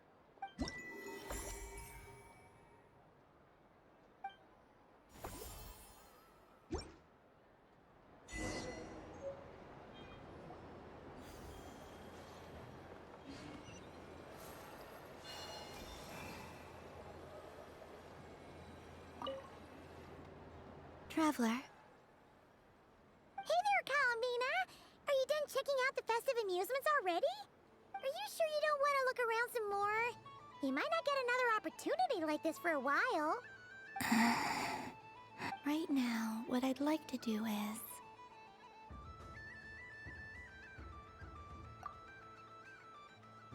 Oh! Candy for us? Thanks a bunch, Columbina! Don't mind if we do!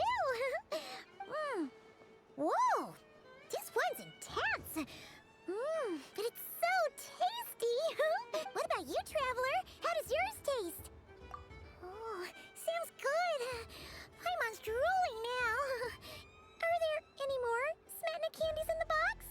Yes, I believe so. Okay, gotcha! Let's see...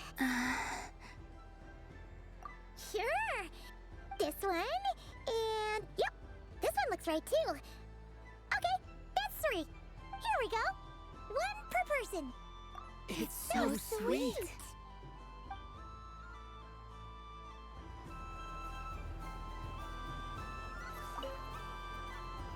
Traveler, Paimon. Columbina! Finished with the festival already? Really?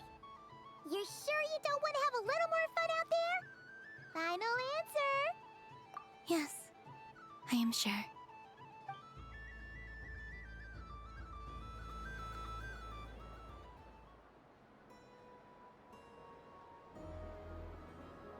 This was the most fun I've ever had on a moon prayer night. Everywhere I went, people were saying, "Welcome home," and there were friends at every turn. I only wish it could last longer than one night. Oh. Yes, you're right. The moon prayer blossoms. Ooh, look! Look! Moon prayer night has come.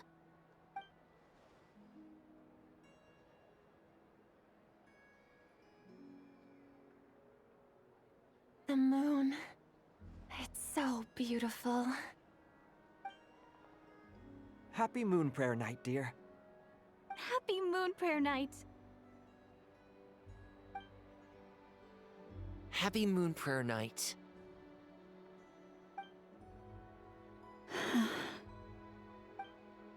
Aww. Huh.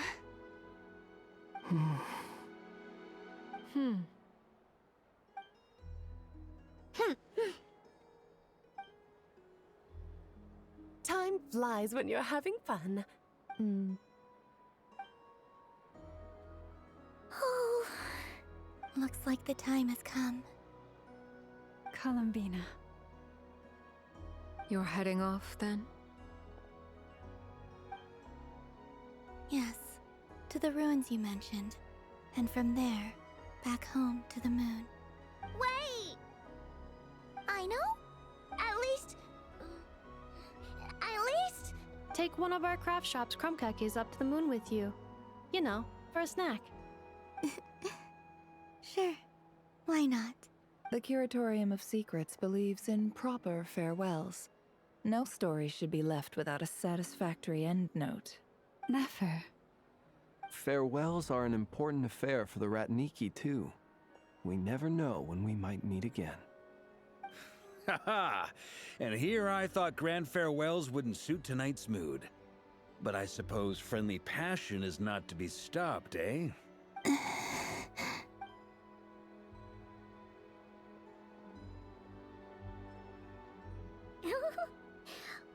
made a little something for you, Columbina.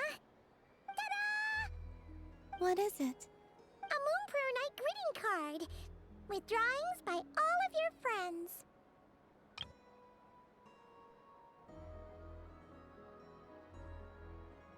You did mention that you'd like a portrait done, so I took the liberty of creating one for you. I, meanwhile, did the portrait of Mr. Albedo, and Mr. Varka did the same for me. I mean, I think my work was pretty true to life, don't you think?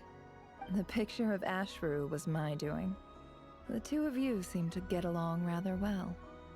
Wait, was I the only one who did a full-body picture?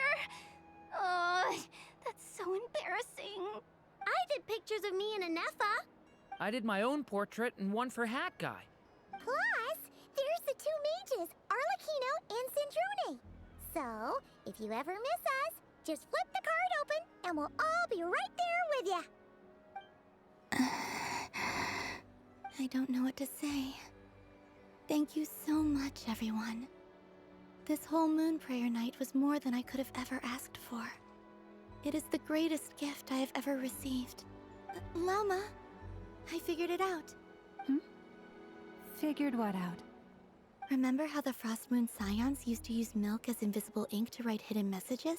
That was a very long time ago. Oh, are you saying? Yes. When I miss you all, I shall use Moonlight in the same way, to write words that only you can see upon the moon itself. Wow, that sounds lovely. Quite. But how will we see them? Simply open your windows on nights when the moon shines bright, and the moonlight will naturally flow towards the words I have written. That sounds most fitting indeed. Very true to form. I'll try to write them in places that won't disturb your sleep. I, for one, would sleep all the better for having read one of your messages before settling down for the night. Exactly. So don't worry about disturbing anyone's sleep. Just promise you'll write to let us know you're okay, all right? All right. I promise.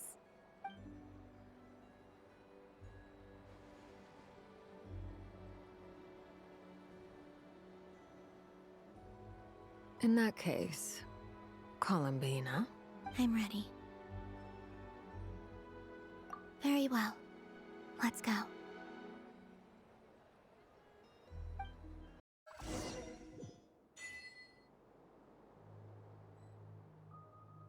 In just a few moments, I will be gone. I still don't know what to expect on the moon. Will I really be able to send messages to my friends? The Kuhenki, the animals of Not Cry. I'll never get to see them again. I wonder where I'll be when the next...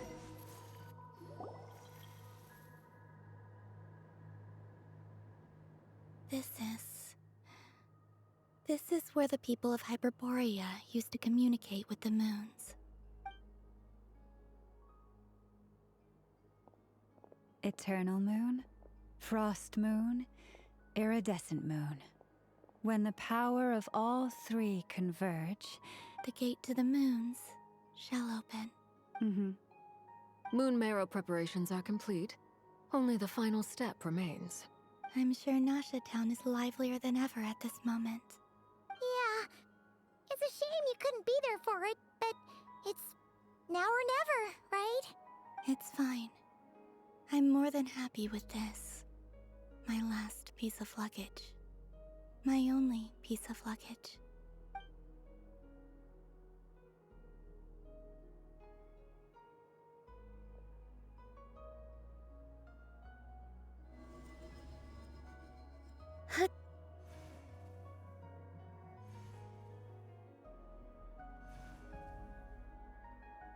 I can already feel the moon calling to me.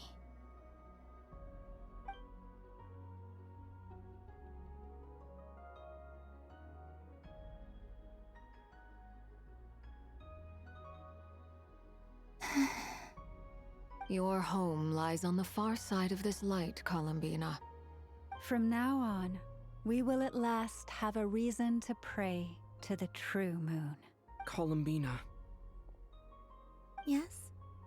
I'm listening. be sure to come back and see us when you get the chance.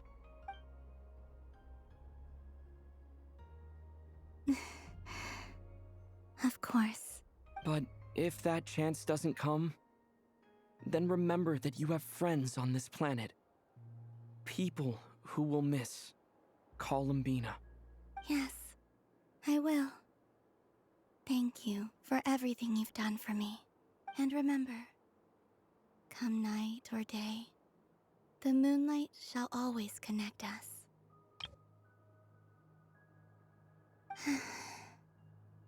Well then, farewell, my friends.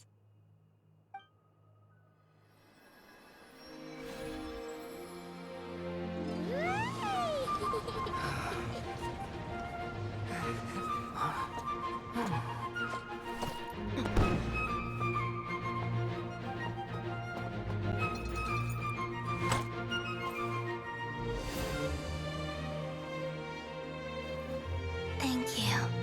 This was my happiest night in Tevat. Farewell, Columbina.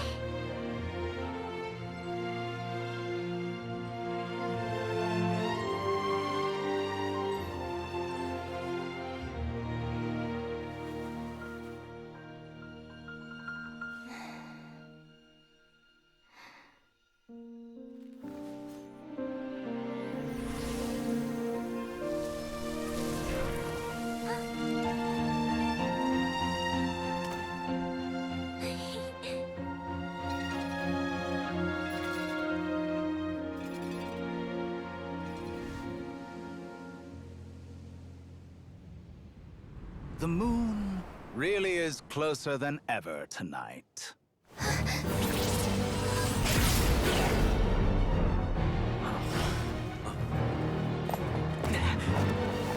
Columbina. All 3 moons in one place. Time for one final experiment. Reason, life, death, time and space. They all believed I would fail.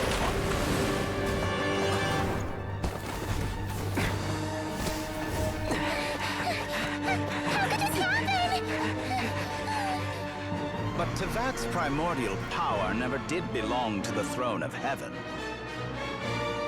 And now, they are mine.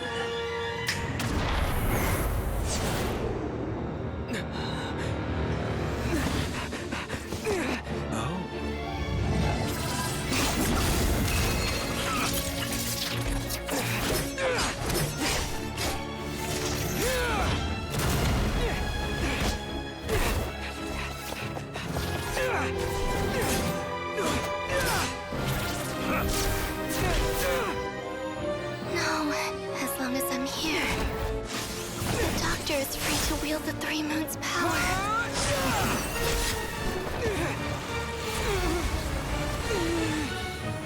It's the only way.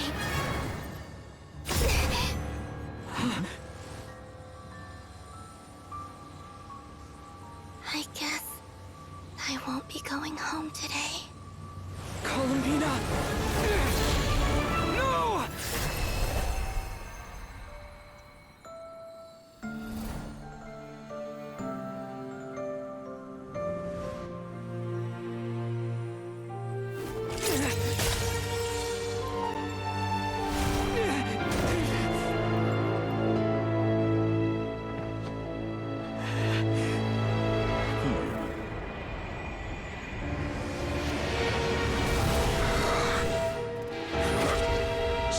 Nocturne world. Do not try to control me.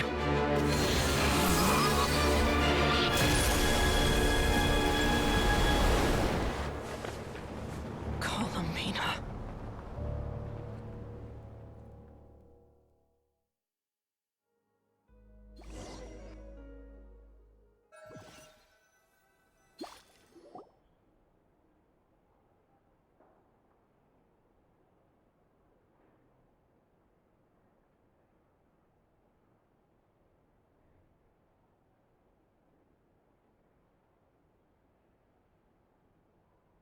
Are you all right?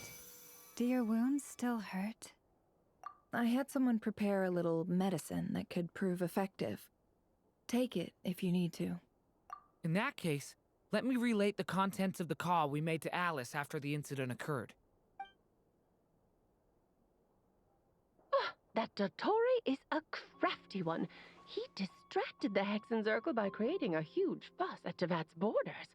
I'd assumed that the cause was an abyssal intrusion from the outside world, which in fairness is a rather common occurrence. But after learning that you managed to influence the phantoms in Nordcry, I realized that perhaps this interference could have come from within Tevat instead. But we weren't able to change their fates. True, you couldn't change how their stories ended, but you did build some variables around yourself. Variables? Yes. Things you heard that you could not otherwise have learned. Ideas that would otherwise have never crossed your mind. All these things are variables. Of course, most variables usually pale into insignificance with the myriad of possibilities floating around. But the moment you start treating them as building blocks and intentionally stacking them, that changes things. That's what Dottore did, and it's how he created the necessary conditions so that when you activated the portal tonight, it played right into his plan. However, we have no way of knowing exactly what he did. Yeah, we also need to ascertain Columbina's status. And that about sums it up. As I suspected, Dottore has disappeared completely. If it's any consolation, he wasn't able to control Columbina as he might have wished to. Oh no! What? She did what? All we saw was Dottore appeared and used some kind of power.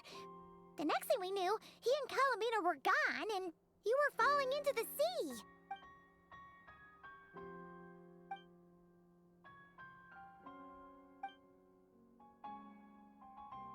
So, Columbina intentionally opened the Moon Gate and escaped into the same mysterious world as Rerir and Thalindis. Sounds like bad news.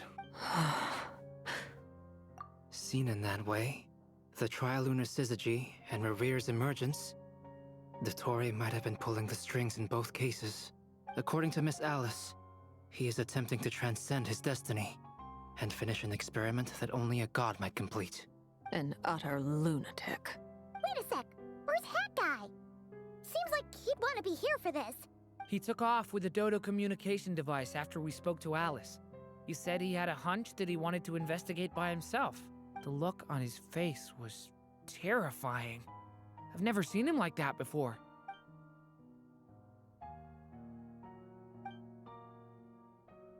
I'm back. Hat Guy! I went to look for the Hyperborean phantoms again. I think I've gotten to the bottom of it. I got them to talk to Nicole on the other end of the communications line. Turns out, the history they describe is different from how Nicole remembers it. Really? But how? Surely Nicole can't have been wrong.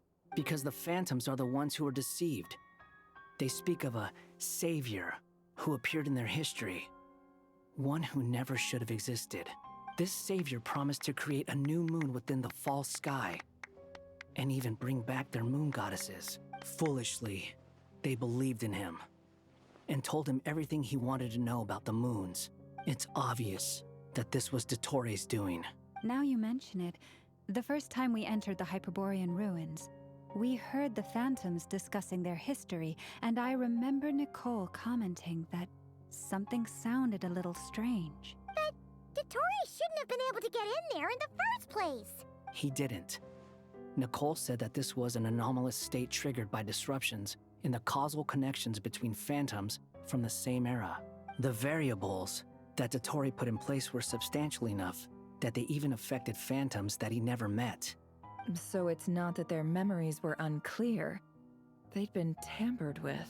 That's exactly the possibility Dottore was trying to manufacture. He turned these variables into knowledge and engineered the situation so all that knowledge would fall into his hands. Then, he harnessed that knowledge on Moon Prayer Night to truly create a false moon. How is that even possible? To be precise, he exploited a weakness in the way the spell works. The spell senses Kuvaki to detect the moon's location. So, as long as the false moon more strongly resembled the moon than the frost moon beyond the skies, the gate would teleport Columbina to the false moon's location. In other words, to Dottore's side. Once he had her under control, the teleportation spell remained active, and he manipulated her power to seize both moon marrows. At that moment, the moon marrows disappeared right before our eyes. It was already too late, even as we were leaving the ruins. By then, Dottore had already amassed the power of all 3 moons. So, where does that leave us? What do we do now? I'd certainly like to know what Her Majesty thinks, now that the concerns I expressed to her have come to pass. But we cannot simply sit and wait for her to decide the matter. And in any case, it is not the Fatui Harbinger Damselette who sees us as her friends, but rather Columbina Hyposelenia.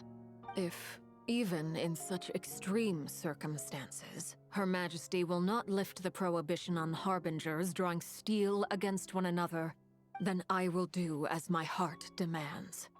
I will fight as Peruware instead. Oh, Arlecchino! Time is short, so I'll make the first move. Whew. Even Arlecchino seems to be losing her cool now.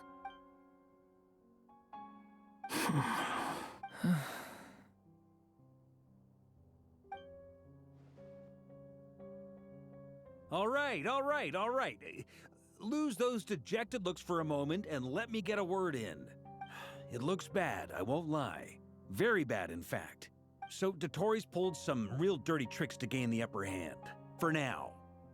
And yeah, it's to the point where even the mages say that his variables have affected destiny. I'm not so sure, though. Many have told me that Tevat's destiny is fixed, and that does appear to be the case. Well, and since he was able to stack these variables up, who's to say we can't do the same? You of all people should not be discouraged, traveler from afar. This isn't over yet. And you're not alone in that. Everyone here does, whether they've spoken thus far or not. But none of us are the type to sit back and wait for the sun to shine again. That's exactly how a knight should roll. If they knock you down, you get back up and get back in it. Mark is right. This is far from over. Dottore's already way overdue a butt-kicking given his past shenanigans. And after this, he's earned himself a double dose. That's what I'm talking about. How's everyone else feeling? I'll use Kuvaki to investigate Columbina's whereabouts. Leave the intel gathering to me.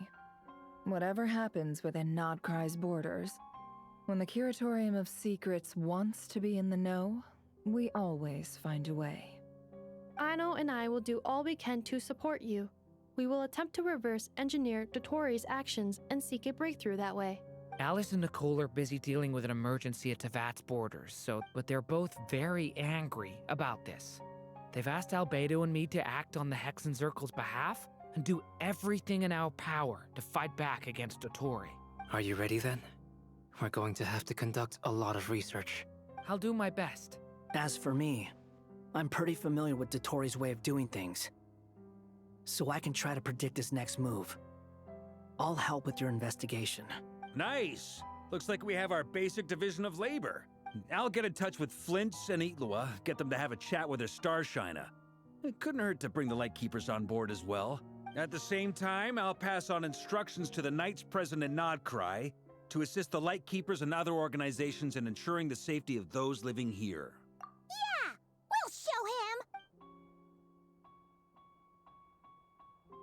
That's it then. Good luck, everyone.